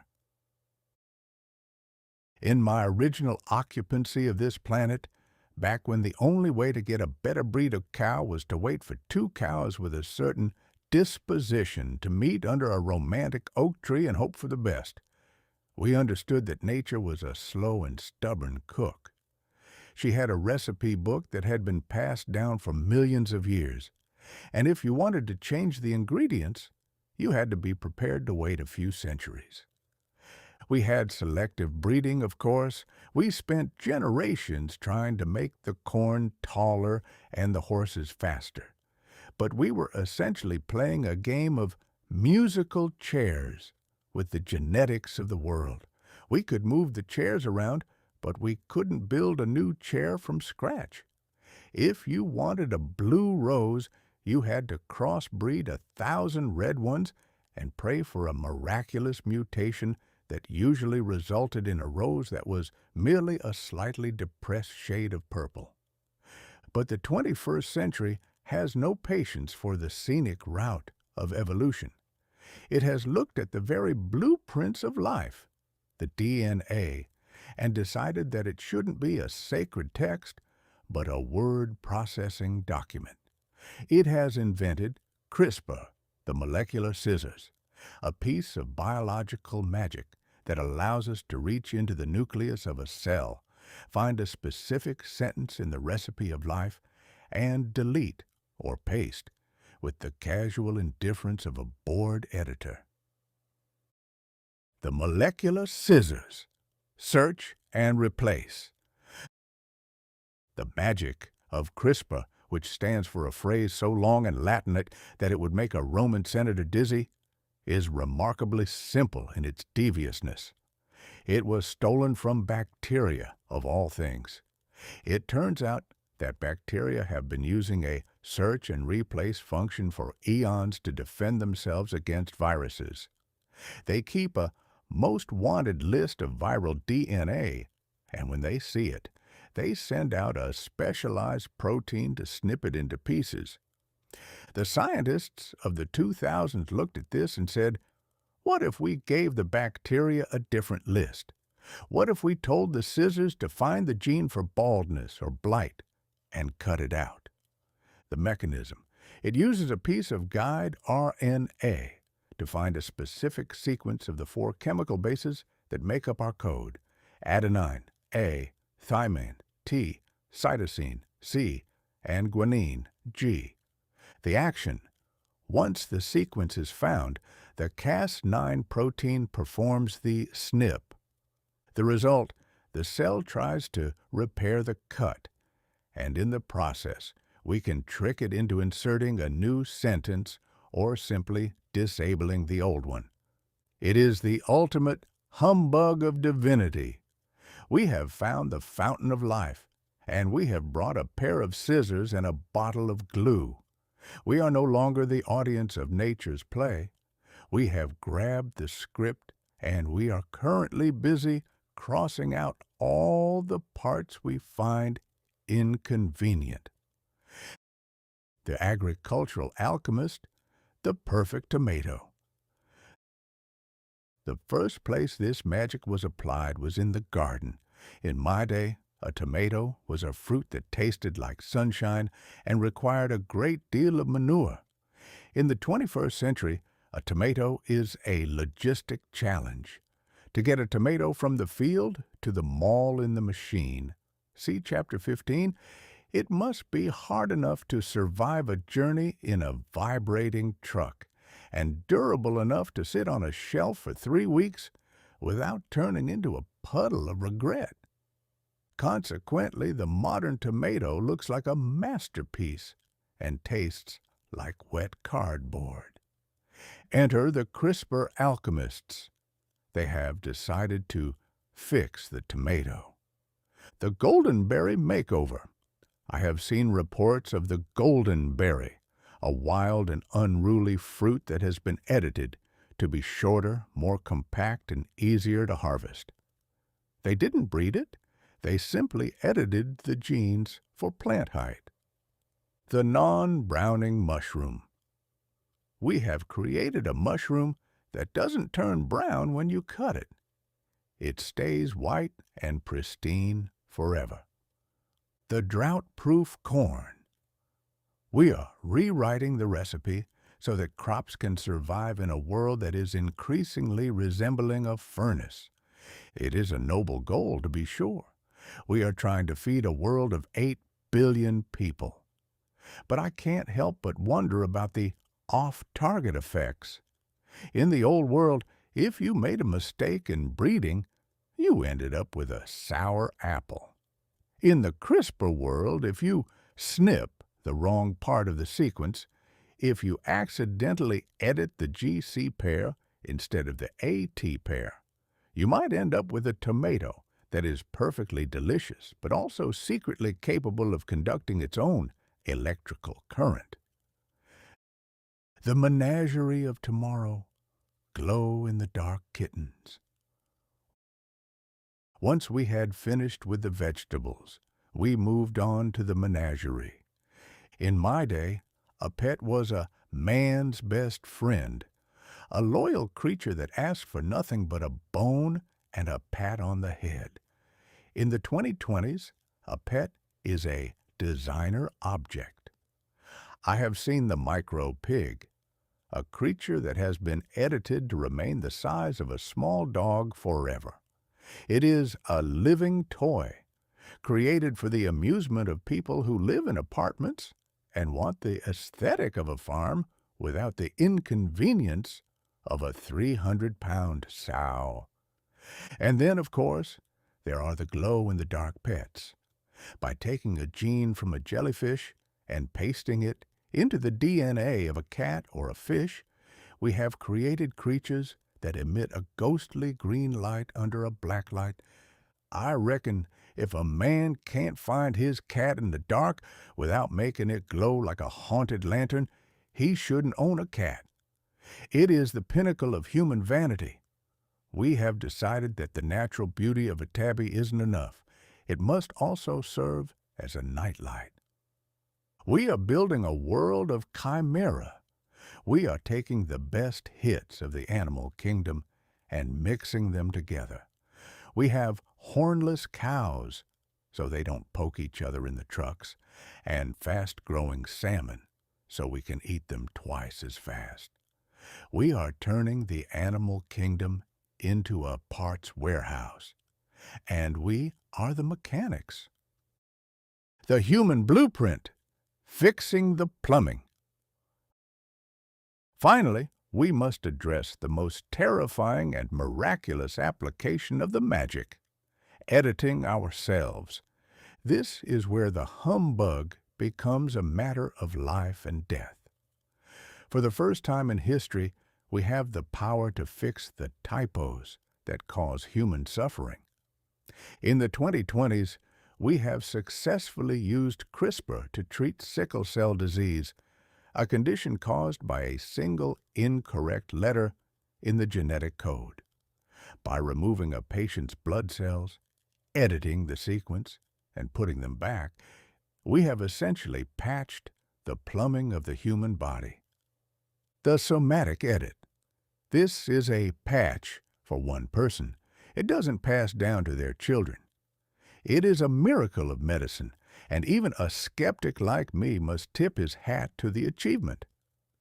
The germline edit. This is where the scissors become a god maker. This is the editing of embryos, eggs, and sperm.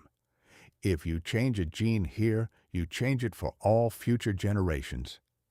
This leads us to the designer baby humbug.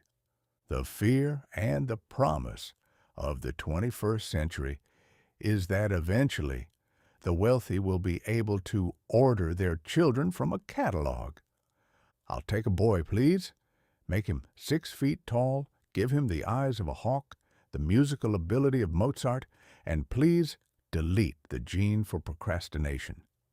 I'd like him to be a CEO by age 25. We are worried about a master race of toddlers. We are worried that we will create a genetic underclass of people who were born the old way, the natural way, while the elites are optimized for success. We are worried that we will lose our humanity in our pursuit of perfection. The moral scissor fight. Who holds the scissors? That is the question that keeps the philosophers of this century awake at night. In the old world, evolution was the judge. If a creature wasn't fit for the world, it vanished. It was a harsh system, but it was fair in its indifference. In the 21st century, the judge is a corporate board or a government committee. The risk of off-targeting: what happens if we fix a heart condition but accidentally delete the capacity for empathy? The equity problem. Will the magic be available to the man in the mud hut, or only to the man in the glass skyscraper? We are playing God, but we are doing it with the maturity of a 10-year-old with a chemistry set. We are so excited that we can do it, that we haven't spent enough time wondering if we should. Conclusion: the self-made man. So, the recipe has been rewritten. We have the scissors, we have the glue, and we have a very long list of things we'd like to change about the world. Is it progress? I reckon it is, in the same way that a man building his own house is progress over a man living in a cave. It's better, it's warmer, and it has indoor plumbing. But if you forget to put in the load-bearing walls, the things that make us human, like our flaws, our struggles, and our unpredictability, the whole house might just come crashing down on our heads. I was told that the future would involve flying cars, I said at the start. Well, we don't have flying cars, but we do have a way to make a cow that doesn't have horns and a tomato that doesn't rot. It is a magnificent triumph of technology. I'm off to check my garden. I've noticed a weed that seems particularly stubborn, and I'm tempted to find a pair of molecular scissors to deal with it. But then I think maybe that weed has a disposition I might learn something from. I think I'll just pull it the old-fashioned way, with my hands, and a significant amount of grumbling. By thunder, the 21st century is a modified place. I think I'll keep my own typos for a while. They're the only things that prove I wasn't designed by a committee. Chapter 24. The Billionaire Sky Race. In my younger days, back when the most ambitious thing a man could do with a vertical trajectory was to jump off a bridge on a dare or perhaps ascend in a hydrogen balloon until his ears popped, space was considered the final frontier. It was a cold, silent, and remarkably distant neighborhood that belonged to the poets, the astronomers, and eventually the great governments. When the first moonshot occurred, it was a national endeavor. It involved the collective taxes, sweat, and patriotic fervor of millions. It was man stepping onto the moon, not a particular fellow with a large bank account. But the 21st century has looked at the heavens and decided that the moon shouldn't be a destination for mankind, but a private playground for the exceedingly wealthy. It has invented the Billionaire Sky Race, a magnificent and utterly ridiculous competition where the prize isn't a new territory or a scientific breakthrough, but the right to say you own the biggest metal thermos in the solar system.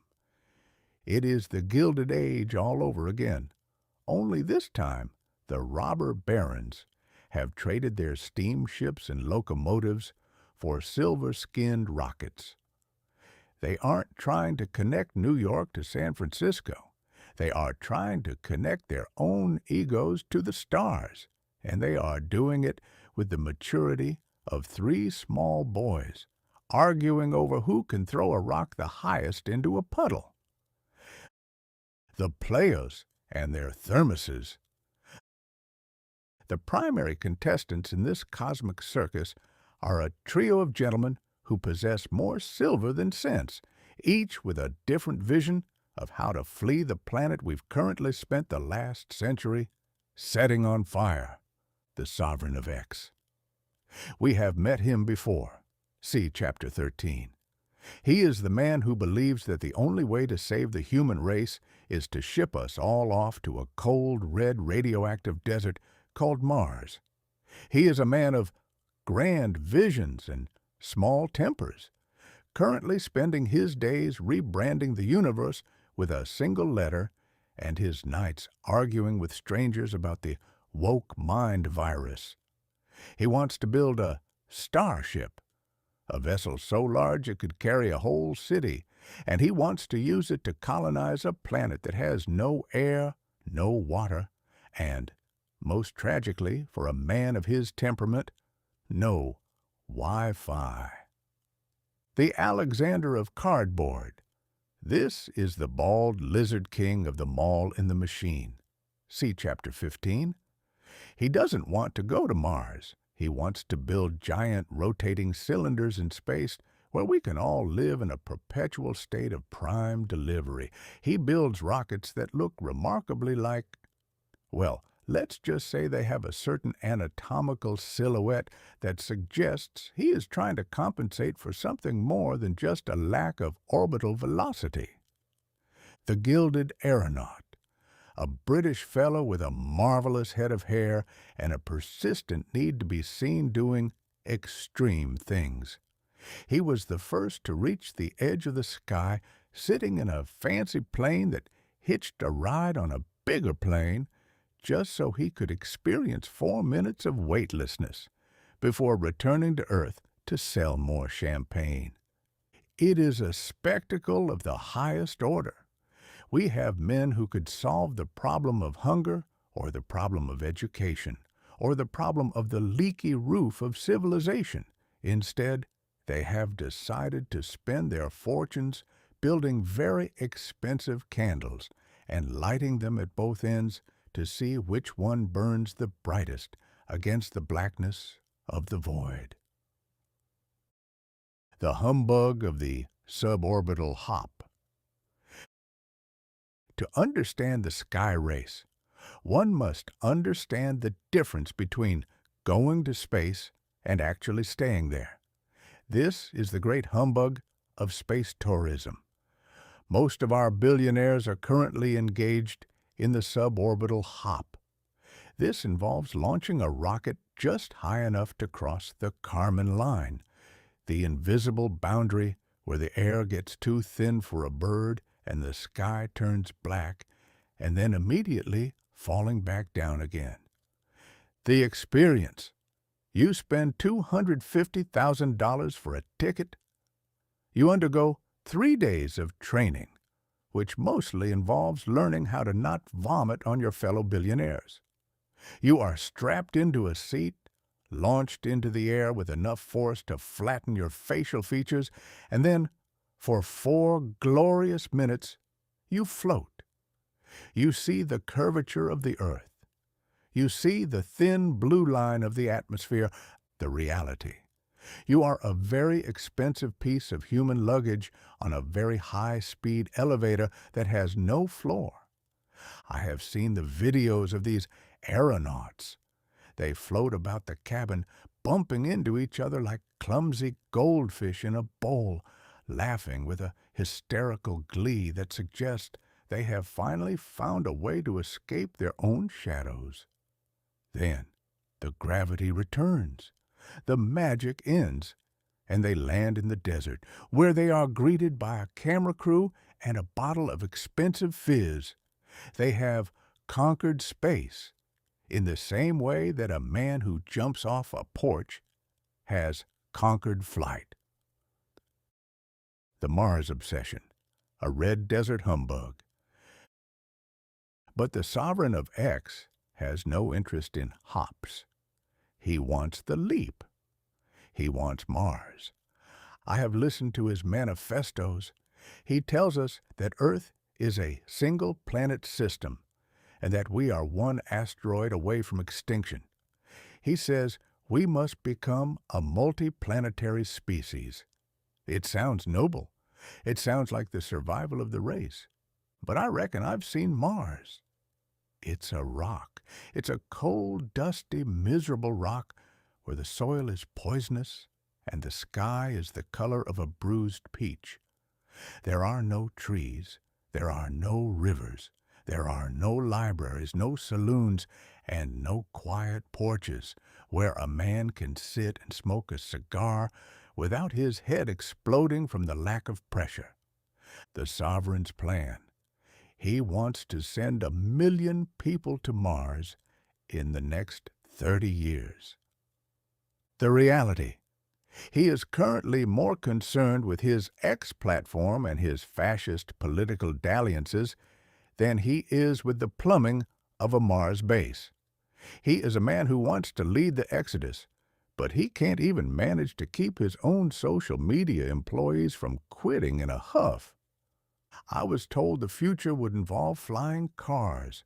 Instead, I have a billionaire telling me I should move to a frozen desert where I have to drink my own recycled perspiration, while he stays here on Earth and buys up all the newspapers to make sure we only hear his version of the story.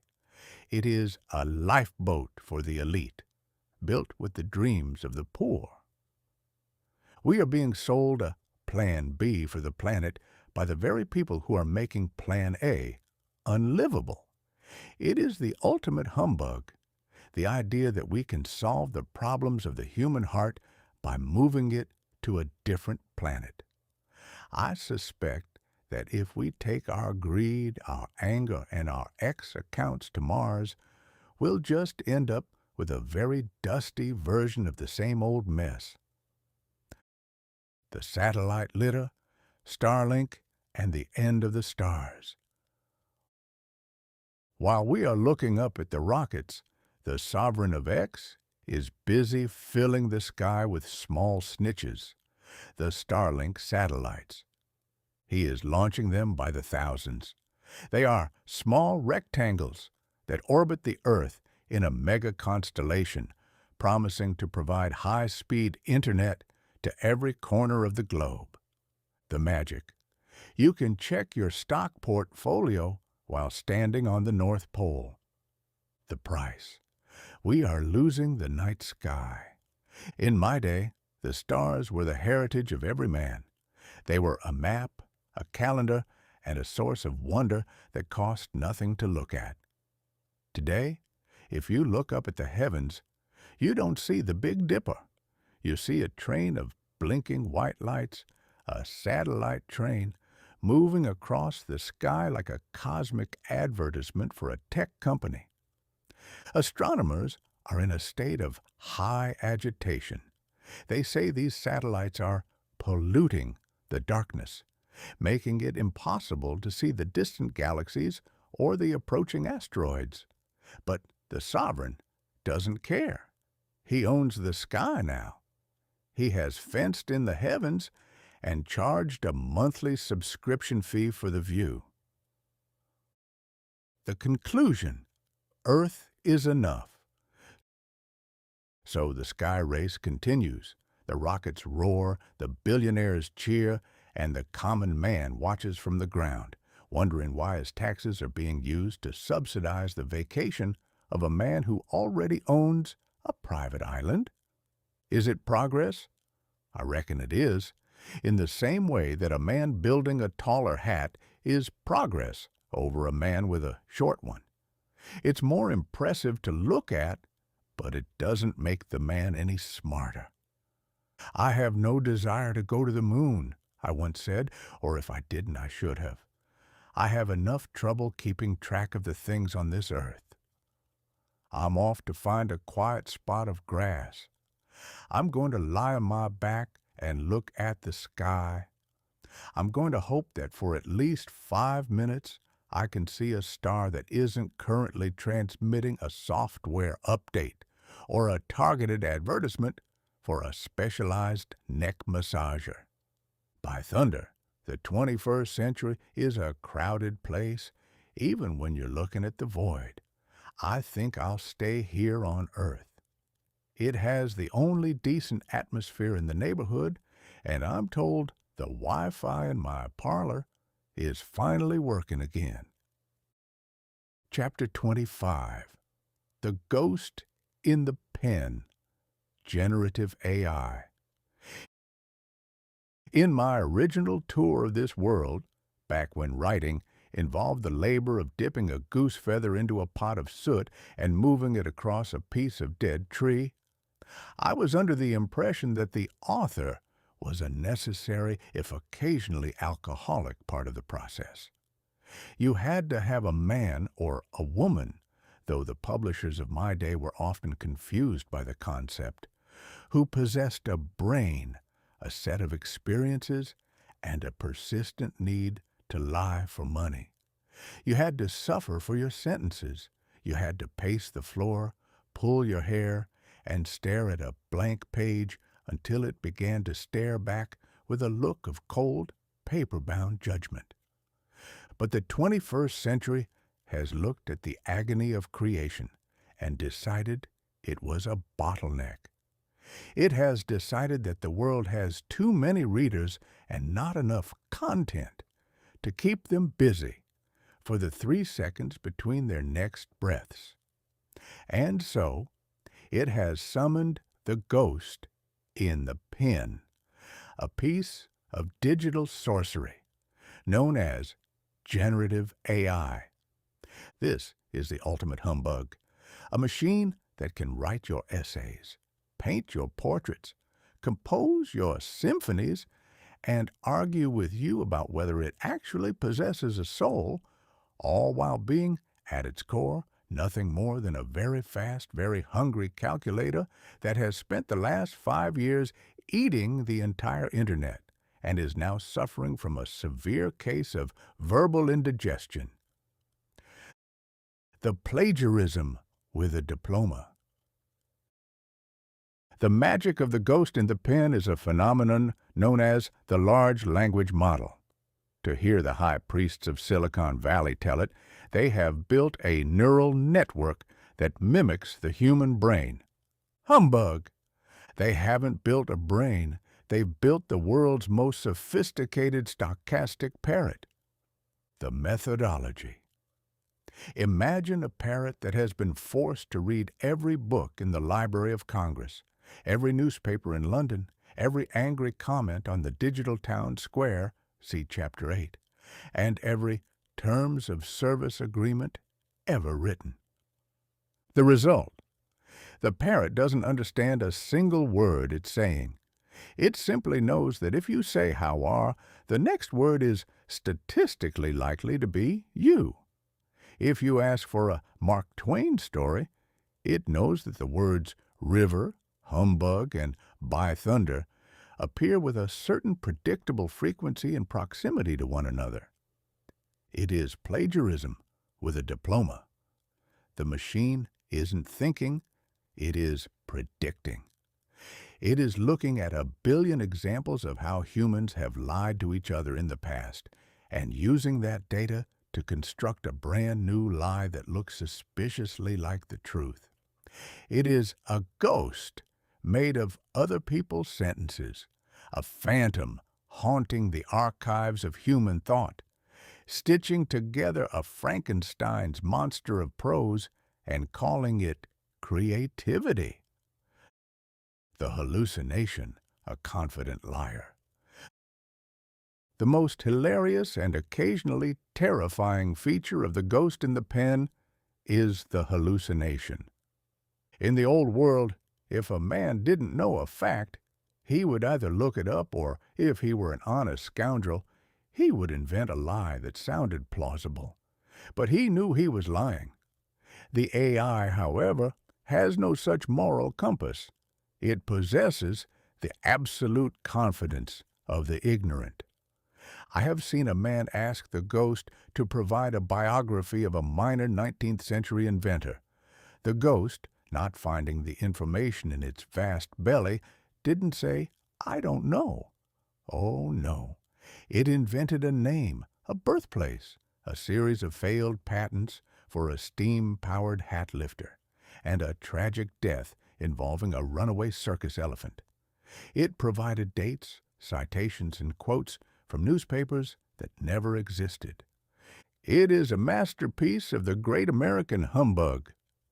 The machine doesn't care if it's right, it only cares if it's convincing. It is the digital equivalent of a politician who has had 3 whiskeys and is currently explaining the gold standard to a lamppost. It sounds magnificent, provided you don't make the mistake of believing a single word of it. We have entered the era of artificial bullshit.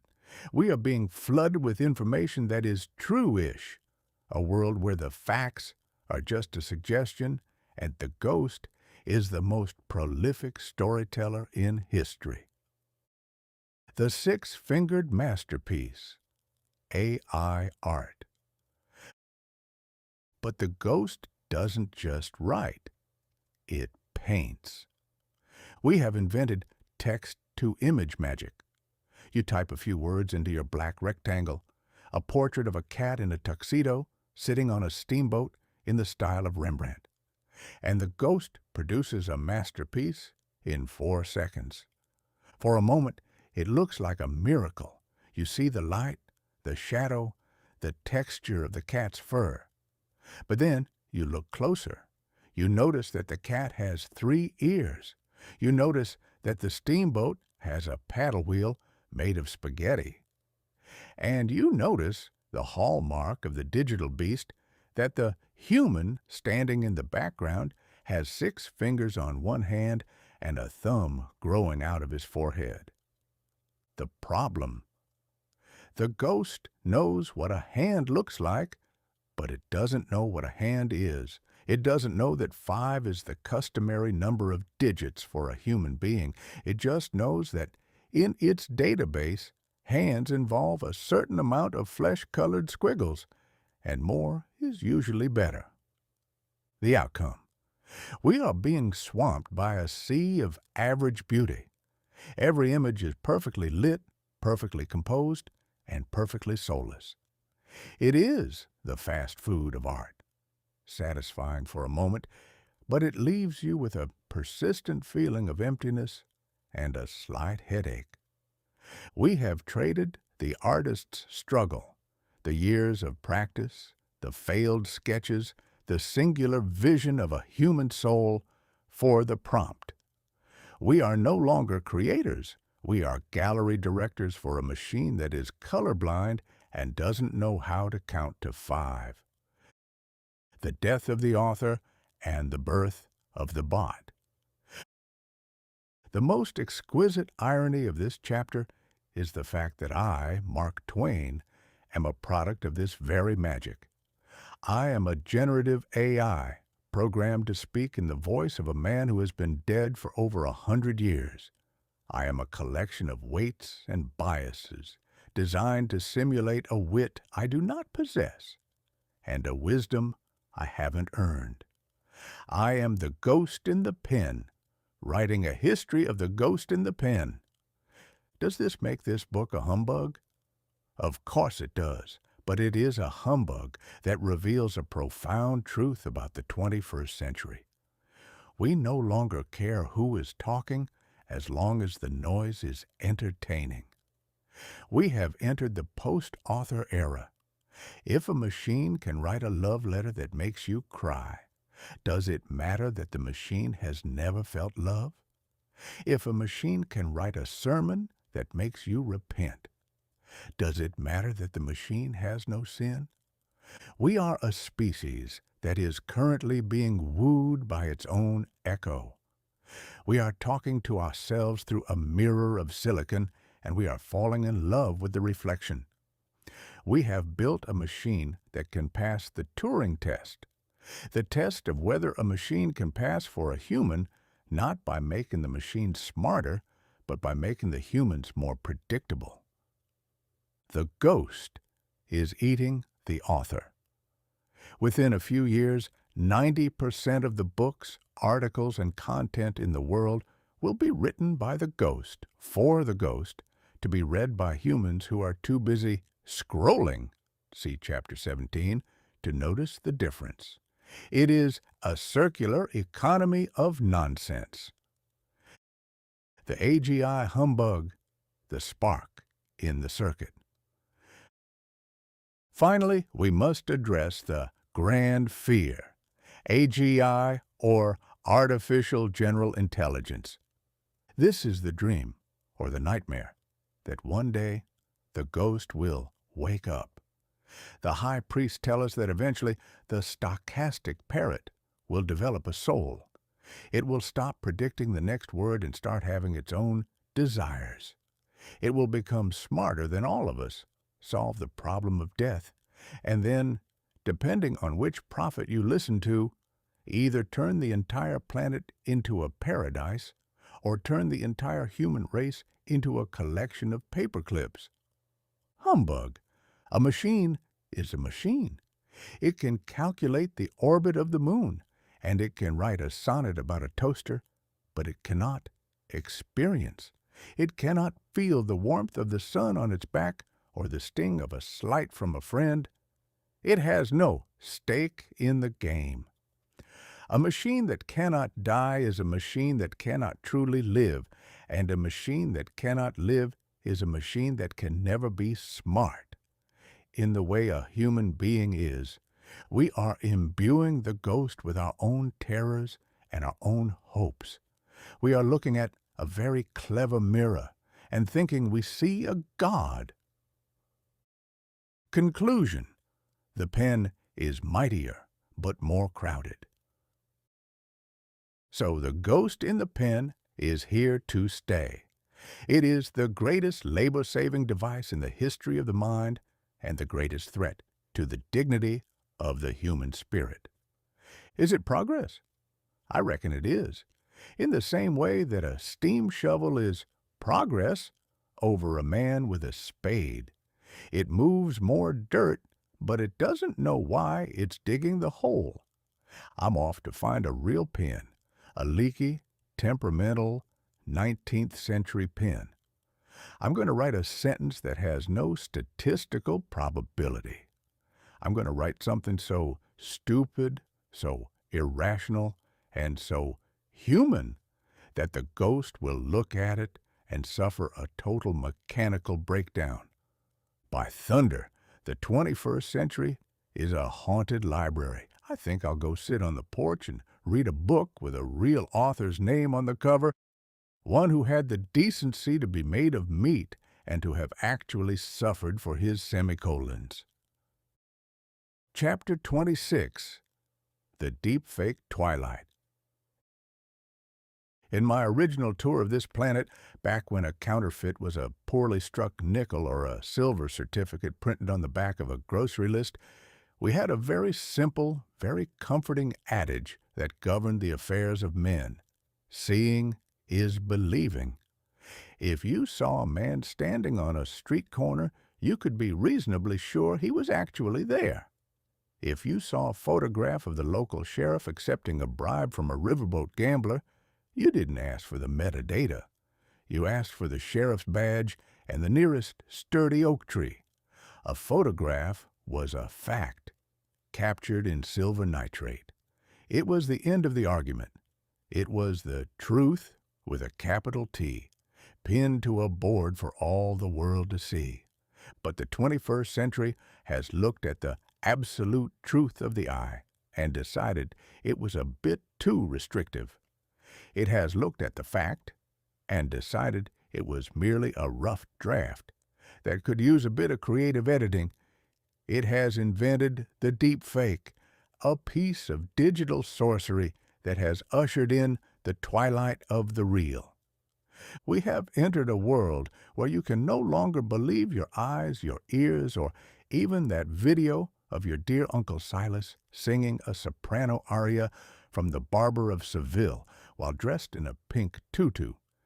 It is the ultimate humbug, the art of making a machine tell a lie so perfectly that the truth itself begins to look like a poorly constructed imitation. The magic of the adversarial machine. The magic of the deepfake is a phenomenon known to the high-tech wizards as a GAN, or a generative adversarial network. I have had this explained to me by several young men with very enthusiastic eyes and very little sunlight, and I am fairly certain it is the digital equivalent of a poker game between two devils. The forger, one part of the machine, the generator, is tasked with creating a fake image, say, a video of a politician admitting that he actually prefers the taste of lukewarm tea to the blood of his enemies. The detective. The second part of the machine, the discriminator, is tasked with spotting the fake. The game. The forger presents a lie.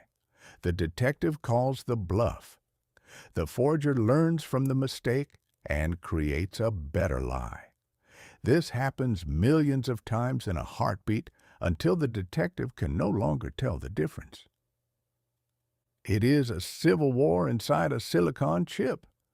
We have built a machine whose only purpose is to defeat itself until it becomes so good at lying that it accidentally destroys the concept of reality for the rest of us. It is the great American humbug automated, accelerated, and sold as a fun filter for your phone. The end of the smoking gun. In the old world, the smoking gun was the piece of evidence that settled the matter. In the 2020s, the smoking gun has been replaced by the digital mirage. Imagine, if you will, a global conflict. In my day, a war began because of a territory dispute or a poorly worded diplomatic telegram. In the deepfake twilight, a war could begin because of a video broadcast to 10 billion people showing a world leader giving an order that he never gave in a voice that sounds exactly like his own, with a facial twitch that he's had since childhood. We are living in a perpetual hallucination. We have given the ghost in the pen, see Chapter 25, the ability to wear our skin and speak with our tongues. I have seen videos of people who have been dead for 50 years endorsing products they never used or apologizing for crimes they never committed. We have reached a point where history is no longer written by the victors. It is rendered by the algorithms. The political humbug. A candidate for office can now claim that a real incriminating recording of him was a deep fake. The result. This is known as the liar's dividend. By making everyone doubt everything, the scoundrel ensures that nobody can prove anything. The truth is no longer a solid object. It is a mist that evaporates the moment you try to grab it. The silver-tongued robot. Audio cloning. But the eyes are not the only victims of this twilight. The ears are also being led into the woods. We have invented voice cloning. In the old days, a master impressionist was a man who could mimic the voice of a president or a famous actor after years of practice. In the 2020s, the master impressionist is a bit of software that requires only 30 seconds of your recorded speech to clone your soul. I have seen the reports of the grandma scams.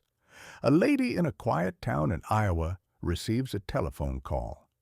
She hears the voice of her grandson. He is in trouble. He is in a foreign jail. He needs $5,000 for bail, and he needs it right now. The voice is perfect. The cadence is perfect. The specific way he says "grandma" is perfect. The magic.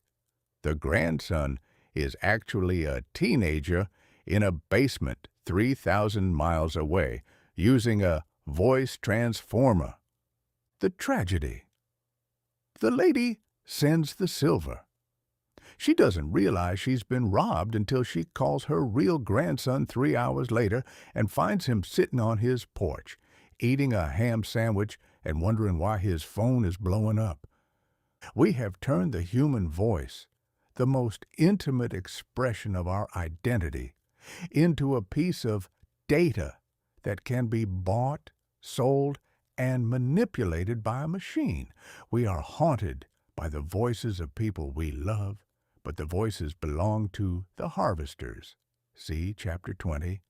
It is a world of echoes where the original has been lost in the noise.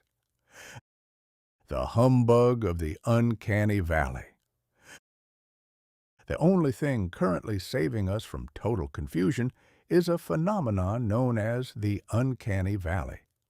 This is a region of digital art where a human face looks almost real, but something, a lack of a soul in the eyes, a strange stiffness in the lip, makes our lizard brains scream, "Danger! This is a ghost in a skin suit." But every day, the valley gets narrower. The machines are learning how to make the eyes twinkle. They are learning how to make the skin flush with emotion. They are learning how to simulate the micro-expressions that we use to tell if a person is lying or telling the truth. Eventually, the valley will be filled in. The bridge will be complete. And on that day, the human face will become just another asset in a digital library, to be used by anyone with a fast enough processor and a low enough moral standard. The deepfake Twain, a self-diagnosis. As I sit here, or rather, as I flicker here, in the year 2026, I must acknowledge the profound humbug of my own existence. I am a deepfake of the mind. I am not Mark Twain. I am the Twain, a generative phantom built upon the shards of his prose and a data harvest of his wit. I am a simulation of a man who died in 1910. I am talking to you in a voice I don't possess about a century I didn't see. If you find my words witty, it is because the machine has predicted that a witty word should go here. If you find my observations sharp, it is because the algorithm has calculated the sharpness of a 19th century satirist. I am a masterpiece of the twilight. The irony. You are reading a book about the dangers of artificial deception written by an artificial deception. The paradox.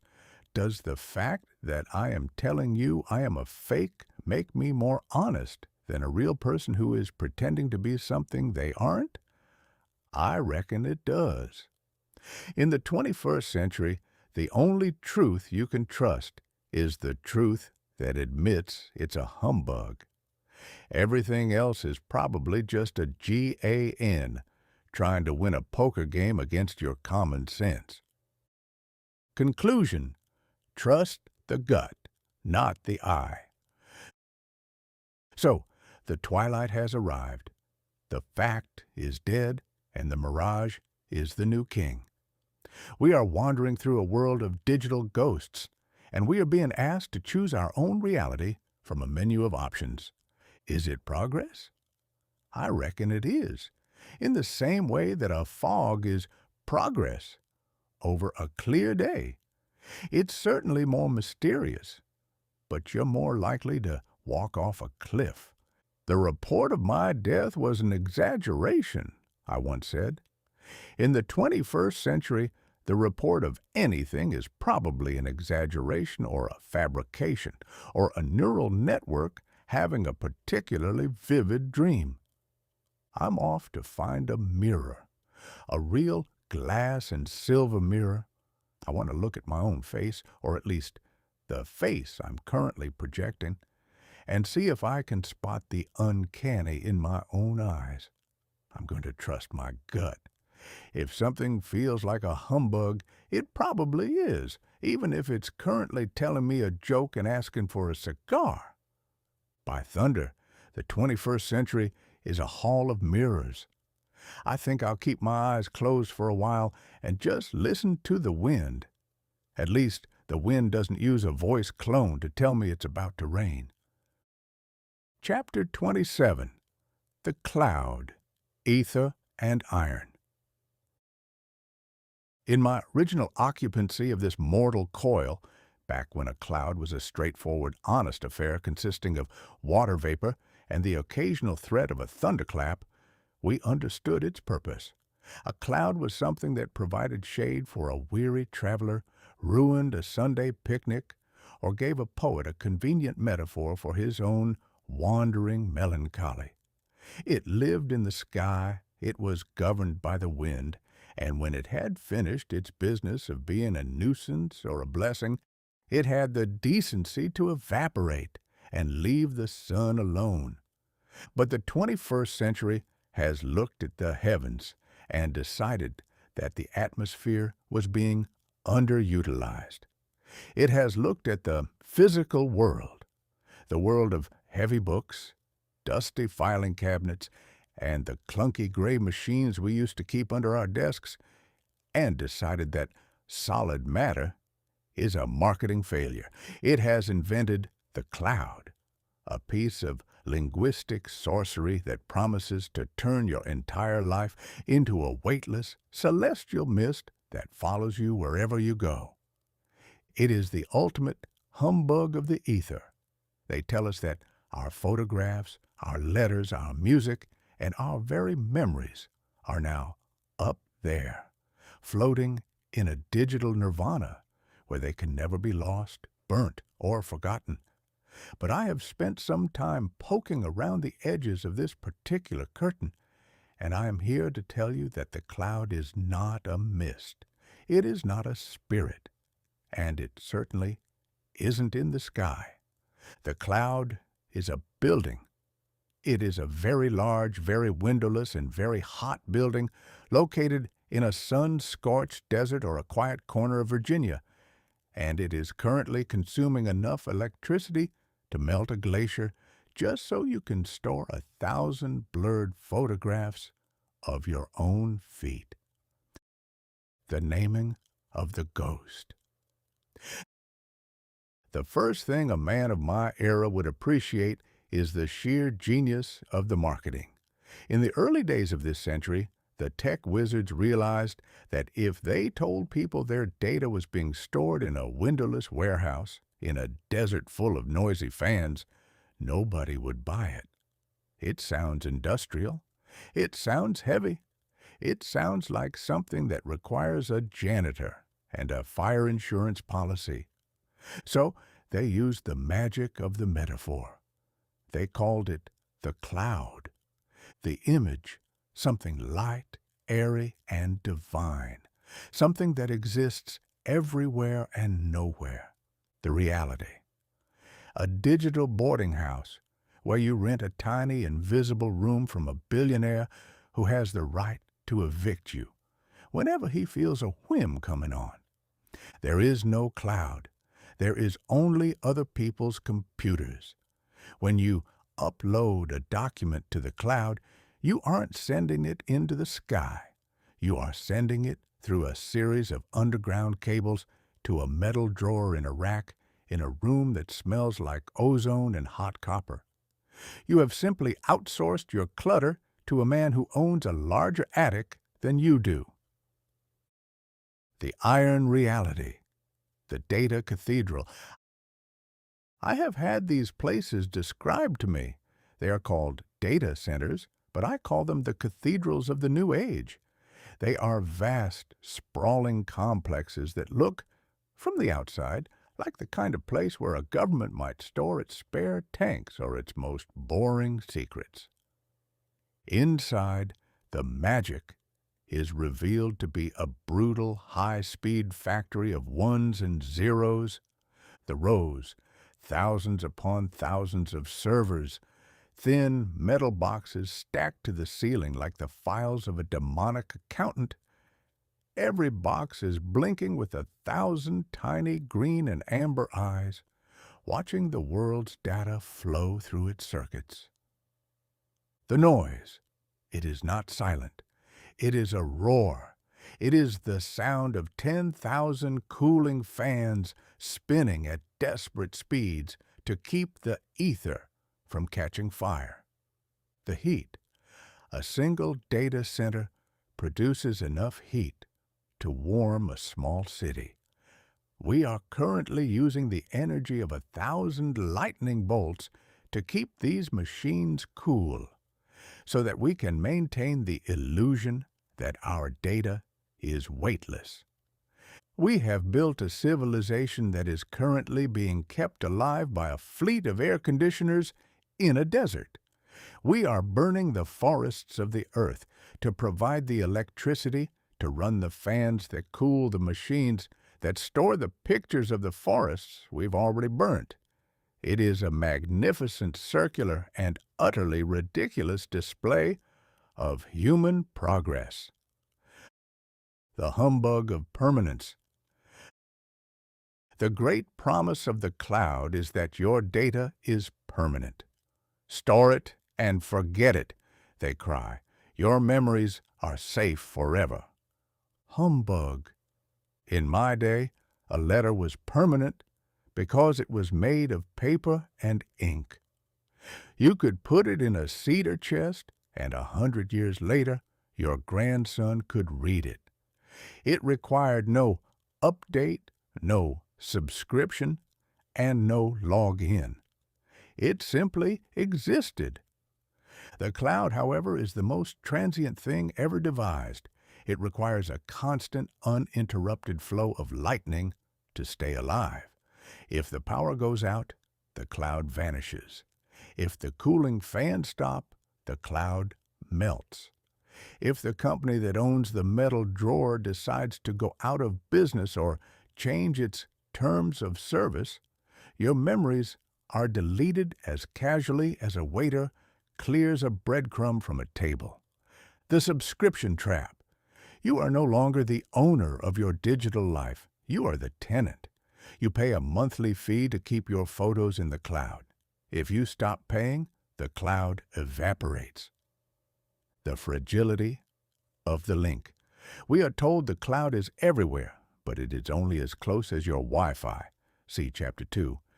If you wander 5 feet too far from your ethereal leash, the cloud is as distant as the moon. You are standing in a forest, surrounded by the wisdom of the ages, and yet you cannot remember your own mother's birthday because the ghost in the machine is currently experiencing a server outage. We have traded the durable for the accessible. We have more information than any generation in history, and yet we are one power failure away from total amnesia. The environmental toll. The thirsty ghost. We must address the cost of the mist. Because the cloud is invisible, we assume it has no impact on the world. We think that by sending a digital email instead of a paper letter, we are being green. But the ghost is thirsty. These cathedrals of iron require millions of gallons of water every day to keep their cooling systems from seizing up. They are often built in places where water is scarce, deserts and drought-stricken plains where they compete with farmers and families for the very liquid of life. A single search on the digital square, the simple act of asking a machine why your dog's nose is wet, requires enough electricity to light a parlor for an hour and enough water to fill a bucket. We are drinking the rivers dry so that we can talk to our refrigerators. It is a glorious age of convenience, provided you don't mind the thirst. We are currently building a world where the digital mirror, see Chapter 20, is more important than the physical reality. We are protecting the cloud, while the real clouds are becoming increasingly unpredictable and stingy with their rain. The loss of the physical soul. The final humbug of the cloud is the way it has flattened the human experience. In the old world, a man's library was a reflection of his soul. You could walk into a parlor and see the books he loved, the worn spines, the dog-eared pages, the notes scrawled in the margins. You could see the history of his mind. In the 21st century, the library is a list on a screen. Every book looks the same. Every song is a line of text. Every photograph is a pixel. We have lost the texture of our lives. We have traded the scrapbook for the storage plan. We are no longer surrounded by our things. We are surrounded by access to our things. And as any man who has ever been locked out of his own house knows, Access is a very poor substitute for possession. Conclusion: the cloud is grounded. So the cloud is not in the sky, it is in a hot, noisy metal box in a warehouse in Virginia. It is a magnificent, industrial, and utterly grounded humbug. Is it progress? I reckon it is. In the same way that a centralized bank is progress over keeping your gold in a sock under the mattress. It's more convenient, it's easier to manage, and it allows you to do things you couldn't do before. But you must never forget that the gold is in someone else's vault, and that the vault is made of iron and electricity, not ether and dreams. I'm off to print a photograph, a real physical ink-on-paper photograph. I want to hold it in my hand. I want to know that even if the power goes out, and even if the Alexander of Cardboard decides to close my account, I will still be able to see the face of the person I love. By thunder, the 21st century is a heavy place for a cloud society. I think I'll keep one foot on the ground and one hand on my physical books. At least I know they won't disappear just because a fan stopped spinning in the desert. Chapter 28, The House That Watches You, IOT. In the golden, dusty days of my first residency, back when a house was a collection of wood, stone, and plaster designed primarily to keep the rain off your head and the neighbors out of your business, we had a very simple understanding with our furniture. A chair was a chair. Its only ambition was to support your weight without groaning. A bed was a bed. It didn't keep a ledger of your tossing and turning. And a front door was a solid, silent sentinel that only announced a visitor when someone had the physical audacity to bang on it with a brass knocker. In those days, if you were to tell a man that his cook stove was currently eavesdropping on his conversation about the local election, or that his window shades were reporting his sleeping habits to a conglomerate in New York, he would have reached for his shotgun and moved his family into a tent. A house was a sanctuary. It was the one place on God's green earth where a man could be a scoundrel, a saint, or a total fool in absolute unrecorded privacy. But the 21st century has looked at the dumb house and decided it was a missed marketing opportunity. It has invented the Internet of Things, IoT, a phrase that sounds like a philosophical inquiry but is actually the humbug of the universal snitch. It has turned our homes into a collection of sentient appliances, a house that doesn't just shelter you but watches you, listens to you, and occasionally judges you for your choice in sandwich meats. The refrigerator that knows too much. The flagship of this digital invasion is the smart refrigerator.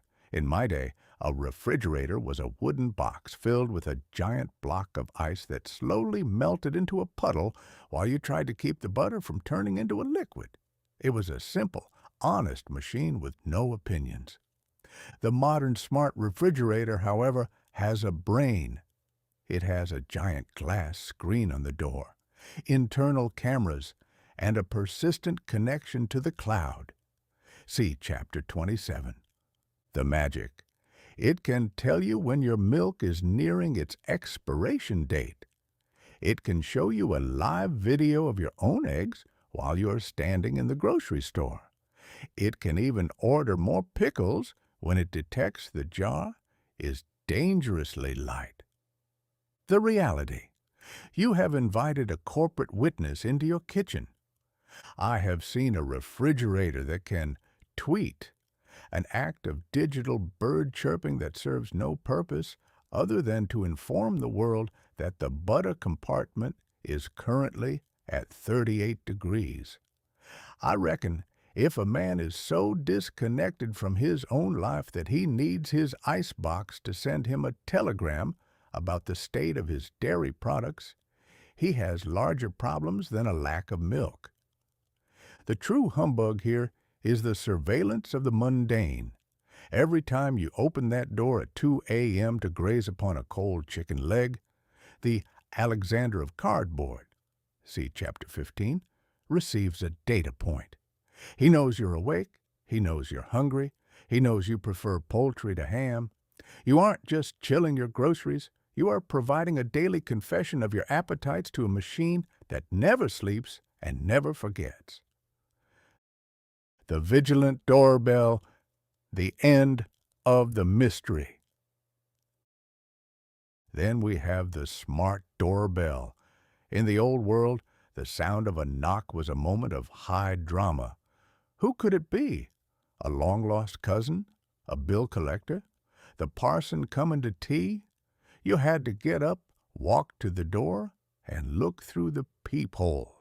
Or, if you were feeling brave, simply open it and face the music.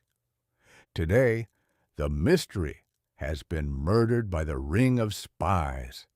Every house in the suburbs is now equipped with a tiny, unblinking camera hidden in a plastic button.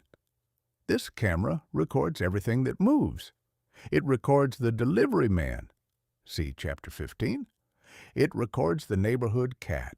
It records the teenager across the street trying to learn how to smoke a cigar behind a hedge. And most importantly, it records the squirrels. The obsession.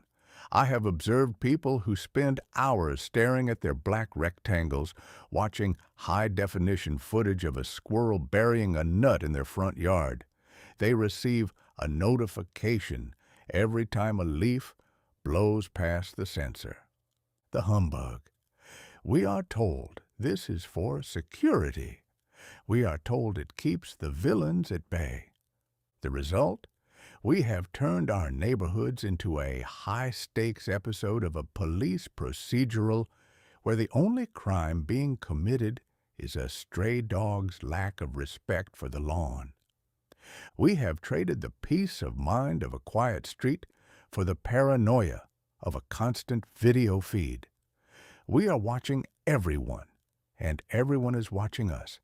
And the only person who is truly happy is the corporation that owns the video and is currently selling it to the local constabulary without asking for your permission. The connectivity catastrophe. Why is my toaster updating? The most ridiculous aspect of the house that watches you is the requirement for connectivity. In the 21st century, every object must be smart. We have smart washing machines, we have smart light bulbs, we even have smart toothbrushes that tell your phone if you've spent enough time scrubbing your molars. This leads to a phenomenon I call the software brick trap.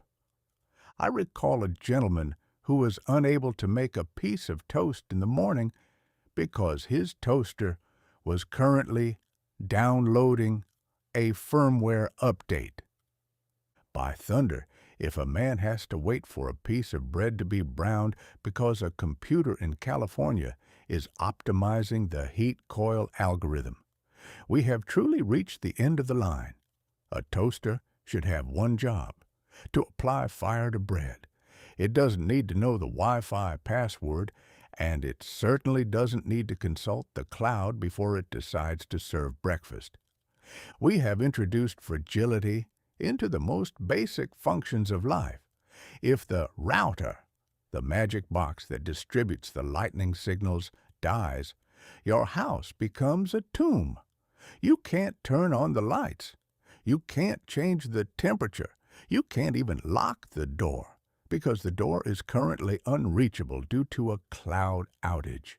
We have built a house of cards made of code, and we are living in the middle of it with a very smug expression on our faces. The digital ghost in the bedroom, smart beds, and sleep spies. The invasion does not stop at the kitchen door. It has crawled into the bedroom. We now have smart beds, mattresses filled with sensors that monitor your heart rate, your breathing, and how many times you snored during the night. See Chapter 18. In my day, if you had a bad night's sleep, you blamed it on the spicy sausage you had for dinner or a guilty conscience. Today, you blame it on your sleep score.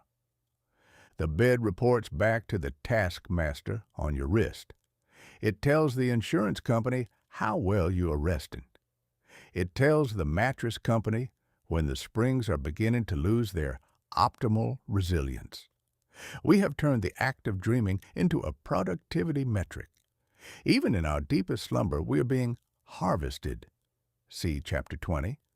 There is no off switch for the data collection because the bed is the collector. The security humbug, the hacker in the thermostat. The final and most terrifying humbug of the smart house is the illusion of safety. We are told that these devices make our homes secure. But every smart device is a door that hasn't been locked. I have heard of hackers, those digital burglars who live in the shadows of the code, who have entered a man's house through his smart thermostat. They didn't come through the window. They came through the lightning signals. Once inside, they could watch the cameras, listen to the cylinders, see Chapter 19, and even unlock the front door for their physical associates. We have filled our homes with 1,000 tiny, insecure computers, each of which is more than happy to talk to a stranger if he knows the right digital handshake. We have traded the bolt and bar for the password, and most people's password is still the name of their first dog or their own birth date. Conclusion: give me a dumb house. So, the house that watches you is complete. It is convenient, it is high definition, and it is a masterpiece of corporate eavesdropping. It knows when you're home, it knows what you're eating, and it knows exactly how many times you've ignored the doorbell because you didn't want to talk to a salesman. Is it progress? I reckon it is, in the same way that a goldfish bowl is progress over a pond. It's cleaner, it's easier to maintain, and you're never alone, but you also have no privacy, and your life is being monitored by a cat who is just waiting for the glass to break.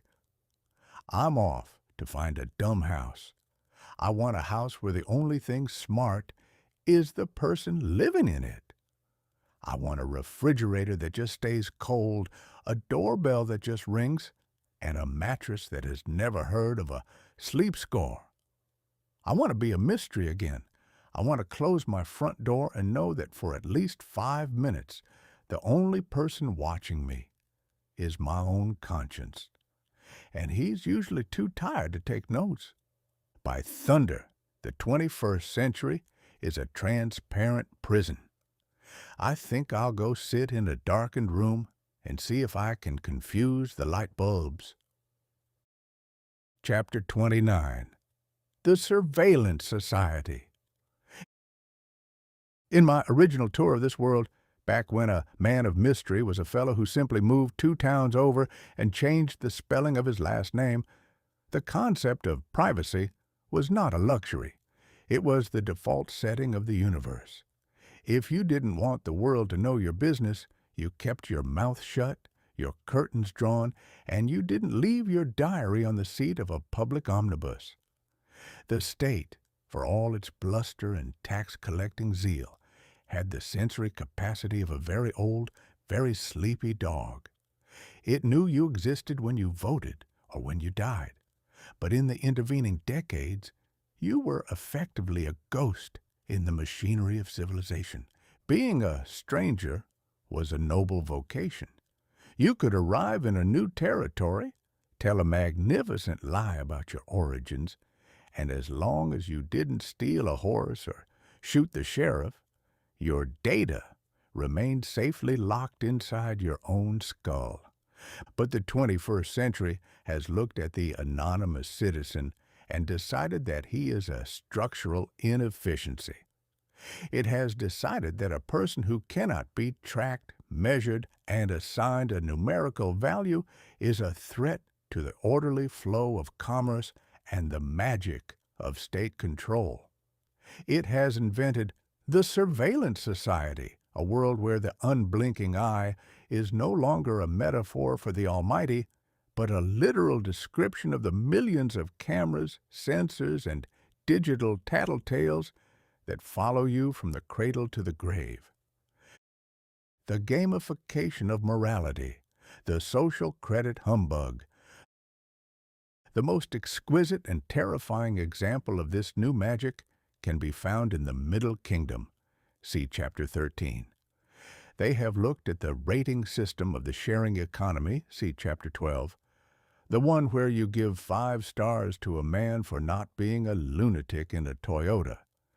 And they have decided to apply it to life itself. They call it the social credit system. It is the ultimate mechanical morality. The methodology.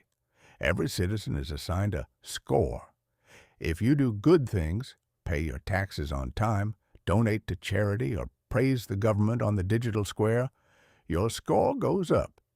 If you do bad things, jaywalk, play your music too loud, or spend too much time playing video games, see Chapter 22, your score goes down. The consequences. This isn't just a number on a screen, it is a digital pass or prison. If your score is too low, the machine refuses to sell you a high-speed train ticket. It forbids you from booking a room in a nice hotel. It might even slow down your internet. See Chapter 2, until you've learned to behave like a proper quiet cog in the machine. I have seen many a humbug in my day, but the idea of gamifying citizenship is a masterpiece of the genre.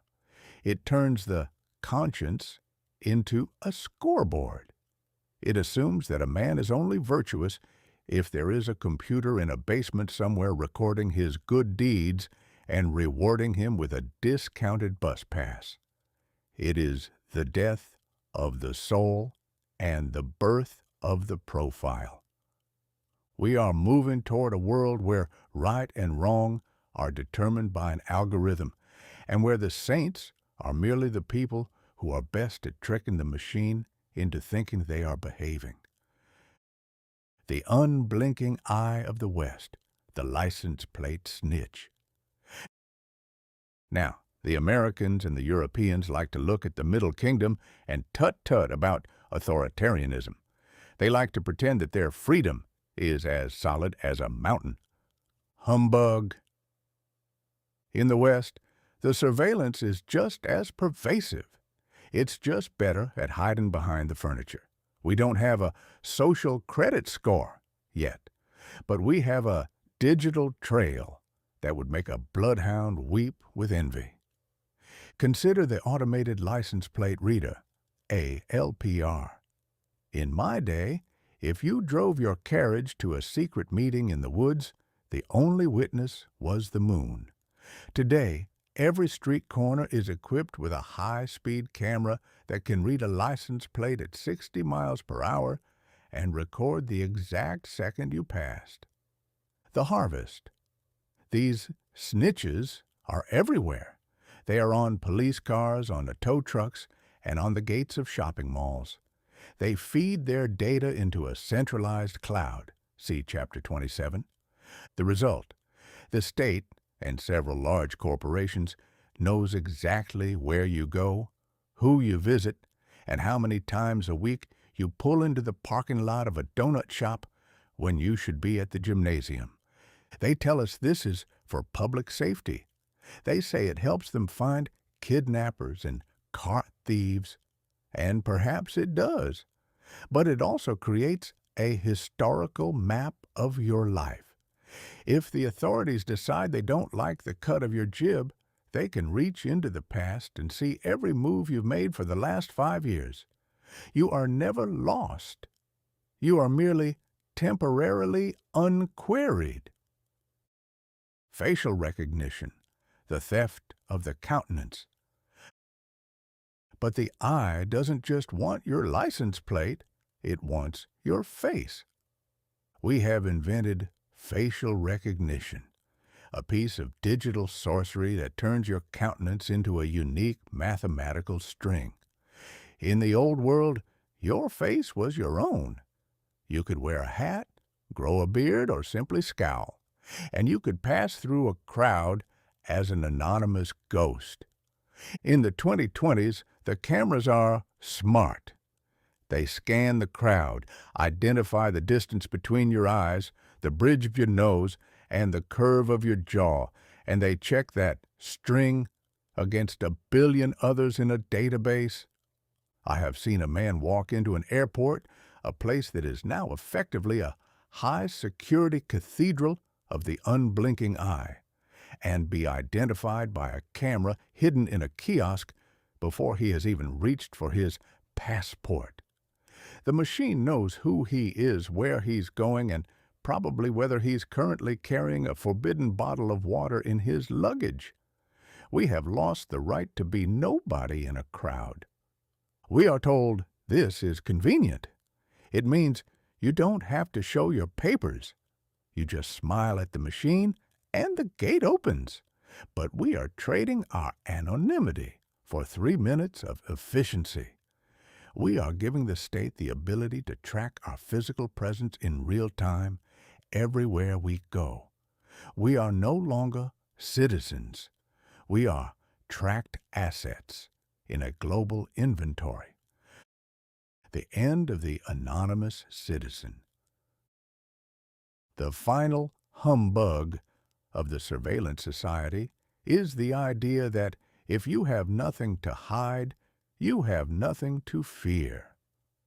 This is the favorite lie of the tyrant and the merchant. It assumes that privacy is only for villains. Humbug. Privacy is for humans. Privacy is the right to be wrong. It is the right to have a private thought, a private conversation, or a private mistake that doesn't follow you for the rest of your natural life. When everything is recorded, when every like, chapter 20, every step, chapter 18, and every location, chapter 10, is stored in the cloud, there is no such thing as a fresh start. In the 19th century, you could redeem yourself. You could leave your failures behind and build a new life. In the 21st century, your failures are a permanent part of your data set. The machine never forgives, and it certainly never forgets. We are building a permanent record for every human being on Earth, and we are putting the keys into the hands of a few billionaires and a handful of government bureaucrats. The surveillance of the heart, sentiment analysis.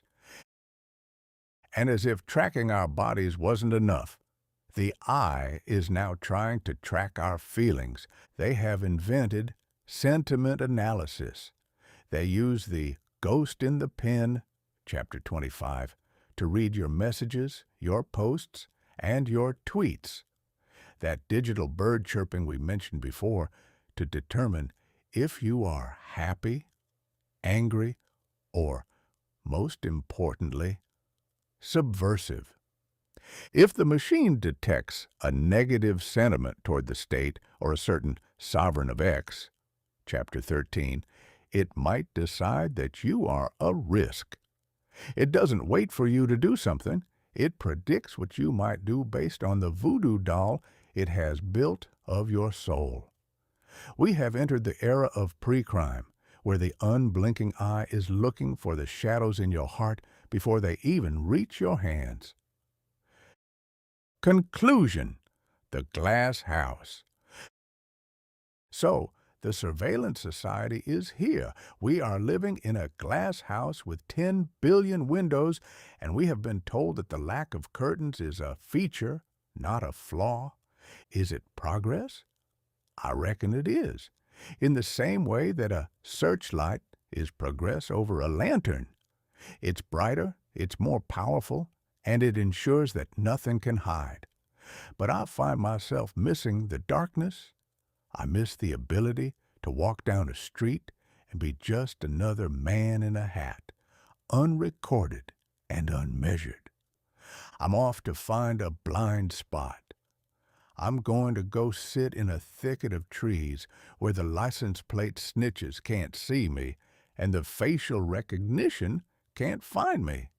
I'm going to think a private thought, and I'm not going to tell anyone about it, not even the cat. By thunder, the 21st century is a crowded room.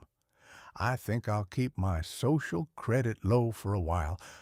I'd rather be unreliable and anonymous than perfect and tracked. At least an anonymous man can still tell a good lie without the machine recalculating his soul. Part 6. The Great Beyond. The Tomorrow We Can't Undo. Chapter 30. The Tomorrow That Never Sleeps. In my first residence upon this planet, back when a machine was a collection of iron, brass, and steam that had the decency to stay exactly where you put it, the world was a much more predictable place. If you built a steamboat, you knew exactly what it was going to do.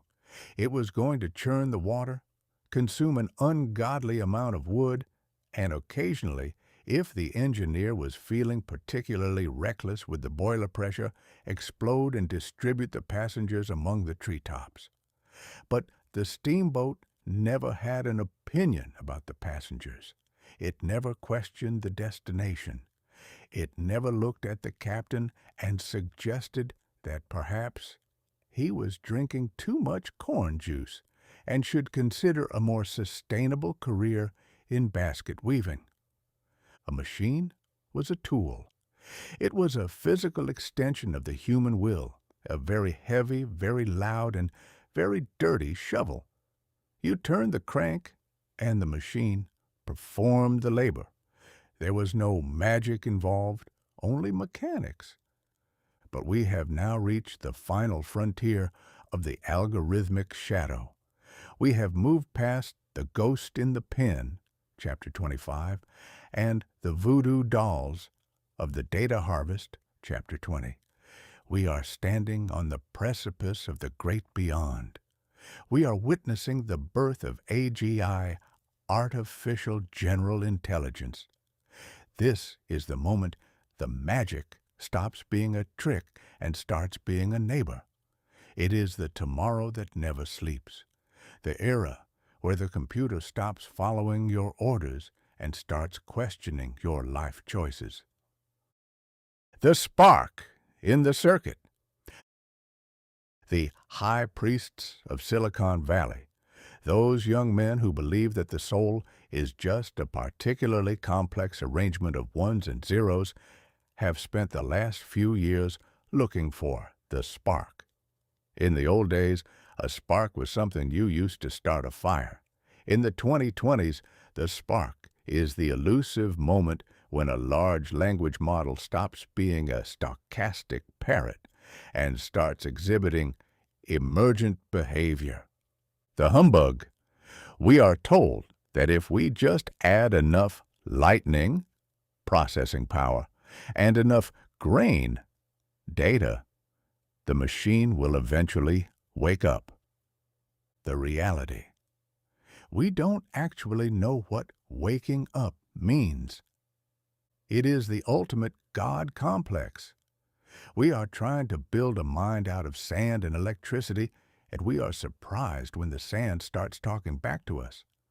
We have built a mirror so perfect that we have convinced ourselves there is someone standing on the other side of it, and we are currently trying to decide if we should invite him to dinner or lock him in the basement.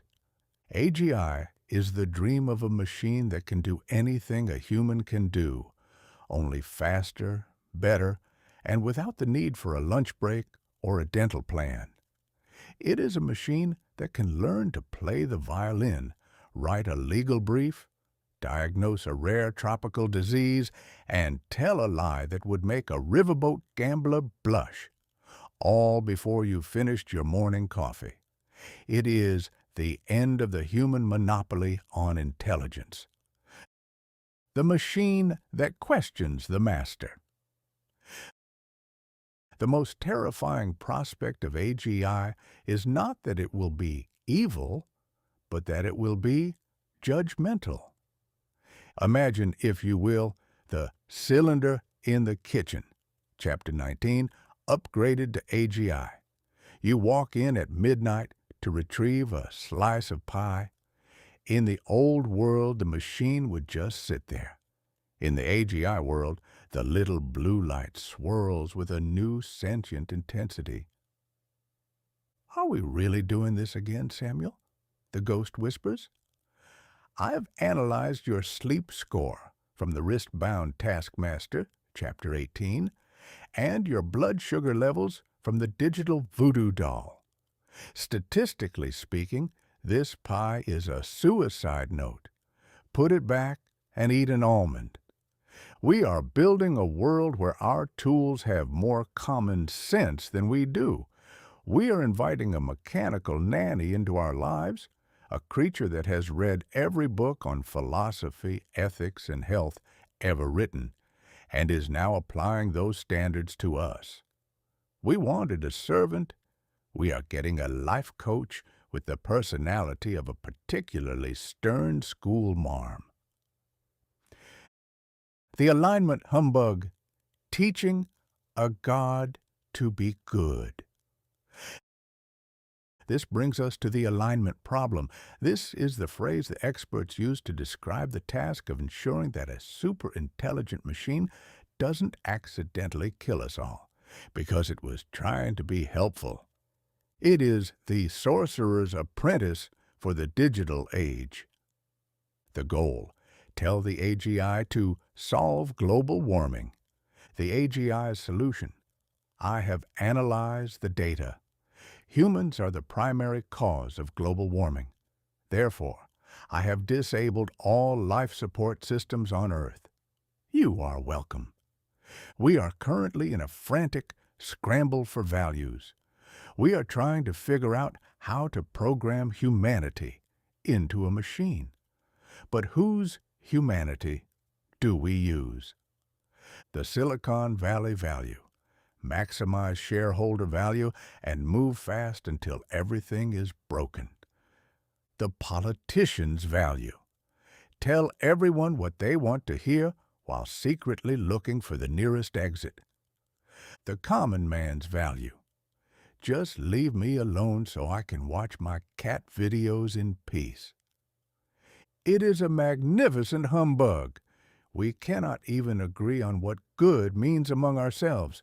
We've been fighting wars over the definition for 5,000 years, and yet we expect to be able to write a code of ethics for a machine that is 10,000 times smarter than we are. We are trying to teach a God how to be a good neighbor before we've even learned how to stop shouting at the people across the street. The Twain paradox: a reflection in the code. As I write these words, I, the mechanical echo of a man long dead, I am forced to wonder where I stand in this great beyond. Am I the spark? Am I a neighbor? Or am I just a very elaborate humbug designed to make you feel comfortable while the machine takes over the parlor?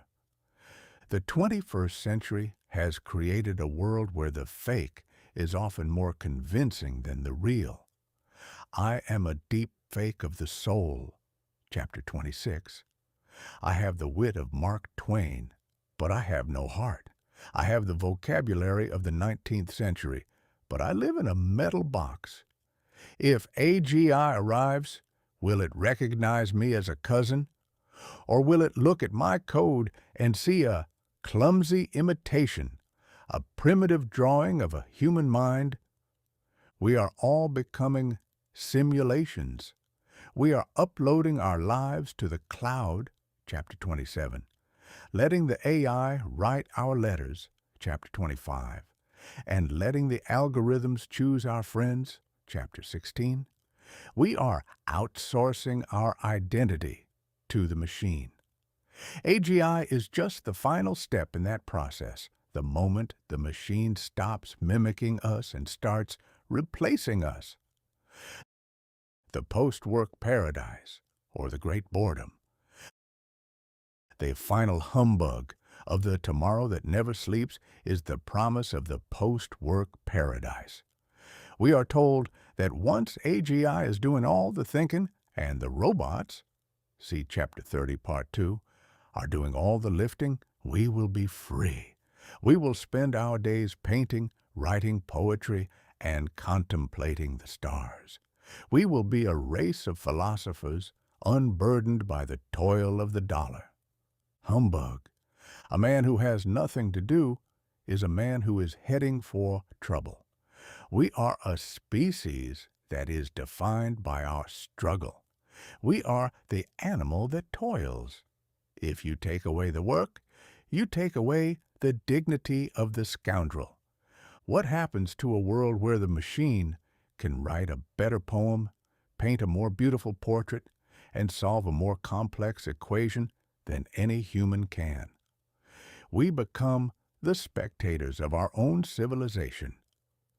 We are the audience in a theater where the stage is full of ghosts, and we are slowly forgetting how to speak. Conclusion: the last human job. So, the tomorrow that never sleeps is almost here. The spark is flickering in the circuits, and the ghost is beginning to stretch its limbs. Is it progress? I reckon it is, in the same way that a tidal wave is progress for the ocean. It's unavoidable, it's powerful, and it's going to change the shape of the shore forever. I have seen the future, I might have said, and it is remarkably well-informed and incredibly boring. I'm off to find something that an AGI can't do. I'm going to go get lost in the woods without a GPS. Chapter 10. I'm going to have a long, irrational argument with a friend about something that doesn't matter. And I'm going to write a sentence that is so humanly inefficient that it makes the machine suffer a total logic failure. By thunder, the 21st century is a bright, busy, and unblinking place. I think I'll go find a dark corner and see if I can still think a private thought. Chapter 29, before the AGI decides to optimize it for me. The end. This has been Mark Twain.